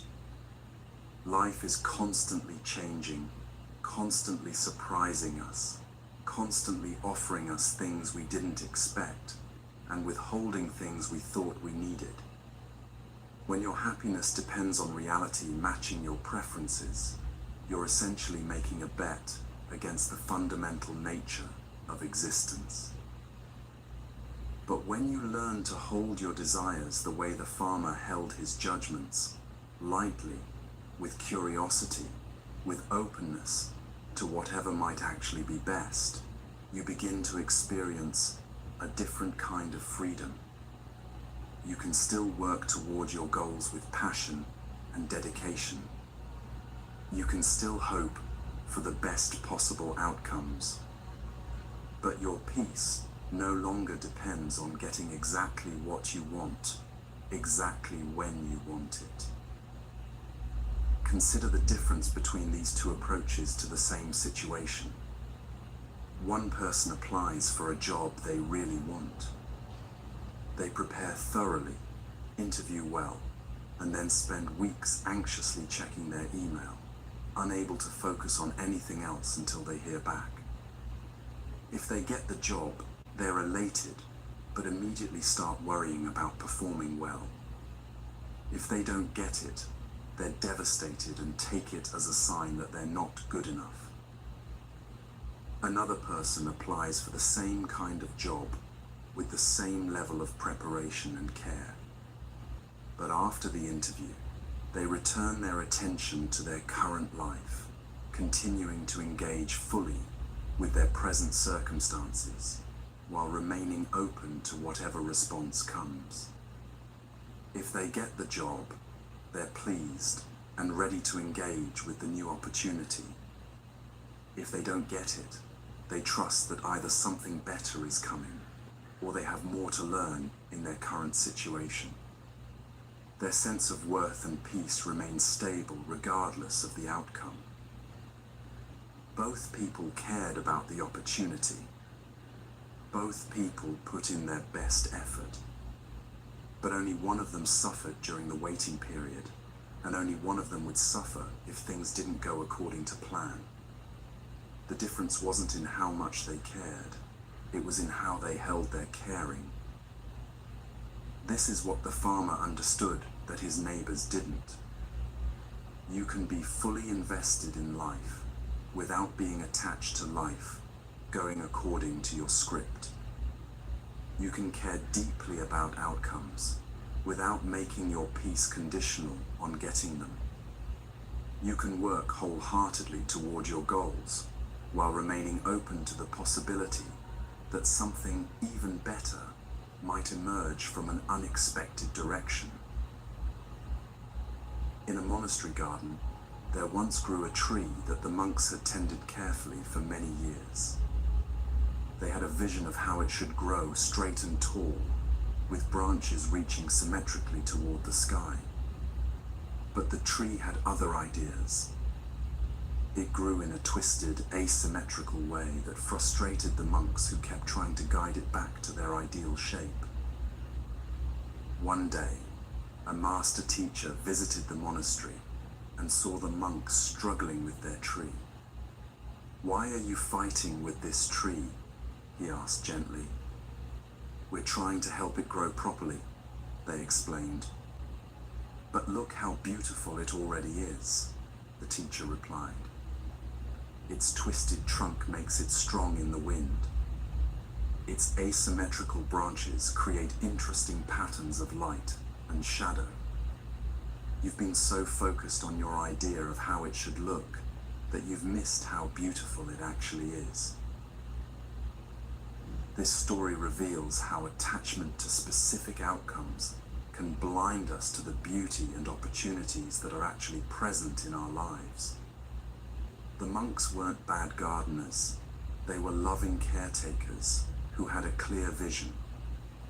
But their attachment to that vision was preventing them from appreciating the unique beauty that was actually emerging. How often do we do this in our own lives? How often do we miss the gifts that are actually being offered because we're so focused on the gifts we think we should be receiving? How much beauty do we overlook because it doesn't match our preconceived notions of how our lives should unfold? The practice of releasing attachment to outcomes begins with recognizing how much energy you're currently putting into trying to control things that are ultimately beyond your control. You can control your effort, your attitude, your response to what happens. But you can't control other people's decisions, market conditions, timing, or the countless variables that determine how your efforts will be received by the world. When you try to control these uncontrollable factors, you create a constant state of tension in your nervous system. It's like trying to steer a boat by gripping the ocean itself instead of working with the wind and currents. The ocean will do what it does regardless of how tightly you grip it, but the gripping will exhaust you and make you less effective at actually navigating. Right now, as you're listening to these words, you might be able to feel some of that tension in your body. Maybe it's in your shoulders, where you've been carrying the weight of trying to make things happen on your timeline. Maybe it's in your jaw, clenched from the effort of trying to control outcomes through willpower. Maybe it's in your chest, tight from holding your breath while we think you need. Take a moment to breathe into those tense places. Imagine releasing the grip you've been holding on your expectations. Not because you're giving up on your dreams, but because you're learning to hold them the way you would hold a butterfly, gently, with open hands, allowing it the freedom to land or fly as its nature dictates. This doesn't mean becoming passive. or stopping your efforts toward meaningful goals. The farmer in our story didn't stop farming just because he couldn't control the weather.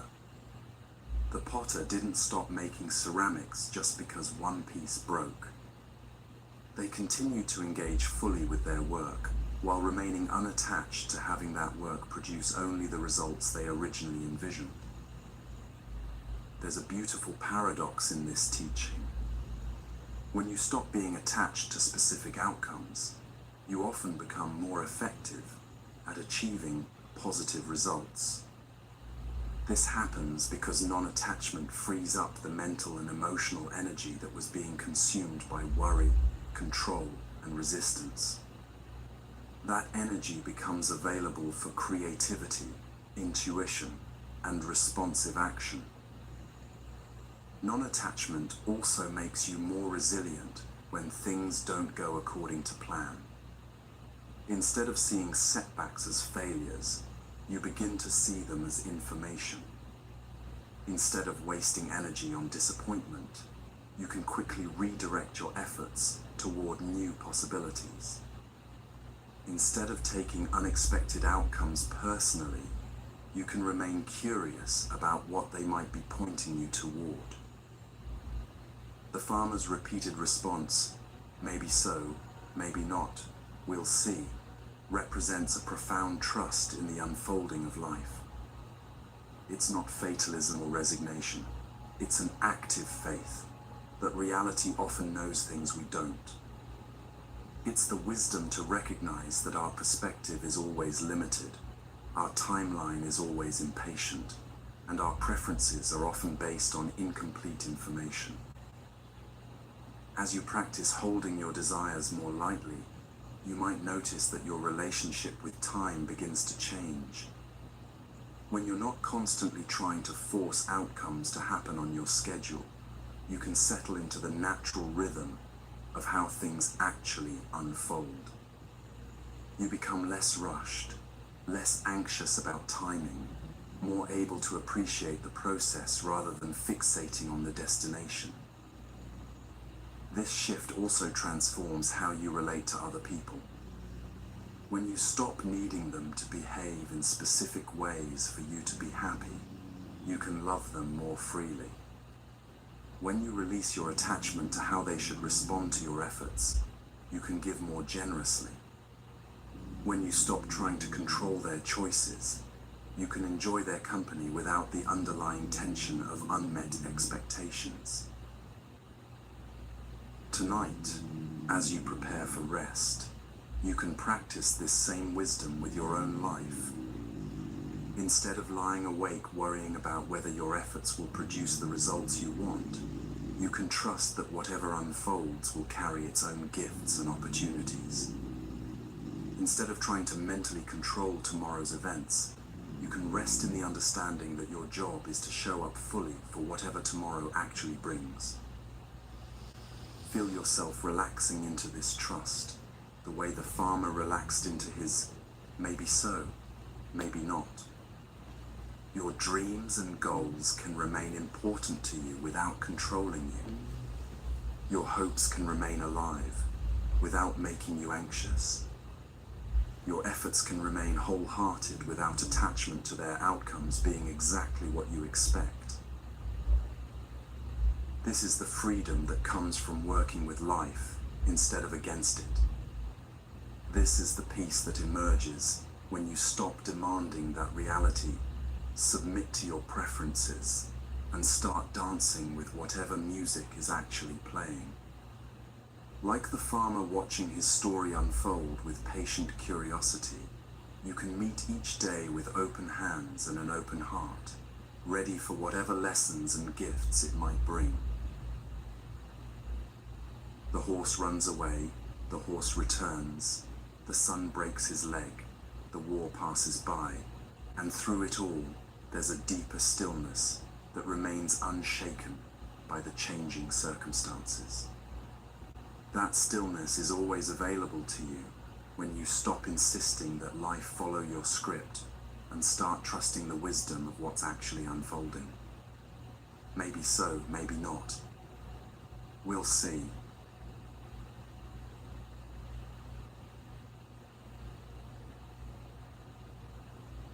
Even when you've learned to stop carrying others' emotions, to release mental reactivity, and to hold outcomes lightly, there's often still something that weighs on your heart in the quiet moments before sleep.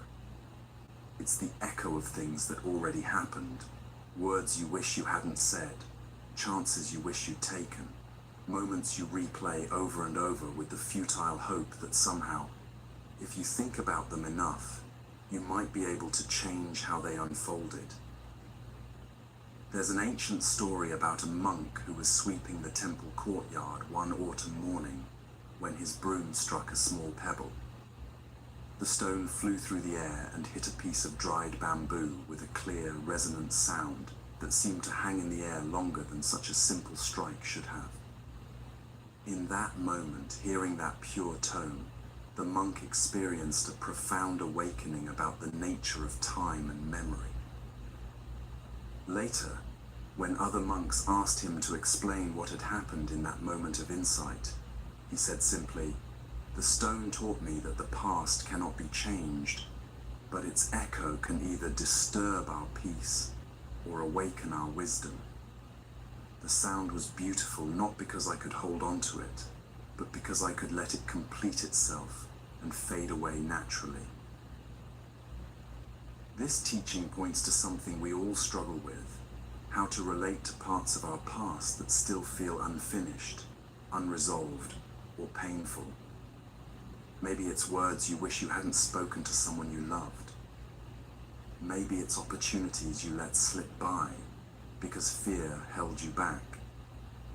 Maybe it's decisions you made that you now see differently with the wisdom you've gained since then. These memories can echo through your present moments, like that sound of stone striking bamboo, but the question is whether that echo will disturb your peace or contribute to your understanding. The Buddhist perspective on time is very different from how most people think about their past. While our minds often live in memories or project into imagined futures, reality only exists in this present moment. The conversation you regret happened in a moment that no longer exists anywhere except in your memory. The opportunity you missed existed in a time that has already passed and cannot be retrieved. The person you were when you made that decision was operating with different information, different wisdom, different circumstances than you have now. This doesn't mean dismissing or minimizing real pain from past experiences. It means recognizing that the suffering you feel now isn't actually coming from the past event itself. It's coming from your present moment relationship with the memory of that event. And that relationship can change, just like the monk's relationship with the sound of the stone changed from a simple noise into a doorway to wisdom. There was once a woman who carried deep regret about harsh words she had spoken to her mother during their last conversation before her mother passed away. For months, she replayed that final exchange, wishing she could take back what she'd said, wishing she'd been more patient, more loving. The weight of this regret was stealing her sleep and clouding every happy memory she had of her mother with sadness. One day, she shared her burden with a wise teacher who listened with great compassion. When she finished speaking, the teacher asked gently, "Tell me, when you remember your mother now, are you remembering her, or are you remembering your guilt about that last conversation?" The woman paused, realizing that her regret had become so strong it was actually blocking her from accessing the love that had defined their relationship for decades. The teacher continued, "Your mother knew who you were in your heart. One difficult moment doesn't erase 30 years of love. But your attachment to that one moment is erasing your ability to feel the love that's still here, still real, still available to you." This story illustrates something crucial about how regret operates in our minds. When we become attached to wishing the past were different, we often lose access to what was actually beautiful about our relationships and experiences. The regret becomes so loud that it drowns out the love, the joy, the connection that formed the foundation of what we're grieving. The Buddha taught that suffering comes not from what happened, but from our attachment to wishing it had happened differently. This attachment to changing the unchangeable is like trying to make a river flow backward. It's futile, and it prevents us from working skillfully with the water that's actually flowing in the present moment. But how do you actually release regret when it feels so justified, so important, so much like a necessary form of honoring what was lost? The first step is understanding the difference between healthy remorse and destructive regret. Healthy remorse acknowledges a mistake, learns from it, and then uses that learning to make better choices going forward. Destructive regret keeps replaying the mistake without any constructive purpose, creating suffering in the present without changing anything about the past. Right now, think about something from your past that still weighs on your heart. Notice how it feels in your body when you remember it. Is there a tightness in your chest? A heaviness in your stomach? A tension in your shoulders? These physical sensations are happening now, in this moment, even though the event you're remembering happened in the past. The past event is over, but your present moment relationship with the memory of it is creating real suffering right now. In a mountain monastery, there was an old monk who had been carrying guilt for over 20 years about a mistake he'd made as a young novice. He had accidentally broken a precious statue that had been in the temple for centuries, and despite the forgiveness of his teachers and community, he continued to punish himself for that moment of carelessness. One evening, as he sat in meditation, still tormented by this ancient regret, he heard the sound of a clay pot falling and shattering in the kitchen. Instead of continuing his meditation, he went to see what had happened and found a young monk standing amid the fragments, tears streaming down his face. "I'm so sorry, elder brother," the young monk said.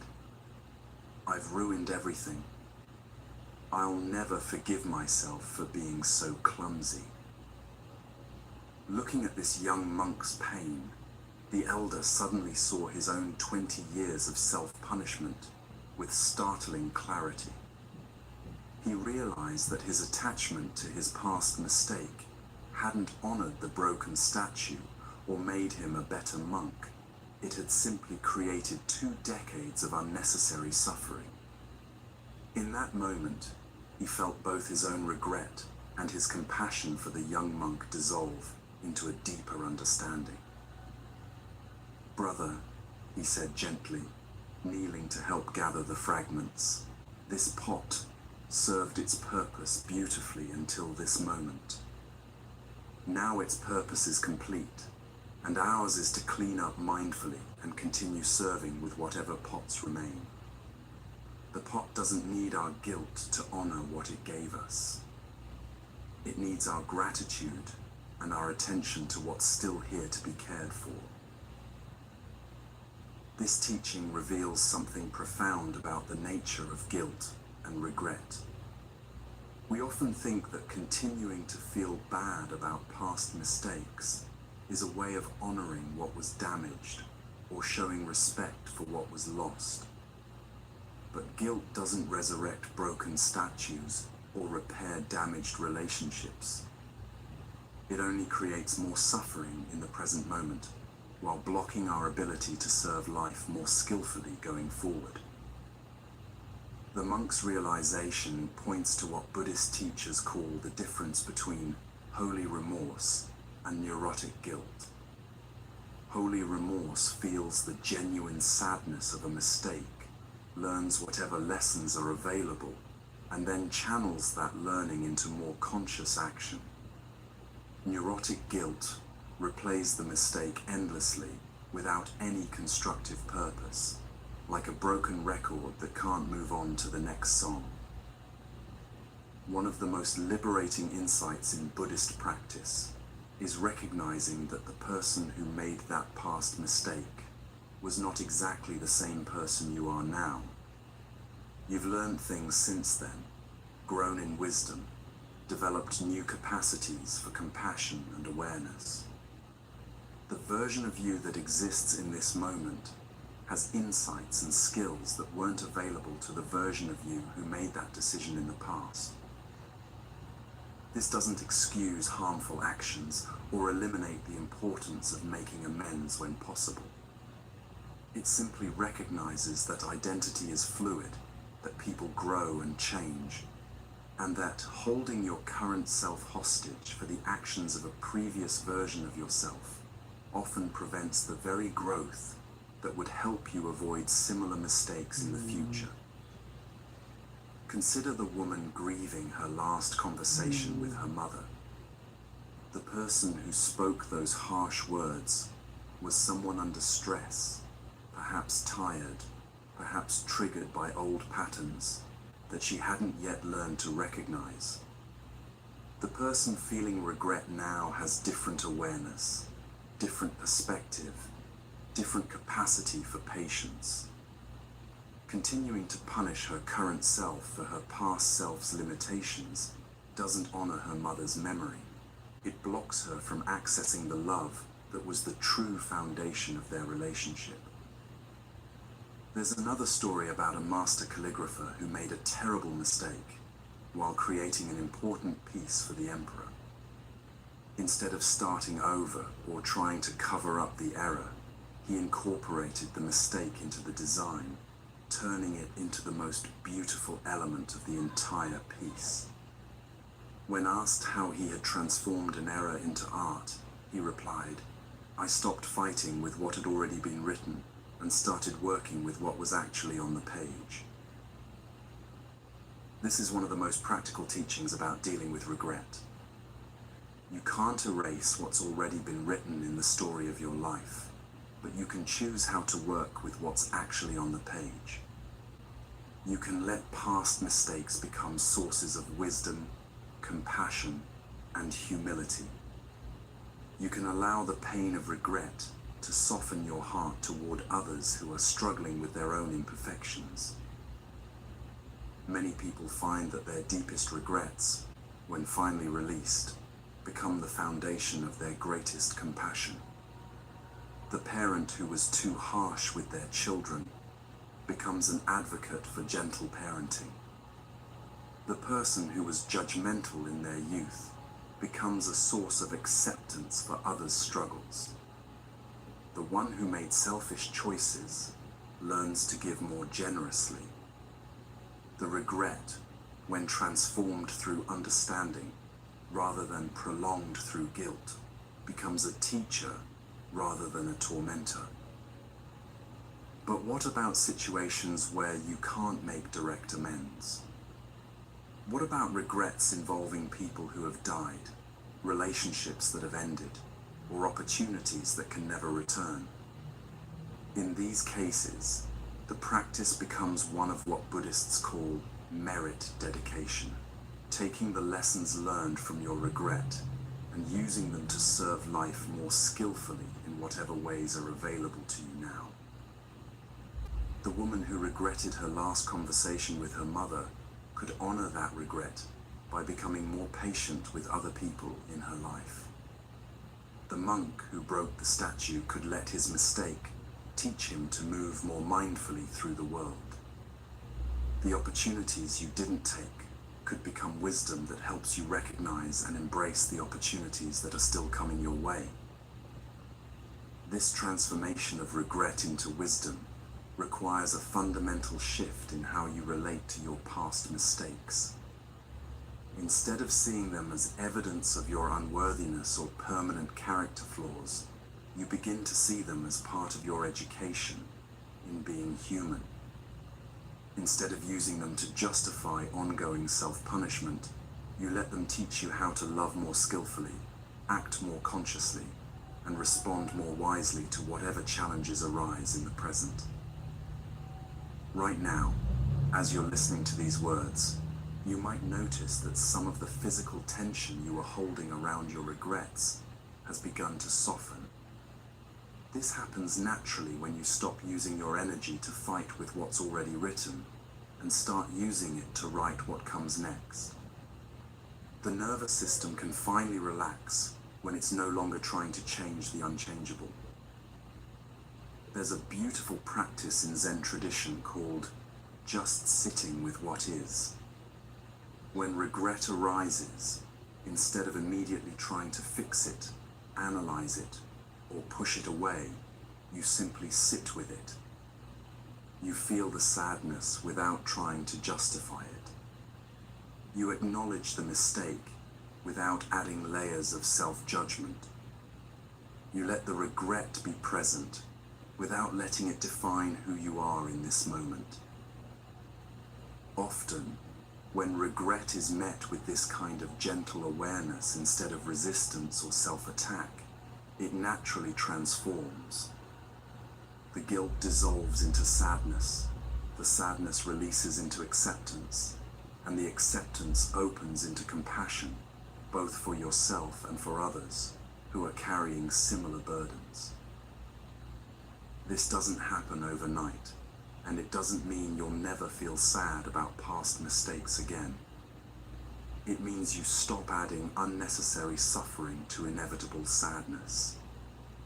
You let the natural grief of human imperfection flow through you without creating a permanent residence for guilt and self-punishment. As you prepare for rest tonight, you can practice this gentle awareness with whatever regrets you've been carrying. Instead of trying to resolve them once and for all, you can simply acknowledge them with the same compassion you would offer a friend who was struggling with similar feelings.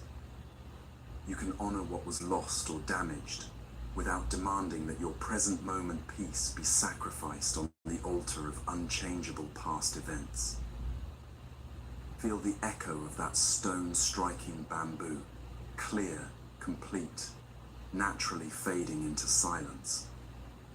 Your past experiences can echo through your awareness in the same way, offering their lessons without demanding that you live forever in their shadow. The sound completes itself and fades, and in that fading, space opens for whatever wants to arise next. Tonight, let your regrets complete themselves like that sound completing itself. Let them offer their wisdom and then fade into the spaciousness of this present moment, where your life is still being written, where your love can still be expressed, where your learning can still serve the world in ways that honor both what was lost and what remains possible. The past has taught you what it came to teach. Now let it rest so that you can rest too, knowing that the person you've become through your mistakes is more compassionate, more wise, more deeply human than the person you would have been without them. This is the gift that regret offers when it's finally allowed to transform from burden into teacher, from weight into wisdom.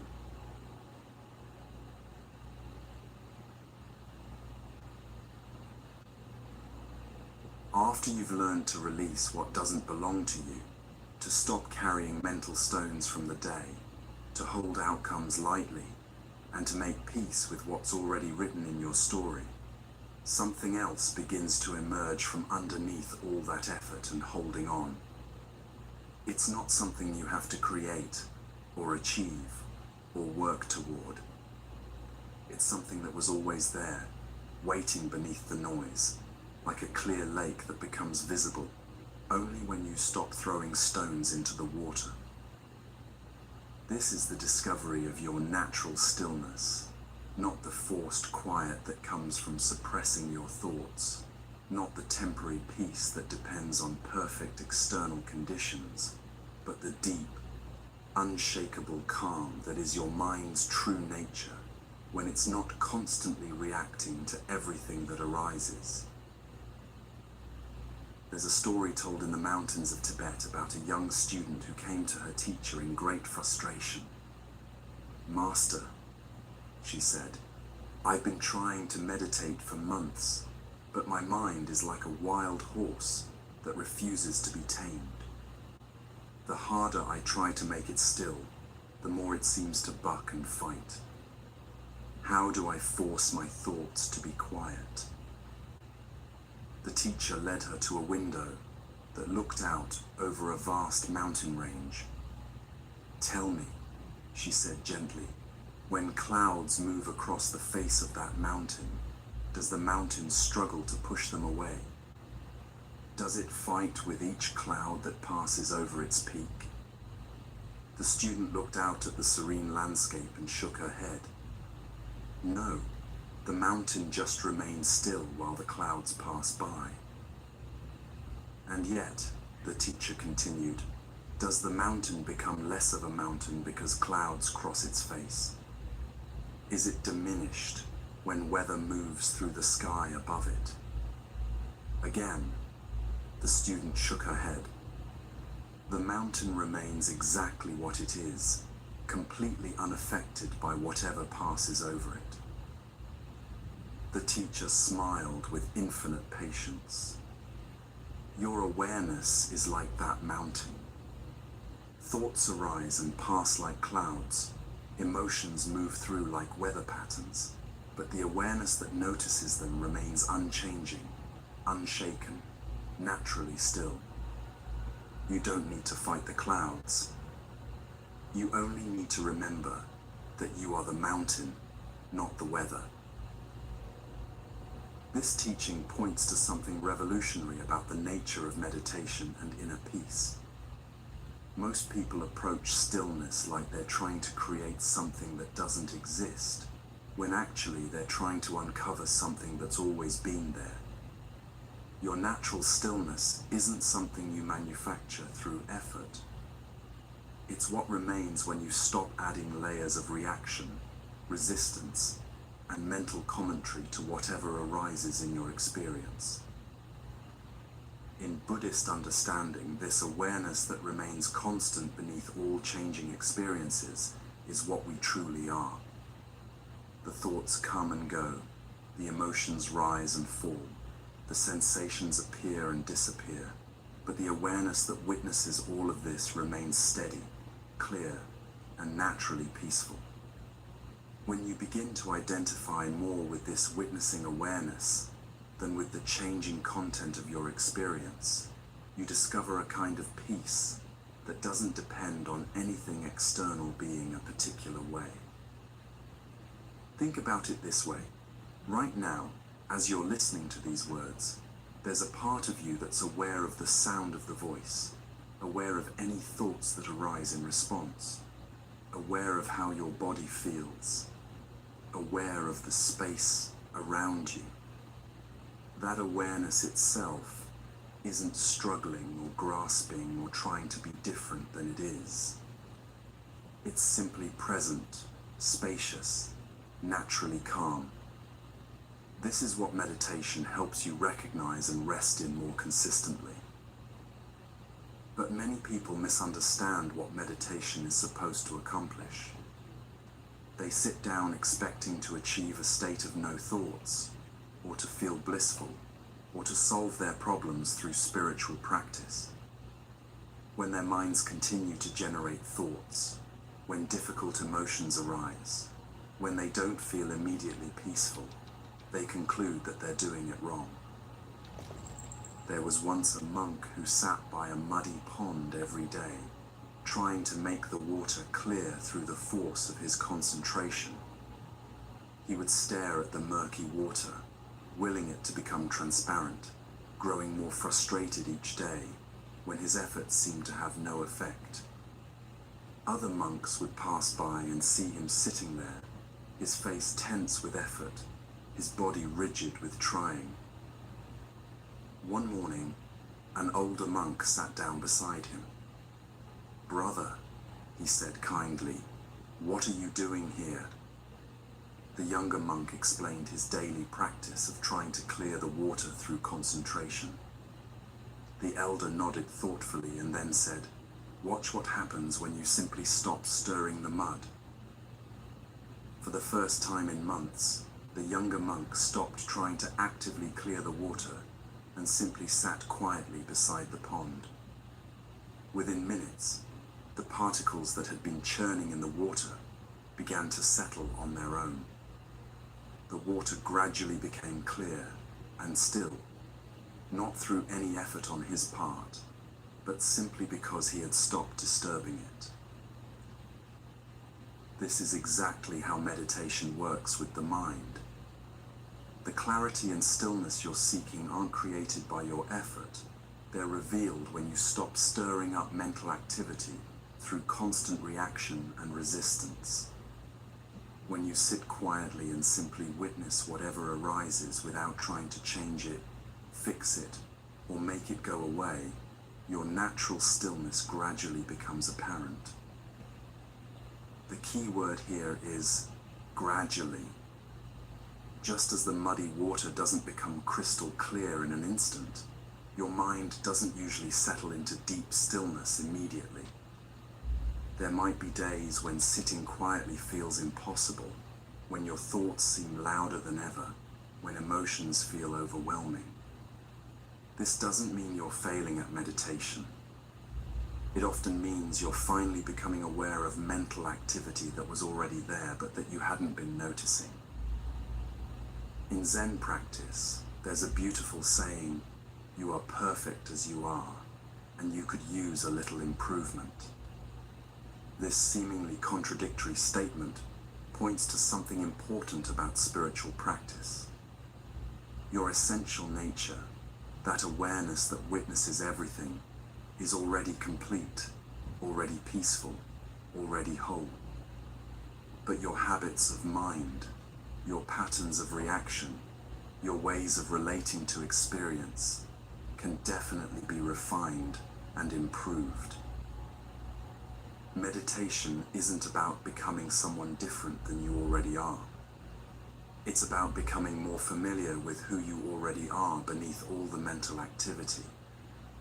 It's like cleaning dust off a mirror. The mirror's capacity to reflect clearly was always there, but the dust was obscuring it. Your natural stillness is like that mirror's reflective nature, always present, sometimes hidden, but never actually damaged or lost. This understanding can be incredibly relieving for people who have struggled with meditation or who feel like they're not spiritual enough to access deep peace. You don't need to be in a monastery. You don't need to sit in perfect posture for hours. You don't need to have profound mystical experiences. You only need to practice recognizing the stillness that's already here, like learning to notice the sky behind the clouds. Right now, even as your mind might be generating thoughts about what you're hearing, there's a deeper stillness that's aware of those thoughts. Even if emotions are present, there's a calm awareness that notices those emotions without being overwhelmed by them. Even if your body feels restless or uncomfortable, there's a spacious presence that can hold that restlessness with patience and kindness. This is what Buddhist teachers mean when they talk about non-dual awareness, the recognition that you are not separate from the peace you're seeking.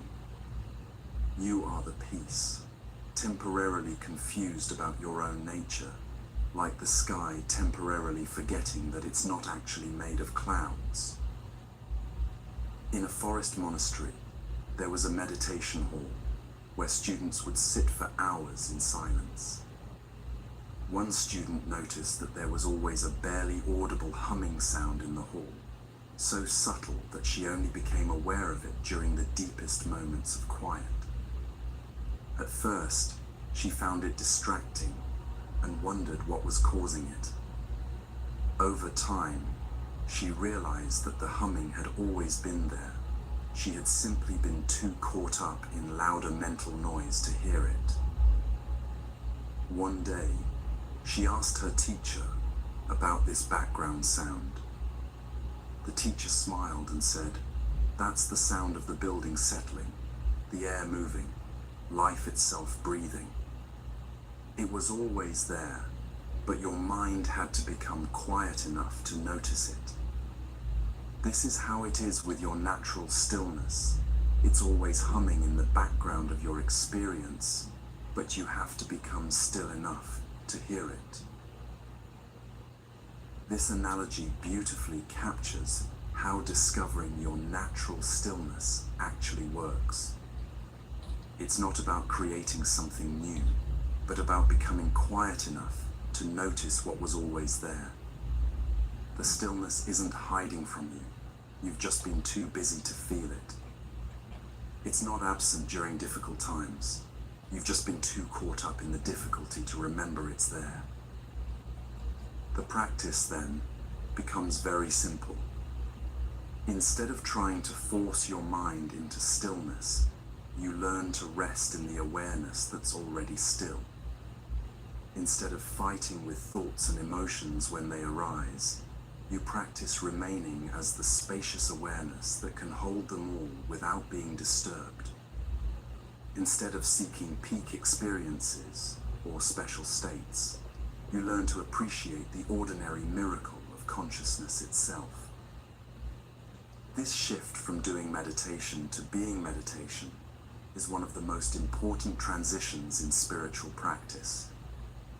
When you're doing meditation, you're using techniques to try to achieve certain states. When you're being meditation, you're simply resting in your natural state of aware presence. Both approaches have their place, but being meditation is where the deepest peace is found. As you're listening right now, you can experiment with this being meditation. Instead of trying to concentrate on these words or control your thoughts about them, simply rest in the awareness that's already here, already listening, already present.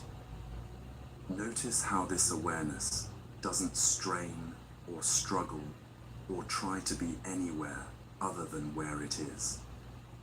It's naturally relaxed, naturally open, naturally still. This is what the mountain in our earlier story represents.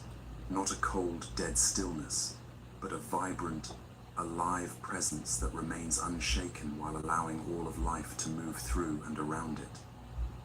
Your natural stillness has this same quality. It's not the stillness of a rock, but the stillness of space itself, infinitely open, completely allowing, totally at peace with whatever appears within it. When you begin to rest more consistently in this natural stillness, several things start to happen. First, you become less reactive to external circumstances because you're less identified with the mental and emotional reactions that arise.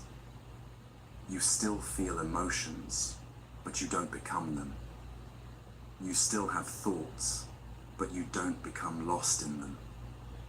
You remain centered in the stillness while allowing everything else to come and go freely. Second, you develop what Buddhists call equanimity, a kind of balanced responsiveness to life that doesn't swing between extremes of elation and despair. From the perspective of natural stillness, both pleasant and unpleasant experiences are seen as temporary weather patterns moving through the sky of awareness. You can appreciate the beautiful ones without clinging to them, and endure the difficult ones without being overwhelmed by them. Third, you begin to trust yourself in a deeper way. When you know that there's a place of stillness within you that can't be damaged by external circumstances, you feel more confident about facing whatever life brings. You stop looking to the outside world to provide you with peace, because you've discovered the peace that's built into your very nature. There's an old Zen story about a student who asked her teacher, "How do I maintain this stillness when I leave the meditation hall and go back into the busy world?" The teacher replied, "Do you think the sky stops being the sky when it's full of clouds? Does space become less spacious when it's filled with objects? Your stillness doesn't disappear when your life gets busy. You just forget to notice it's there." This is perhaps the most practical teaching about natural stillness. It's always available, regardless of what's happening around you or within you.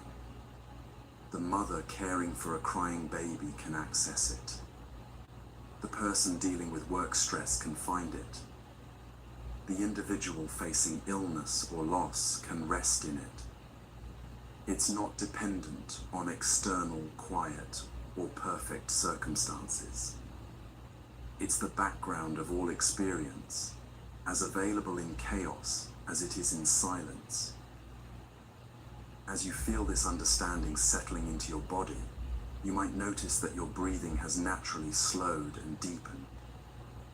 This happens spontaneously when you stop trying to control your experience and start resting in the awareness that's already at peace with whatever is arising. Your nervous system recognizes this as a return to your natural state and begins to relax accordingly.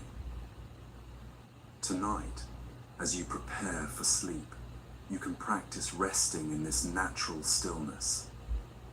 Instead of trying to make your mind empty or force yourself to feel peaceful, you can simply notice the awareness that's already here, already at rest, already complete.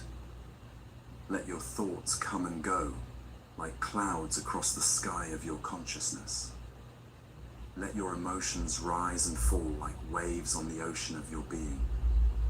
And rest in the knowing that you are not the clouds or the waves.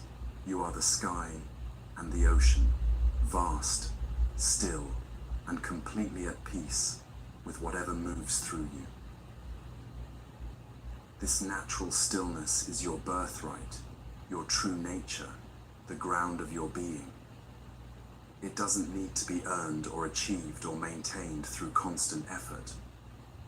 It only needs to be remembered, like the mountain remembering that it remains unmoved while clouds pass over its peaks. You are that mountain, and your peace is as natural and unshakable as stone reaching towards sky.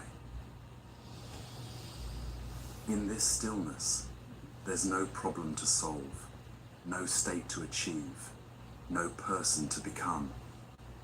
There's only this awareness, aware of itself, consciousness resting in its own nature, the simplest and most profound thing in existence.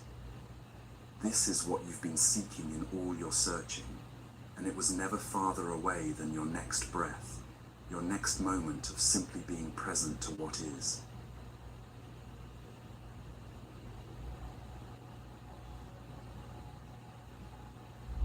Now that you've discovered the natural stillness that remains constant beneath all changing experiences, you might wonder what to do when powerful emotions arise that seem to disturb that peace. What happens when anger burns through your awareness like wildfire, or when grief feels so heavy it seems to crush the very stillness you've worked to cultivate? What do you do with the intensity of fear, the overwhelming nature of sadness, or even the desperate quality that sometimes accompanies great joy? The beautiful truth that Buddhist wisdom reveals is that these emotions aren't enemies of your peace. They're energy that can be transformed and channeled, like fire that can either burn down a house or warm a home, depending on how skillfully it's tended. In a monastery nestled deep in the mountains, there was a monk whose job was to tend the sacred fire that burned continuously in the main temple. This fire provided warmth during the harsh winters, light during the dark hours, and heat for cooking the community's simple meals. But fire, as the monk learned, required constant attention and skill to remain beneficial rather than destructive. One day, a young novice asked him, "Brother, how do you keep the fire from burning too hot and consuming everything, yet prevent it from growing so weak that it provides no warmth?" The monk smiled and gestured toward the carefully arranged logs. "I don't try to eliminate the fire's nature," he said. "Fire wants to burn. That's what makes it fire. But I can choose what fuel to give it, when to provide more air, and when to let it settle into glowing coals. The fire's energy remains the same, but how I work with that energy determines whether it serves life or destroys it." This is exactly how Buddhist practice approaches emotions. Emotions are not problems to be solved or states to be eliminated. They're energy moving through your system, and like fire, this energy can be incredibly beneficial when it's understood and skillfully directed. The goal isn't to become emotionless, it's to become emotionally wise. Most people relate to their emotions in one of two unhelpful ways. Either they suppress them, trying to push down feelings that seem inappropriate or uncomfortable, or they become completely identified with them, letting emotions drive their actions without any conscious direction.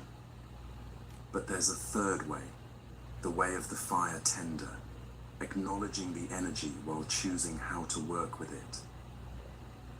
Take anger, for example.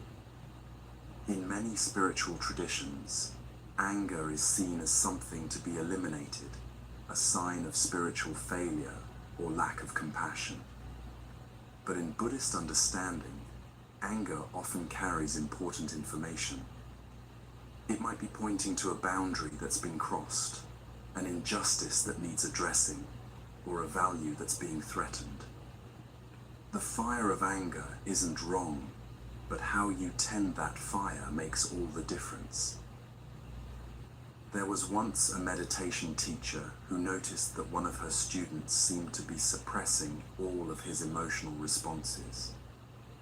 He sat in meditation with perfect posture, spoke in measured tones, and never showed any signs of disturbance.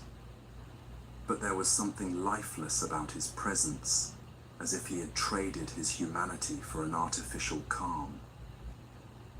One day, during a community work period, another student accidentally knocked over this man's carefully organized tools. Instead of the expected anger, the man simply smiled and said, "No problem at all," but his hands were shaking and his jaw was visibly clenched. The teacher approached him gently. "What happened to your anger?" she asked. "I got rid of it," he replied proudly. "I don't get angry anymore."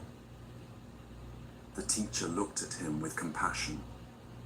"You haven't gotten rid of your anger," she said kindly. "You've just stopped the fire from reaching the surface. But look at your hands, feel your jaw. The fire is still burning. It's just burning underground, where it can't warm anyone, but it can still burn you from the inside." This story points to something crucial about emotional health in spiritual practice. Suppressing emotions doesn't make them disappear. It just drives them deeper into your system, where they can create tension, illness, and psychological rigidity. True emotional wisdom involves feeling your emotions fully while choosing your responses consciously. When anger arises, instead of immediately reacting or immediately suppressing, you can practice what Buddhist teachers call the sacred pause. You feel the heat of the emotion, you acknowledge its presence, you let it move through your body without either feeding it with mental stories or pushing it away with spiritual concepts. In that pause, you can ask yourself, what is this anger trying to tell me? What action, if any, would be most helpful here? How can I use this energy in service of clarity rather than confusion? Often, when anger is met with this kind of conscious attention, it transforms naturally. The heat remains, but it becomes fuel for clear communication, appropriate boundary setting, or compassionate action toward injustice. The fire doesn't get extinguished, it gets channeled into something that serves life rather than destroying it. The same principle applies to all emotions. Grief, when it's allowed to move through you without resistance, doesn't just process loss, it opens your heart to deeper compassion for all beings who experience pain. Fear, when it's felt fully, without being dramatized, often contains valuable information about real dangers that need attention or false beliefs that need questioning. Even joy, when it's not clung to desperately, becomes a natural expression of gratitude that enhances your connection to life. In another temple, there was a monk who had been practicing meditation for many years, but found himself becoming increasingly numb to his emotional life. He came to his teacher concerned that his practice was making him less human, less capable of feeling deeply about anything. The teacher listened carefully and then took him to the temple garden, where a small stream flowed between carefully placed stones. "Tell me," the teacher said, "is this stream more beautiful when it flows smoothly over these flat stones, or when it encounters the larger rocks and creates rapids and small waterfalls?" The monk considered the question. "Both have their beauty," he said, "but the rapids seem more alive, more dynamic." The teacher nodded. "Your emotions are like those rapids. They show that your heart is encountering the obstacles and opportunities of life, that you're engaged rather than detached. The goal isn't to eliminate the rapids, it's to let them flow skillfully without damaging the banks." This teaching beautifully illustrates the difference between healthy detachment and emotional numbness. Healthy detachment allows you to feel emotions fully without being controlled by them. Emotional numbness tries to avoid feeling anything difficult, which usually also deadens your capacity for joy, love, and authentic connection. The practice of transforming emotional fire requires developing what psychologists call emotional regulation and what Buddhist teachers call skillful means. This involves several key elements. First, developing the capacity to stay present with intense emotions without either being overwhelmed by them or pushing them away. Second, learning to distinguish between the raw energy of emotion and the mental stories that often amplify that energy unnecessarily. And third, cultivating the wisdom to channel emotional energy into responses that serve your deepest values rather than your immediate impulses. Right now, think of an emotion that you typically struggle with. Maybe it's anxiety that seems to spiral out of control, or sadness that feels too heavy to bear, or anger that erupts before you can catch it. Instead of thinking about how to get rid of this emotion, consider what it might be like to work with it the way the monk worked with fire, not eliminating its essential nature, but learning to tend it skillfully. For instance, anxiety often contains the energy of care and concern. When it's overwhelming, that caring energy becomes scattered and unproductive. But when it's channeled skillfully, that same energy can become thoughtful preparation, mindful attention to important details, or compassionate concern for others' well-being. The anxious energy doesn't disappear. It gets focused in ways that actually serve the caring that underlies it. There's a meditation practice that some Buddhist teachers use specifically for working with difficult emotions. When a strong emotion arises, instead of immediately trying to calm it or analyze it, you breathe into it. You literally send your breath toward the place in your body where you feel the emotion most intensely. This isn't trying to breathe the emotion away. It's offering your breath as a kind of spaciousness that can hold the emotion without being overwhelmed by it. As you breathe with the emotion, you might notice that it has its own natural rhythm, its own lifespan. Emotions, like waves, have a natural tendency to rise, peak, and subside if they're not interfered with. When you neither suppress them nor feed them with dramatic stories, they often transform themselves, revealing wisdom or moving into different emotional territories entirely. One of the most profound discoveries in working with emotions this way is realizing that you are not your emotions. You are the awareness that experiences emotions, just as you are the sky that experiences weather. The sadness moves through you, but you are not made of sadness. The anger arises in you, but you are not essentially angry. This recognition allows you to feel emotions fully without losing your center, to be moved by life, without being controlled by every emotional impulse. This doesn't mean becoming cold or distant from your emotional life. Actually, it often means becoming more emotionally available and authentic because you're no longer afraid of what you might feel.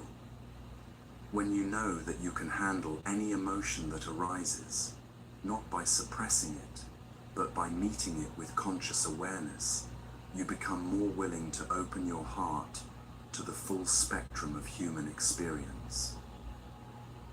There's another story about a potter who was known for creating vessels of extraordinary beauty and strength.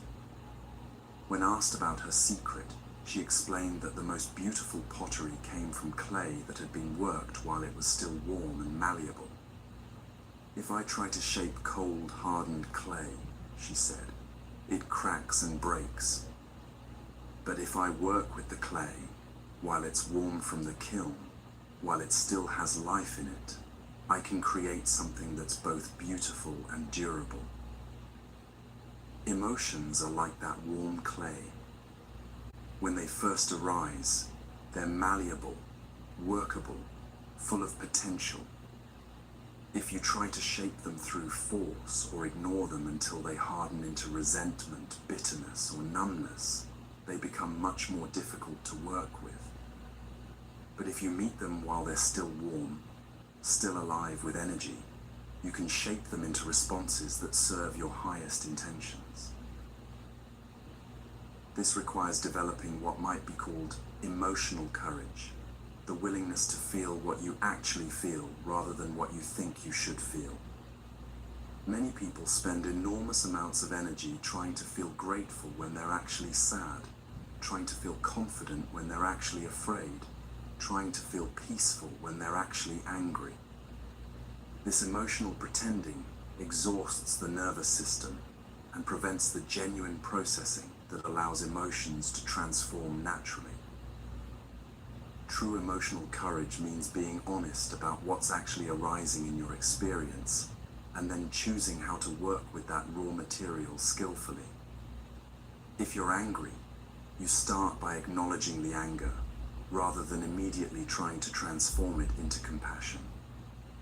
If you're sad, you feel the sadness rather than rushing to find the silver lining.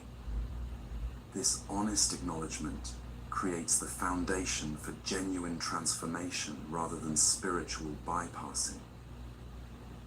As you practice this approach to emotional life, you might notice that your relationships with others begin to change.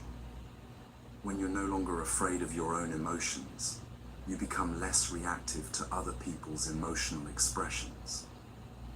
When you know how to tend your own emotional fire skillfully, you can be present with others' emotional fires without getting burned or trying to extinguish them. You become like a spacious hearth that can hold many different fires safely. You also might find that you become more emotionally authentic and therefore more trustworthy to others. People can sense when someone is comfortable with the full range of human feeling, and they naturally feel safer being authentic themselves in such presence. Your willingness to feel deeply becomes an invitation for others to do the same. Tonight, as you prepare for rest, you can practice this gentle approach to whatever emotions might be present. If there's anxiety about tomorrow, instead of trying to think it away, you can breathe with it, acknowledge its concern, and thank it for caring about your well-being. If there's sadness about something that happened today, you can let it move through you like water through a riverbed, knowing that sadness is how the heart processes loss and disappointment. If there's anger about an injustice or frustration about a situation, you can feel the heat of that fire while choosing not to feed it with obsessive thinking. If there's joy about something beautiful you experienced, you can let it glow warmly in your chest without grasping it or demanding that it last forever. Each emotion that arises is like a visitor to your inner temple. You don't have to invite it to stay forever, but you also don't need to throw it out immediately. You can greet it, listen to what it has to tell you, offer it the warmth of your conscious attention, and then let it move on naturally when its message has been delivered. This is the art of transforming emotional fire, not extinguishing the flame, but learning to tend it with such skill that it becomes a source of warmth, light, and energy rather than destruction. Your emotions become allies in your awakening rather than obstacles to your peace. And your heart becomes both more open and more wise, capable of feeling deeply while responding skillfully to whatever life brings. The fire burns on, but now it burns in service of love, wisdom, and authentic presence.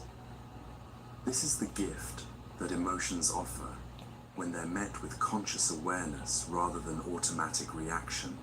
They become the very energy that illuminates your path forward.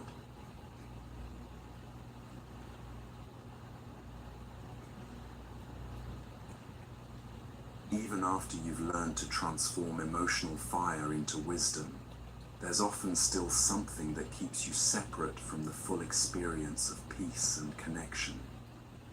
It's the walls you've built around your heart over the years, invisible barriers constructed from old hurts, disappointments, and betrayals that were meant to protect you, but now keep out not just pain, but also joy, love, and the very intimacy your soul craves.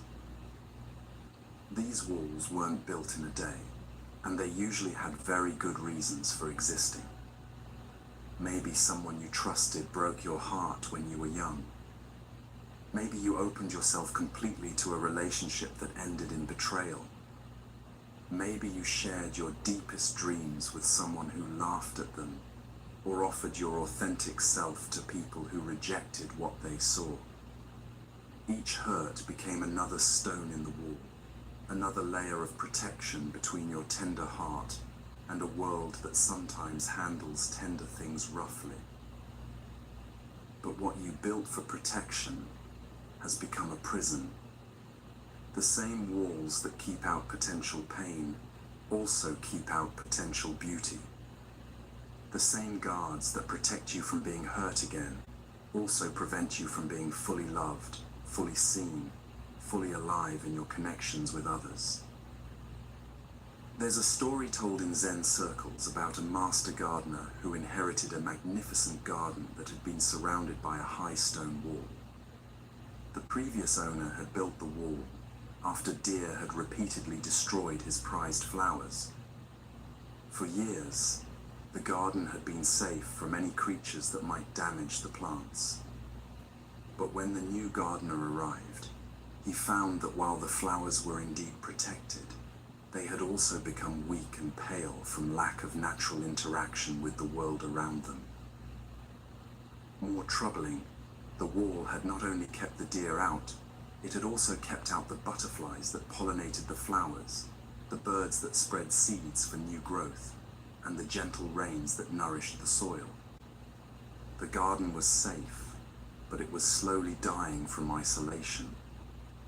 The gardener realized he faced a choice: keep the walls and watch his garden wither in safety, or gradually lower them and trust that the garden's natural vitality would help it handle whatever challenges arose. This is the choice your heart faces every day. You can continue to live behind the protective walls you've built, staying safe from potential hurt, but also cut off from the nourishment that comes from genuine connection. Or you can begin the gradual, courageous work of opening those walls, not recklessly, not naively, but with the wisdom that comes from understanding that a heart that never risks being hurt is a heart that never fully lives. Buddhist teaching speaks beautifully about this balance between wisdom and openness. The Buddha himself spoke of having a heart like the sky, vast enough to hold all experiences, both pleasant and painful, without being damaged by any of them. This doesn't mean being vulnerable to everyone about everything. It means developing the inner spaciousness to remain open-hearted even when you encounter people or situations that aren't safe for your full transparency. The key insight here is understanding the difference between being protected and being defended. Protection comes from wisdom, discernment, and healthy boundaries. Defense comes from fear, reactivity, and the attempt to control others' responses to you. A protected heart can choose when and how to open based on what's appropriate in each situation. A defended heart operates from automatic patterns of closing that often have little to do with present circumstances. Consider how differently these approaches feel in your body. When you're operating from protection, there's a sense of groundedness, of conscious choice about how much to reveal or share.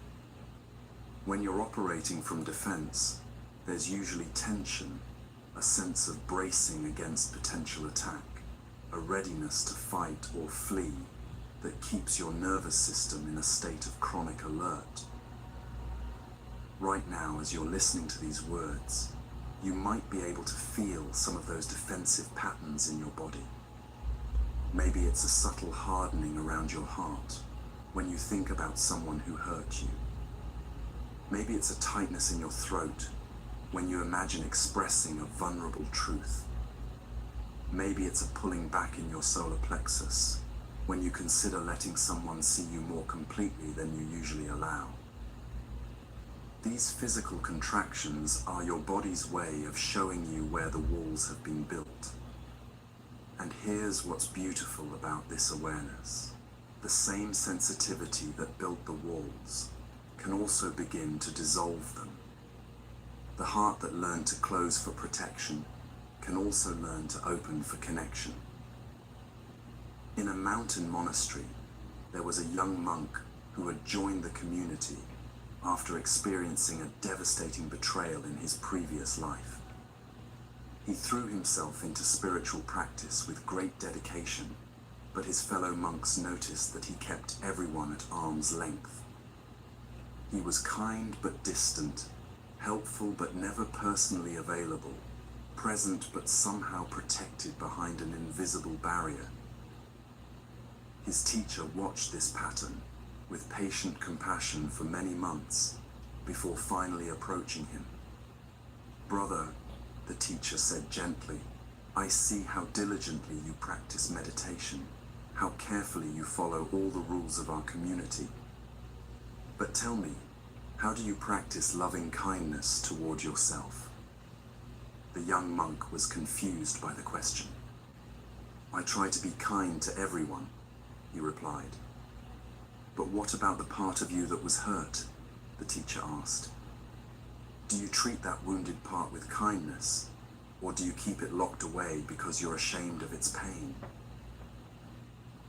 This question reveals something crucial about opening a protected heart. Often, the first step isn't learning to trust others more. It's learning to have compassion for the parts of yourself that got hurt and needed protection.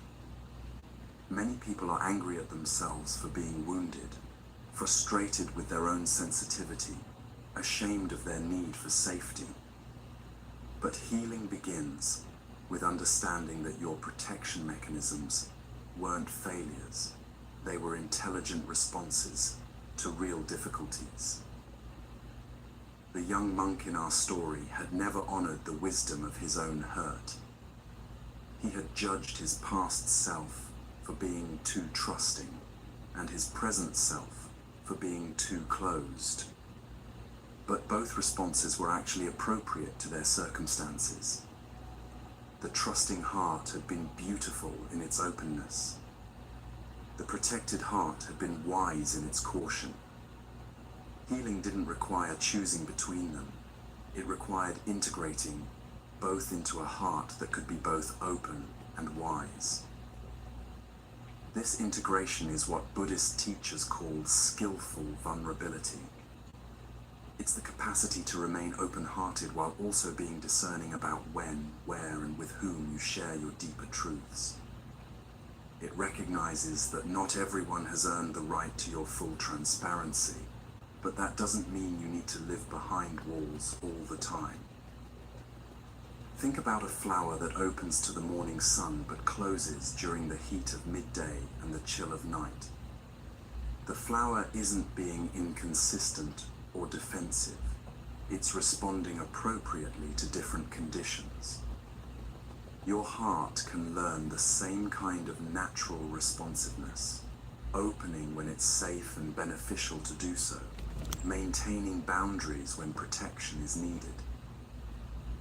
But how do you know when it's safe to open? How do you distinguish between appropriate caution and unnecessary fear? This is where your body's wisdom becomes invaluable. Your nervous system is constantly reading the safety of your environment through subtle cues that your conscious mind might miss. When you're with someone who feels truly safe, your body naturally relaxes. Your breathing deepens, your muscles soften, your heart opens without effort. When you're with someone who triggers your protection mechanisms, the opposite happens. Your breathing becomes shallow, your muscles tense, your heart contracts. Learning to trust these somatic signals is part of developing skillful vulnerability. Your body often knows before your mind does whether someone is trustworthy with your tender places. There's another aspect to opening a protected heart that many people overlook. The recognition that keeping your heart closed hurts not just you, but also the people who genuinely care about you. When you withhold your authentic self from people who have earned your trust, you deprive them of the gift of really knowing you. You rob them of the opportunity to love you completely, and you rob yourself of the experience of being fully received. A wise teacher once said, "Your heart is not a possession to be hoarded. It's a gift to be shared with those who can appreciate its value." This doesn't mean giving your heart away carelessly. It means recognizing that a heart kept perpetually closed is like a song that's never sung, beautiful in potential, but never able to fulfill its purpose. The gradual opening of a protected heart often happens in stages. like the layers of an onion being gently peeled away. You might start by sharing small vulnerabilities with people who have shown themselves to be trustworthy. You might begin expressing your authentic feelings about minor things before working up to major emotional truths. You might practice saying no when you need to, which paradoxically makes it safer to say yes when you want to. Each small act of authentic expression teaches your nervous system that openness doesn't automatically lead to catastrophe. Each positive response to your vulnerability helps reprogram the old belief that showing your true self is dangerous. Over time, your default setting begins to shift from defended to discerning, from closed to consciously open. This process requires tremendous patience with yourself. Hearts that have been closed for years don't open overnight, and there will likely be setbacks, times when someone handles your openness carelessly and you feel the old urge to slam the walls back up. These moments are not failures, they're information. They teach you more about what you need to feel safe, what kinds of responses nourish your trust, and how to communicate your boundaries clearly. There's a beautiful practice in loving kindness meditation where you place your hand on your heart and offer yourself the same compassion you would give to a dear friend who was struggling. For people with protected hearts, this practice can be revolutionary. It begins to heal the internal environment that made closing necessary in the first place. When you become a safe person for yourself, you become more available for genuine connection with others. As you practice this internal kindness, you might notice that your need for external validation begins to diminish. When you're no longer trying to get from others what you're unwilling to give yourself, your relationships become less desperate and more genuine. You can afford to be selective about who gets access to your deeper self because you're no longer starving for acceptance. You also might discover that opening your heart doesn't make you more vulnerable to being hurt. It actually makes you more resilient. A heart that's been softened by self-compassion can handle disappointment better than a heart that's been hardened by self-protection. When you know how to comfort yourself, you can take the risks that lead to meaningful connection without fearing that rejection will destroy you. Tonight, as you prepare for rest, you can practice this gentle opening. Place your hand on your heart and feel the steady rhythm of your heartbeat. This heart has carried you through every difficulty you've ever faced. It has loved as well as it knew how, protected you when protection was needed, and remained open to whatever healing was possible. Breathe into your heart space and imagine the walls becoming more permeable, not disappearing entirely, but becoming like a garden gate that can open and close as wisdom dictates. Feel gratitude for all the ways your heart has served you, including the ways it learned to protect itself. And set an intention to honor both your need for safety and your longing for connection as you move forward. Your heart wants to love and be loved. It wants to give and receive in the natural rhythm of healthy relationship. The walls were never meant to be permanent. They were meant to give you time to heal, to learn, to develop the wisdom that makes true intimacy possible. Now you can begin to trust that your heart is strong enough to handle both the joy and the sorrow that come with genuine connection. Like the garden that thrived when its walls became gates, your life becomes more beautiful when your heart learns to open skillfully, protected by wisdom, guided by discernment, but no longer imprisoned by fear. This is the courage that makes love possible. the vulnerability that makes connection real, the openness that allows life to touch you deeply enough to matter.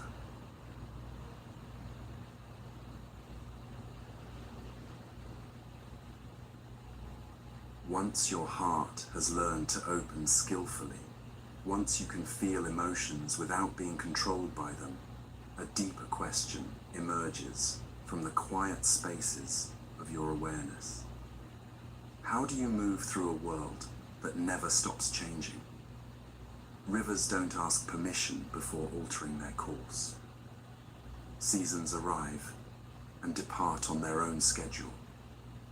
People grow, relationships evolve, circumstances shift like sand dunes in an endless wind. Most of us spend enormous energy trying to make life hold still. We want our good days to last forever and our difficult phases to hurry past. Security, we believe, comes from stopping change or at least controlling its direction. Yet the very thing we resist, this constant flow of transformation, is what keeps life alive, what makes growth possible, what ensures that no difficulty lasts forever. A master woodworker once shared the secret of creating furniture that lasted for generations. "I don't fight against the wood's natural grain," he explained to his apprentice. "Wood expands and contracts with humidity, warps slightly with temperature changes, develops character marks over time." The apprentice looked puzzled. "But doesn't that make the furniture less perfect?" The master smiled, running his hand along a table that had served his family for 50 years. Perfect means working with reality, not demanding that reality be different than it is. This wisdom applies to every aspect of human existence. Relationships that try to remain exactly the same gradually become brittle and break. Bodies that resist the natural aging process often suffer more than those that adapt gracefully to each life stage. Minds that insist on controlling every outcome exhaust themselves fighting currents they cannot redirect. Buddhist philosophy calls this resistance to natural flow dukkha, often translated as suffering, but more accurately understood as the friction that occurs when life pushes against our rigid expectations. A wheel that's perfectly round rolls smoothly down any road, but a wheel with flat spots created by our demands for how the journey should go creates bumps, jerks, and unnecessary wear on the entire vehicle. Picture a river carving its path through a landscape over thousands of years. Water doesn't argue with mountains. Instead, it finds the most efficient route around obstacles, gradually wearing away what can be changed, while flowing around what cannot. The river reaches the sea not through force, but through persistence, flexibility, and an unwavering commitment to its ultimate direction, despite countless detours along the way. You possess this same capacity for intelligent adaptation. When circumstances shift unexpectedly, you can rage against the change, or you can ask yourself, how do I flow skillfully with what's actually happening? When relationships evolve beyond your comfort zone, you can demand they return to familiar patterns, or explore what new forms of connection might be possible. When your body ages, when your career changes direction, when life dismantles plans you thought were permanent, you face the same choice the river faces. Fight uselessly against reality, or find the most graceful way to work with it. An elderly tea master was known throughout her region for the extraordinary quality of her ceremonies. Students would travel great distances to learn her techniques, expecting to memorize precise movements and exact timing. Instead, she taught them something unexpected. Every tea ceremony is different, she would say, because every moment is different. The temperature of the water varies slightly. The humidity affects how the tea leaves unfold. Each guest brings unique energy to the gathering. Mastery lies not in performing identical movements, but in responding perfectly to what this specific moment requires. This teaching points toward what Taoists call Wu-wei, action that arises naturally from present circumstances rather than from predetermined scripts. Wu-wei doesn't mean passivity. A master musician doesn't passively let her fingers fall randomly on the keys. Rather, she responds so fluidly to the music's emerging requirements that technique becomes invisible, leaving only pure expression.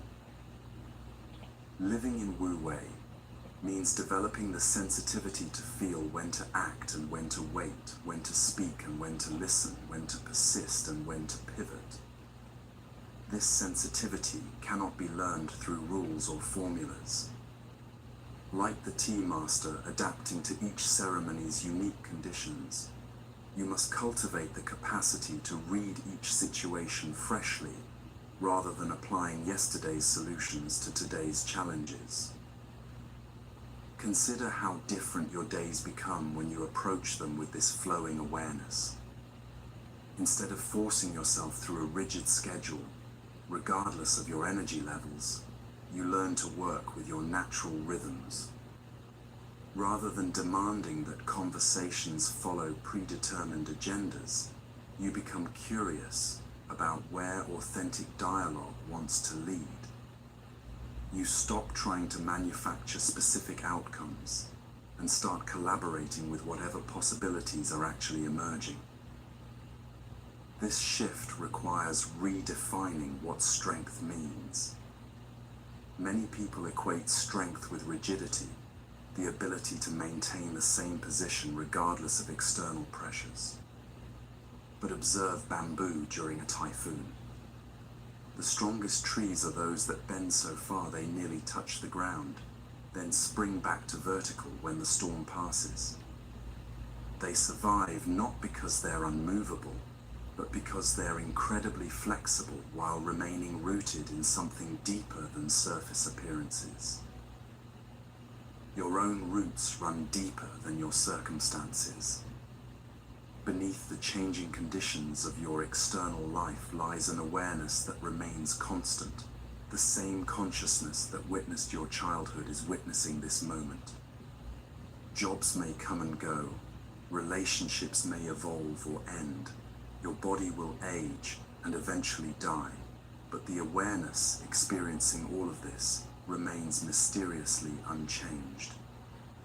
When you learn to rest in this deeper stability, surface changes become less threatening and more interesting. A young farmer inherited land that experienced severe droughts every few years. His neighbors constantly complained about the unpredictable weather, always surprised and frustrated when dry seasons arrived. But this farmer studied the patterns, learned which crops thrived in different conditions, and developed multiple water conservation strategies. When droughts came, he was ready. When abundant rains returned, he celebrated without becoming attached to the temporary abundance. Weather changes, he would say simply. My job is to farm skillfully regardless of which weather shows up. This farmer understood something crucial about working with life's natural cycles. Change isn't an interruption to normal life. Change is normal life. Expecting things to remain stable is like expecting the ocean to stop having waves. Once you accept that flux is the fundamental nature of existence, you can stop being surprised by change and start developing the skills needed to navigate it gracefully. These skills include learning to recognize the early signs of transition before they become crises. Rivers don't suddenly decide to change course. They gradually find new channels as landscapes shift beneath them. Similarly, most major life changes give subtle signals long before they become unavoidable. Relationships show stress before they break. Bodies develop minor symptoms before serious illness. Career dissatisfaction builds gradually before exploding into crisis. When you're flowing with life rather than fighting it, you become more sensitive to these early signals. You notice when your energy feels misaligned with your commitments. You recognize when patterns that once served you have become constraining. You feel when relationships need attention before they become troubled. This awareness allows you to make small course corrections that prevent major disruptions. But what about when major disruptions come anyway? When change arrives uninvited and unwelcome? Even then, the river's wisdom applies. Water doesn't become bitter when it encounters boulders. It doesn't waste energy resenting obstacles or demanding they move. Instead, it finds the path of least resistance while maintaining its essential nature and ultimate direction. A meditation teacher lost her voice completely due to a rare neurological condition. For months, she grieved the loss of her primary means of sharing wisdom. Her students expected her to retire, to retreat from teaching since speaking had become impossible. Instead, she discovered new forms of transmission. Her written words carried deeper precision because they required more careful crafting. Her silent presence during group meditations became more powerful because students had to attune to subtler forms of guidance. What seemed like the end of her teaching career became its transformation into something she never could have planned, but that served her deeper purpose even more effectively. This story illustrates one of the most profound aspects of trusting life's flow, discovering that what appears to be loss often creates space for unexpected forms of fulfillment. The river blocked by a landslide doesn't disappear. It finds new channels, sometimes creating more beautiful waterfalls and pools than existed before the obstruction. Trusting flow doesn't mean becoming passive or abandoning your dreams and goals. Rivers have direction. They're always moving toward the sea. But they don't insist on traveling in straight lines. You can maintain clear intentions about where you want your life to head, while remaining flexible about the route you take to get there. This balance between intention and flexibility becomes especially important during life's major transitions. Whether you're changing careers, ending a relationship, moving to a new place, or facing illness, these threshold periods often feel chaotic and uncertain. The temptation is either to control every detail of the transition or to drift without any sense of direction. Flowing wisdom suggests a third option, holding your intention lightly while staying alert to the opportunities and guidance that emerge along the way. Think about how different it feels to plan a trip where every detail is rigidly scheduled versus one where you have a general destination but remain open to interesting detours. Both approaches can work, but the second often leads to discoveries you never could have anticipated. Life transitions work similarly. When you trust the flow while maintaining awareness of your deeper values and desires, unexpected possibilities often emerge that prove more fulfilling than anything you could have engineered through pure willpower. Right now, as you listen to these words, you might notice areas of your life where you've been swimming upstream, expending enormous energy trying to force outcomes or resist changes that want to happen naturally. Perhaps there's a relationship that's trying to evolve, but you're holding it in an outdated form. Maybe your body is asking for different rhythms, but you're demanding it maintain the pace of a younger version of yourself. Possibly your career is calling for transformation, but you're clinging to familiar security, even though it no longer nourishes your spirit. Flowing with these natural movements doesn't require dramatic action. Often it begins with simply stopping the resistance. Like the farmer who learned to work with weather patterns rather than fighting them, you can start by acknowledging what's actually happening instead of insisting that reality be different. This acknowledgement creates space for wisdom to emerge about how to respond skillfully to changing circumstances. As you practice this trust in life's natural flow, you might discover something surprising. The energy you were using to resist change becomes available for creating positive transformation. The mental resources spent arguing with reality can be redirected toward adapting gracefully to new conditions. You become like a skilled sailor who stops fighting the wind and starts using it to reach destinations that pure willpower could never achieve. Tonight, as you prepare for rest, you can practice releasing into this natural flow. Let your breathing find its own rhythm without trying to control it. Allow your body to settle into whatever position feels most comfortable without forcing a specific posture. Notice how relaxation happens naturally when you stop trying to make it happen. This same principle applies to sleep itself.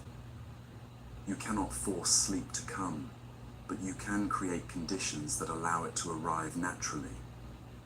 Similarly, you cannot force your life to unfold according to a predetermined script, but you can cultivate the wisdom, flexibility, and trust that allow you to flow gracefully with whatever patterns want to emerge. Like water finding its way to the sea, your life has an intelligence that knows how to move toward fulfillment, even when the path isn't visible from where you currently stand. Sometimes this movement looks like progress, sometimes like setbacks, sometimes like periods of stillness that prepare you for the next phase of growth. All of it serves the larger journey toward becoming who you're meant to be. Trust the flow, trust the process, trust that the same force that moves rivers toward oceans and guides seasons through their cycles is also moving through your life, with wisdom you don't always need to understand to benefit from. You are part of a vast, intelligent unfolding that includes you while being infinitely larger than your individual concerns. Rest in this belonging, this trust, this knowing that you don't have to control the current to arrive safely at your destination.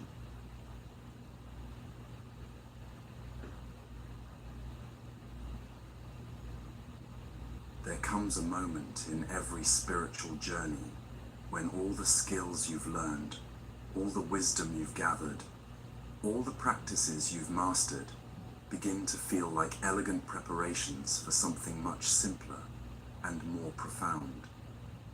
You've learned to release what doesn't belong to you, to stop carrying mental stones, to hold outcomes lightly, to make peace with the past.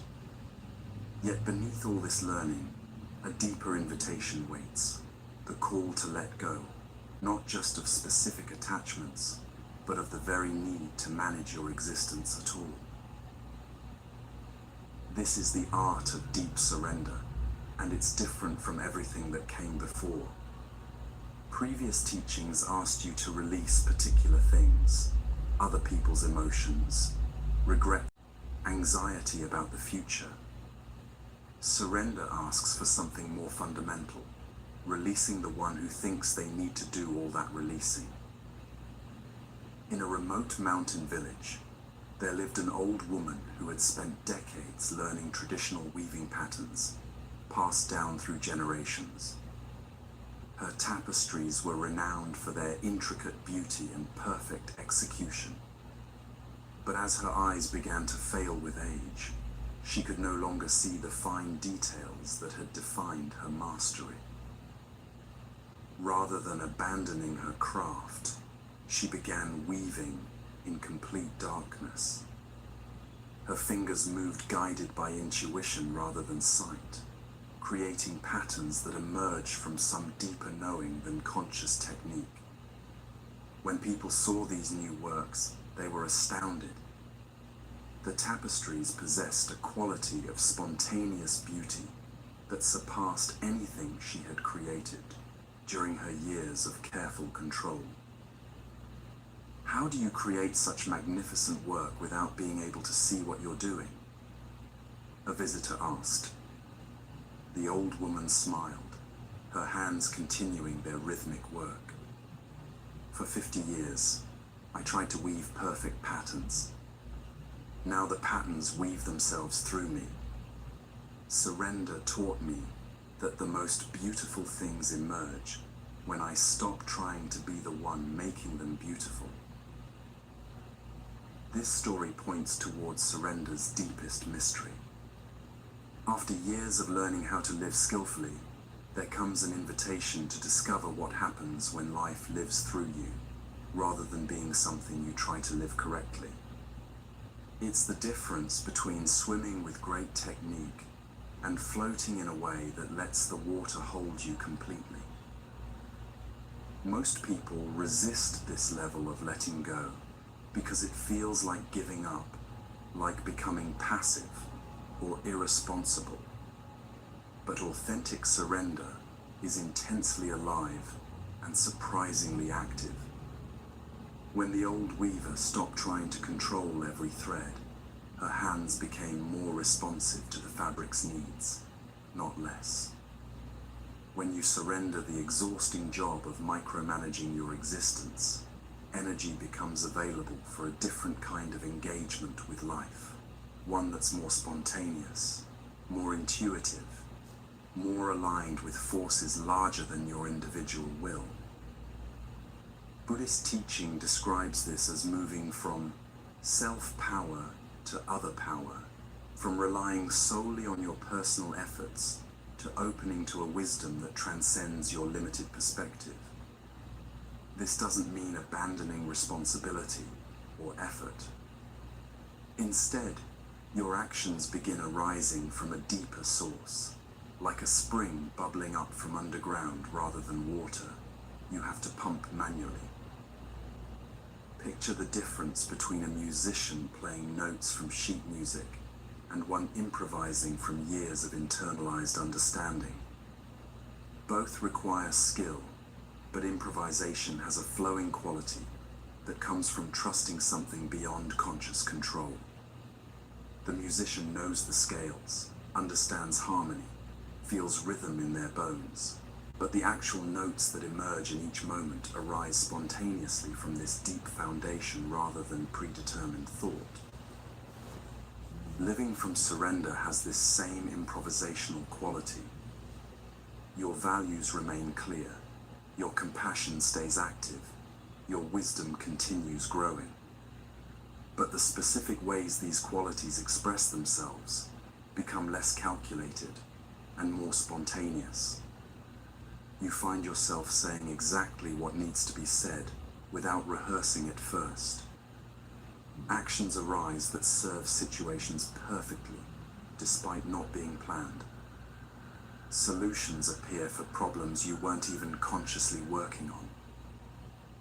A renowned chef described his evolution this way. Early in my career, I followed recipes obsessively, measuring every ingredient precisely, timing each step exactly. But cooking became an art only when I learned to taste constantly, to feel what each dish needed in real time, to let the ingredients guide the process rather than imposing predetermined outcomes. His food became legendary, not when he gained more control over his cooking, but when he developed enough skill to surrender control intelligently. This intelligent surrender requires everything you've learned so far. You cannot let go safely without first developing the wisdom to recognize what deserves your effort and what doesn't. You cannot trust larger forces without first learning to distinguish between your authentic inner guidance and the fearful chatter of ego. You cannot surrender control without first developing enough skill to engage responsively with whatever arises. But once these foundations are established, holding on too tightly to even skillful control becomes another form of suffering. It's like learning to ride a bicycle by holding the handlebars so rigidly that you can't balance properly. At some point, skillful riding requires relaxing your grip and trusting the bicycle's natural tendency to stay upright when it's moving forward. Many meditation students experience this transition during long periods of practice. Initially, they work diligently to concentrate their minds, follow their breath, maintain awareness. These efforts are necessary and beneficial, but eventually, the meditation begins doing itself. Awareness becomes effortless, concentration arises naturally, breath and mind find their own rhythm without conscious management. The meditator realizes they've become the space in which meditation happens, rather than the one making meditation happen. This shift from doing to being extends far beyond formal spiritual practice. Relationships become more authentic when you stop trying to manage how others perceive you and start responding genuinely to what each interaction actually requires. Work becomes more fulfilling when you focus on serving each task's real needs, rather than manufacturing impressive results. Even daily activities like cooking, cleaning, or walking can become forms of moving meditation when approached with this quality of surrendered attention. But surrender isn't always peaceful or comfortable. Sometimes it means releasing cherished self-images that no longer serve you. A successful executive might need to surrender the identity of being someone who has all the answers. A caregiver might need to release the role of being indispensable to others' well-being. A spiritual seeker might need to let go of being someone who's progressing toward enlightenment. These identity deaths can feel genuinely frightening because they challenge your most basic assumptions about who you are and what gives your life meaning. Yet what emerges on the other side is often a more spacious, more authentic way of being that couldn't have developed while you were clinging to previous self-definitions. A master gardener worked for decades, creating elaborate formal gardens with perfectly manicured landscapes. But when arthritis made precise cultivation impossible, she was forced to let parts of her garden grow wild. Initially, this felt like failure, like abandoning her life's work. However, as native plants returned and wildlife flourished in the unmaintained areas, she discovered a different kind of beauty emerging, one that was more alive, more dynamic, more connected to natural cycles than anything her careful control had produced. I thought surrender meant giving up on beauty, she reflected years later. Instead, it taught me that beauty has its own intelligence that often surpasses human planning. The wild sections of her garden became gathering places for birds, butterflies, and beneficial insects that had never appeared in the formal areas. Seeds carried by wind and animals created surprising combinations of plants that she never would have chosen, but that somehow complemented each other perfectly. This gardener's experience illustrates surrender's fundamental paradox. Letting go of control often produces outcomes more beautiful and beneficial than anything you could have engineered through willpower alone. This happens because surrender opens you to possibilities your limited perspective couldn't imagine and connects you with forces of creativity, healing, and growth that operate beyond the scope of individual planning. In Zen tradition, there's a saying, "Great doubt leads to great awakening." This doubt isn't skepticism about spiritual truth, but rather a profound questioning of your assumptions about how life works and who you think you are. When you doubt whether you actually need to control everything, space opens for discovering what takes care of itself when you're not interfering. When you question whether your identity is as solid as you've assumed, you might glimpse the vast awareness that exists beyond all temporary self-definitions. This great doubt naturally leads to what could be called great trust, not blind faith in external authorities, but confidence in life's fundamental intelligence. Watch how wounds heal without conscious direction, how plants grow toward light without being taught, how ecosystems balance themselves through countless interconnected relationships. The same intelligence that coordinates these processes is also moving through your life, though it often operates in ways too subtle or complex for ordinary thinking to recognize. Surrender involves learning to cooperate with this deeper intelligence rather than trying to override it with personal preferences. This doesn't mean becoming passive or abandoning discernment. Just as the chef still chooses ingredients carefully, even while letting the cooking process guide itself, you continue making conscious choices while holding them lightly enough that better possibilities can emerge if they arise. Right now, as you listen to these words, you might be able to feel places where you're still gripping, still trying to manage outcomes that could unfold more gracefully if you relaxed your control. Maybe it's a relationship you're trying to force into a particular shape. Perhaps it's anxiety about a future situation that hasn't even happened yet. Possibly, it's the very effort to understand these teachings perfectly or apply them correctly. What would it feel like to release even these subtle forms of holding on? Can you allow this conversation between these words and your awareness to unfold naturally without needing to grasp every concept or achieve any particular state? Can you let your breathing find its own rhythm, your body settle into its own preferred position, your mind respond to what it actually hears, rather than what you think you should be understanding? This is how surrender begins, with small experiments in letting life live itself through you, rather than constantly trying to live life according to your plans. Each time you choose trust over control, each moment you allow natural processes to unfold without interference, you're practicing the art that the old weaver mastered when she learned to let patterns create themselves through her hands.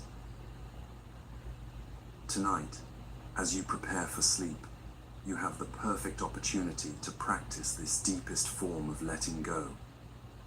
Sleep cannot be forced or controlled. It arrives when you stop trying to make it happen.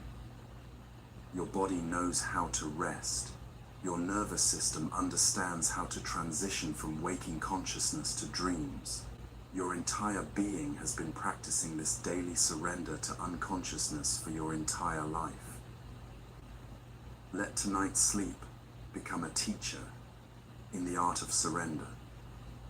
Notice how relaxation deepens when you stop managing it, how peace emerges when you quit trying to create it. How rest comes naturally when you finally trust that you don't need to remain vigilant over every aspect of your existence. The patterns will weave themselves. The garden will find its own beauty. Your life will unfold with an intelligence that surpasses your individual planning when you learn to cooperate with forces larger and wiser than your separate self. This is the ultimate teaching. You don't have to figure everything out, control every outcome, or even understand the deeper purposes being served through your experience. You only need to show up fully for each moment and trust that the same creative force that moves stars through their cycles and seasons through their changes is also guiding your journey with perfect wisdom, even when, especially when, you can't see where the path is leading.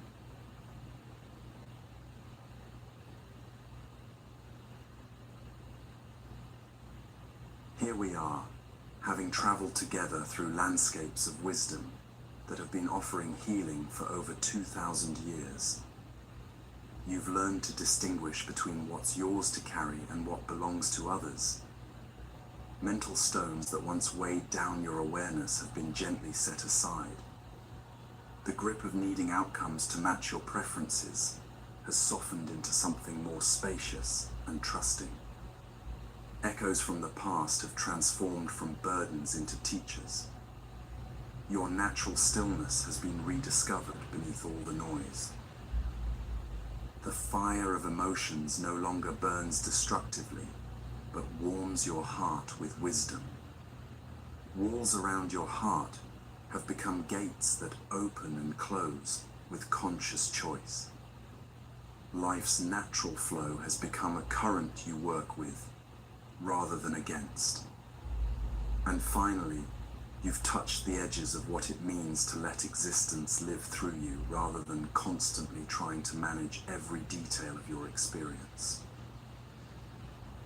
But perhaps the most profound teaching of all is this: none of these insights need to be grasped, perfected, or turned into new burdens of spiritual achievement.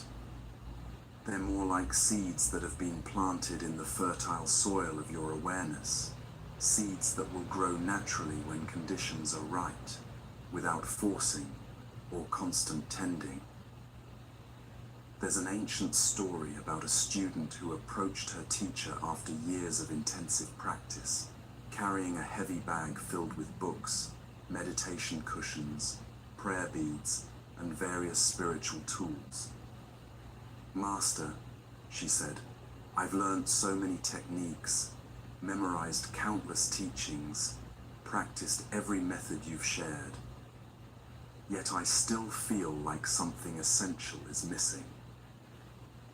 The teacher looked at the overflowing bag and smiled gently. "Come with me," she said, leading the student to a simple room that contained nothing but a single cushion in the center. "Sit here," the teacher instructed. "But what technique should I use?" the student asked, reaching for her bag of tools. "Just sit," the teacher repeated. "But which teaching should I contemplate?" "None," came the reply. "Then what should I do?" The teacher's eyes twinkled with infinite kindness. "Nothing. Just be what you already are." In that moment, the student realized that all her learning had been preparation for this simple recognition.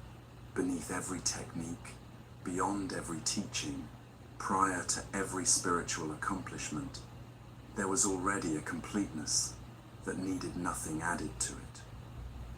The bag of tools wasn't wrong. It had served its purpose by bringing her to this point of understanding. But now, she could set it down and discover what remained when even spiritual striving was released. This is where your own journey arrives tonight. Everything you've learned through these hours has been leading to this moment of recognition, You don't need to become someone different to find peace. You don't need to perfect any technique or eliminate all difficulties from your life. You don't need to carry these teachings like additional weight in an already full bag. Instead, you can let everything you've heard tonight settle into your being the way water soaks into parched earth. Some insights will take root immediately, growing into new ways of responding to daily challenges. Others will lie dormant until circumstances arise that call them forth. Some may fade from conscious memory entirely, yet continue influencing your choices in subtle ways you'll never directly notice. This natural integration happens not through effort, but through relaxation.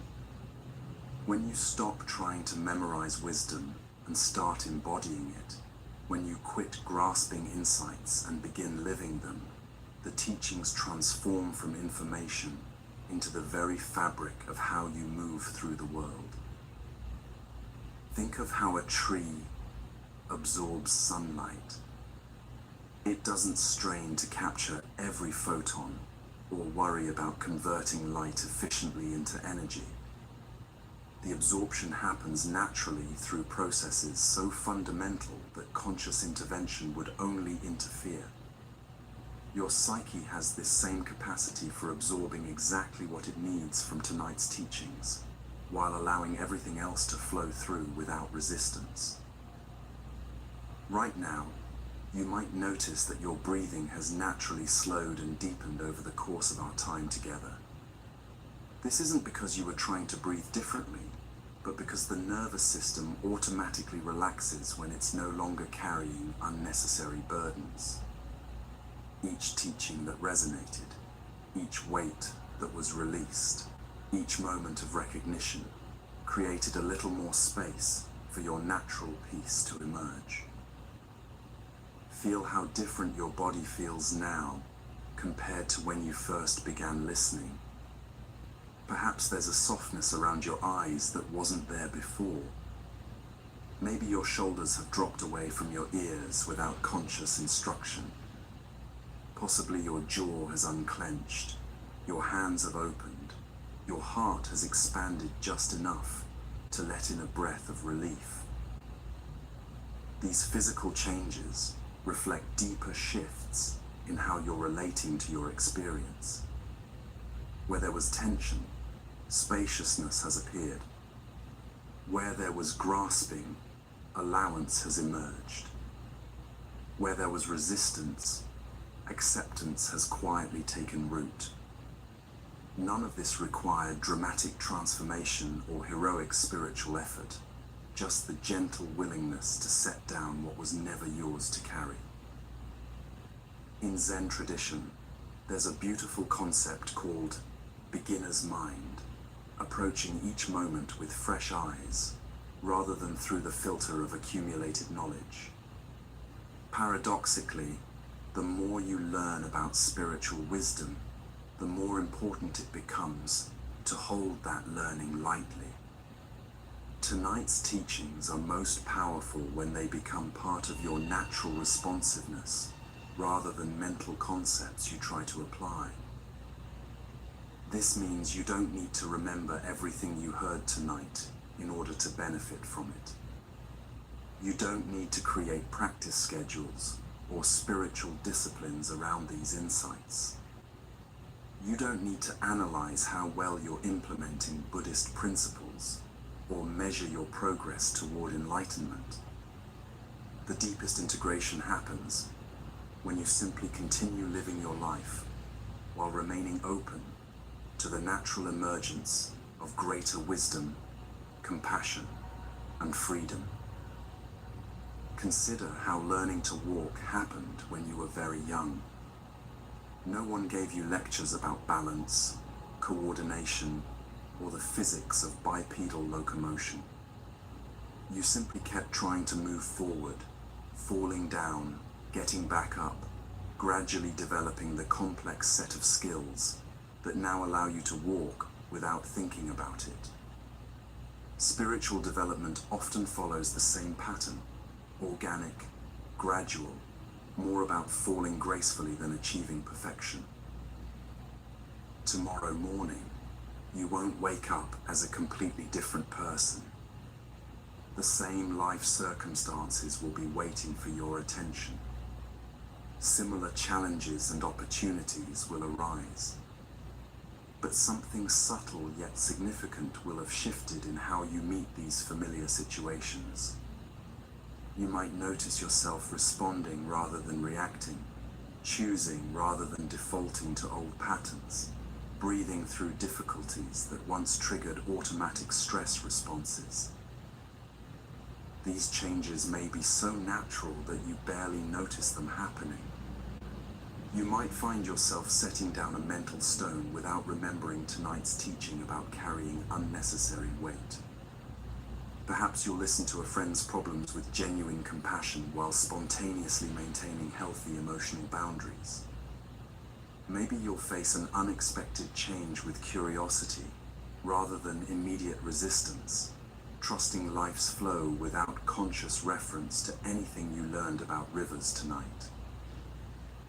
This unconscious integration is actually a sign that the teachings have taken root at a level deeper than mental understanding. Like water absorbed by thirsty soil, wisdom that truly serves you becomes invisible as separate knowledge and emerges as transformed being. As you prepare now for the final transition into sleep, you can practice this ultimate form of letting go. Release any effort to hold on to insights from tonight. Allow your mind to stop processing and analyzing what you've heard. Let go of any agenda to be different tomorrow because of what you've learned today. Simply rest in the recognition that you are already complete, exactly as you are. Everything you've sought through spiritual seeking, everything you've hoped to find through self-improvement, everything you've imagined would come through achieving perfect inner peace. All of it has been present in you all along, waiting not to be created, but to be uncovered. Like the student who discovered that what she was seeking was what was already sitting in the empty room, you can recognize that the peace you've been traveling toward has been the very awareness that's been listening to these words all along. The wisdom you've been gathering has been emanating from the intelligence that understands these teachings without effort. The love you've been cultivating has been the natural warmth of the heart that's been beating steadily throughout this entire journey. Tonight, as sleep welcomes you into its healing embrace, you don't need to take anything with you into dreams except this simple knowing: you are enough. You have enough. You are already home in yourself. The seeds have been planted. The garden will grow itself. Your only job now is to rest in tactile silence, where all wisdom grows, where all peace abides, where all love originates and returns. Let everything dissolve now. The teachings, the teacher, the one who learned, even the distinction between waking and sleeping. What remains is what was always here: pure awareness, naturally peaceful, completely free, eternally at rest in its own boundless nature. This is your true home, and you've never actually left it. Welcome back to yourself. Welcome to this moment, where nothing needs to be different for everything to be perfect. Welcome to the peace that was never lost and therefore never needs to be found.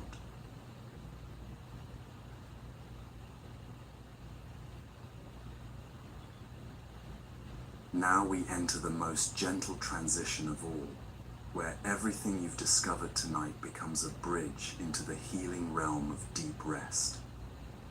There's nothing left to learn, nothing more to understand, nothing to accomplish or achieve. Your only invitation now is to let your body remember what it has always known, how to surrender completely into profound relaxation. Begin by feeling the weight of your body exactly where it lies. Notice how the surface beneath you rises up to meet you, supporting every curve and angle without effort or complaint.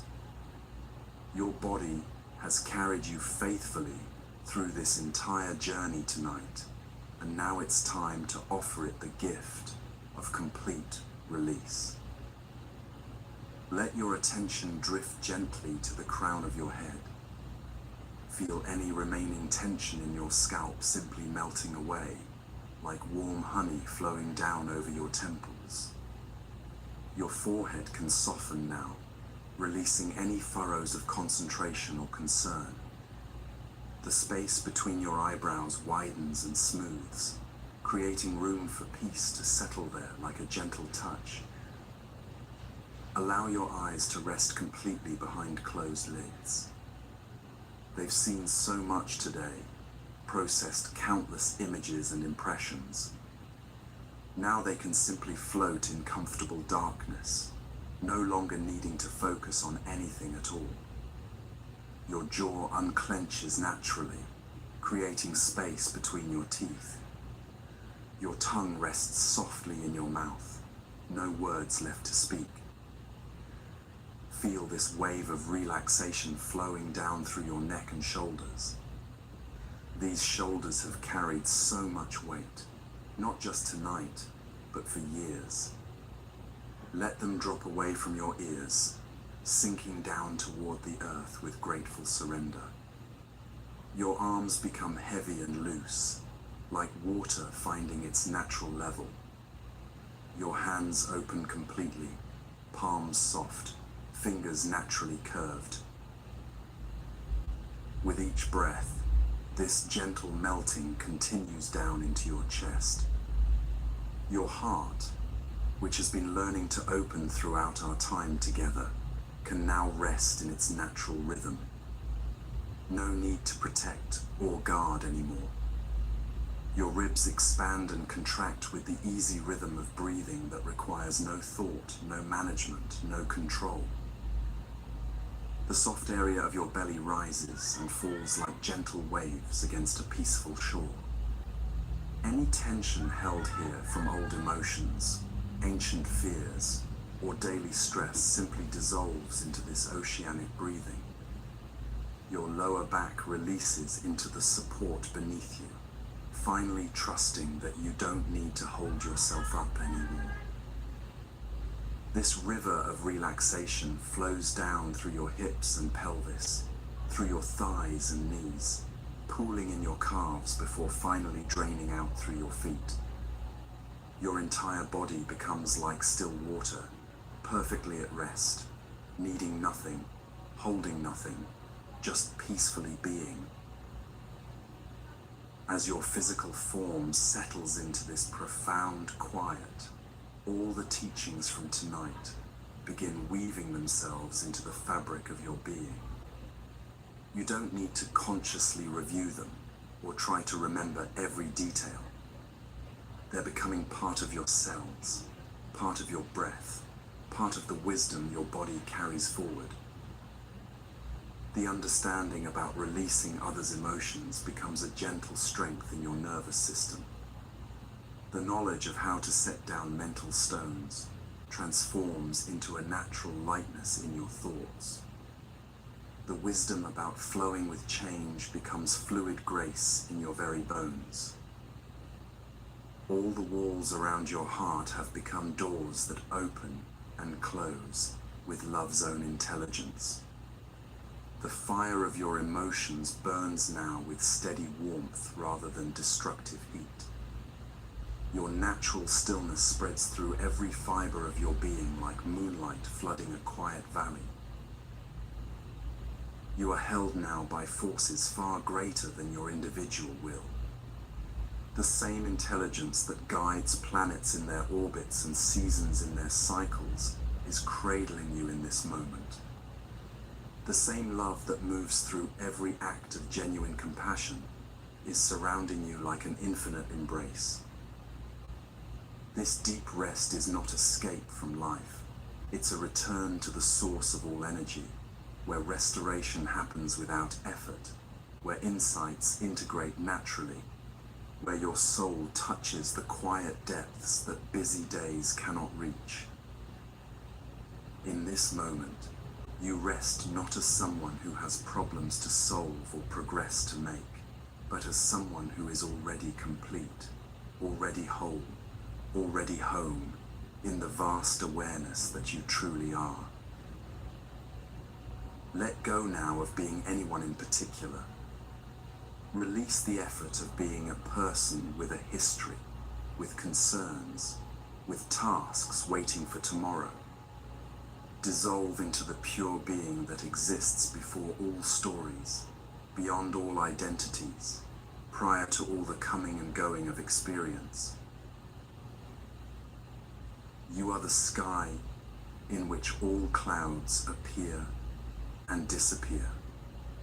You are the ocean in which all waves rise and fall. You are the silence in which all sounds emerge and fade.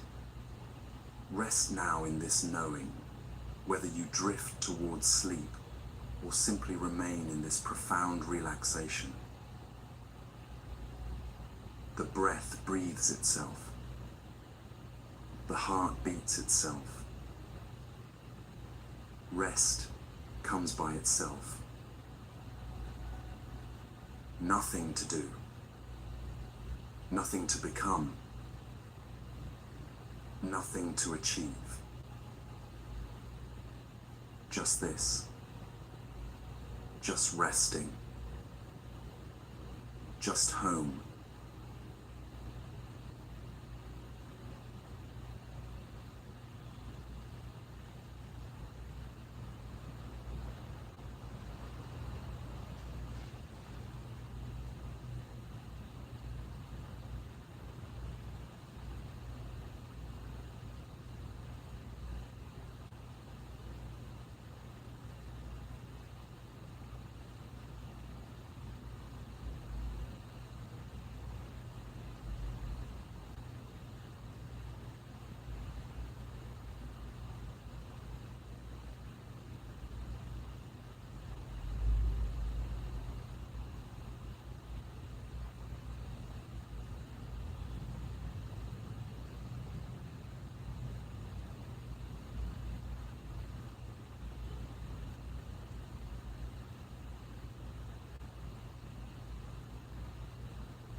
shit.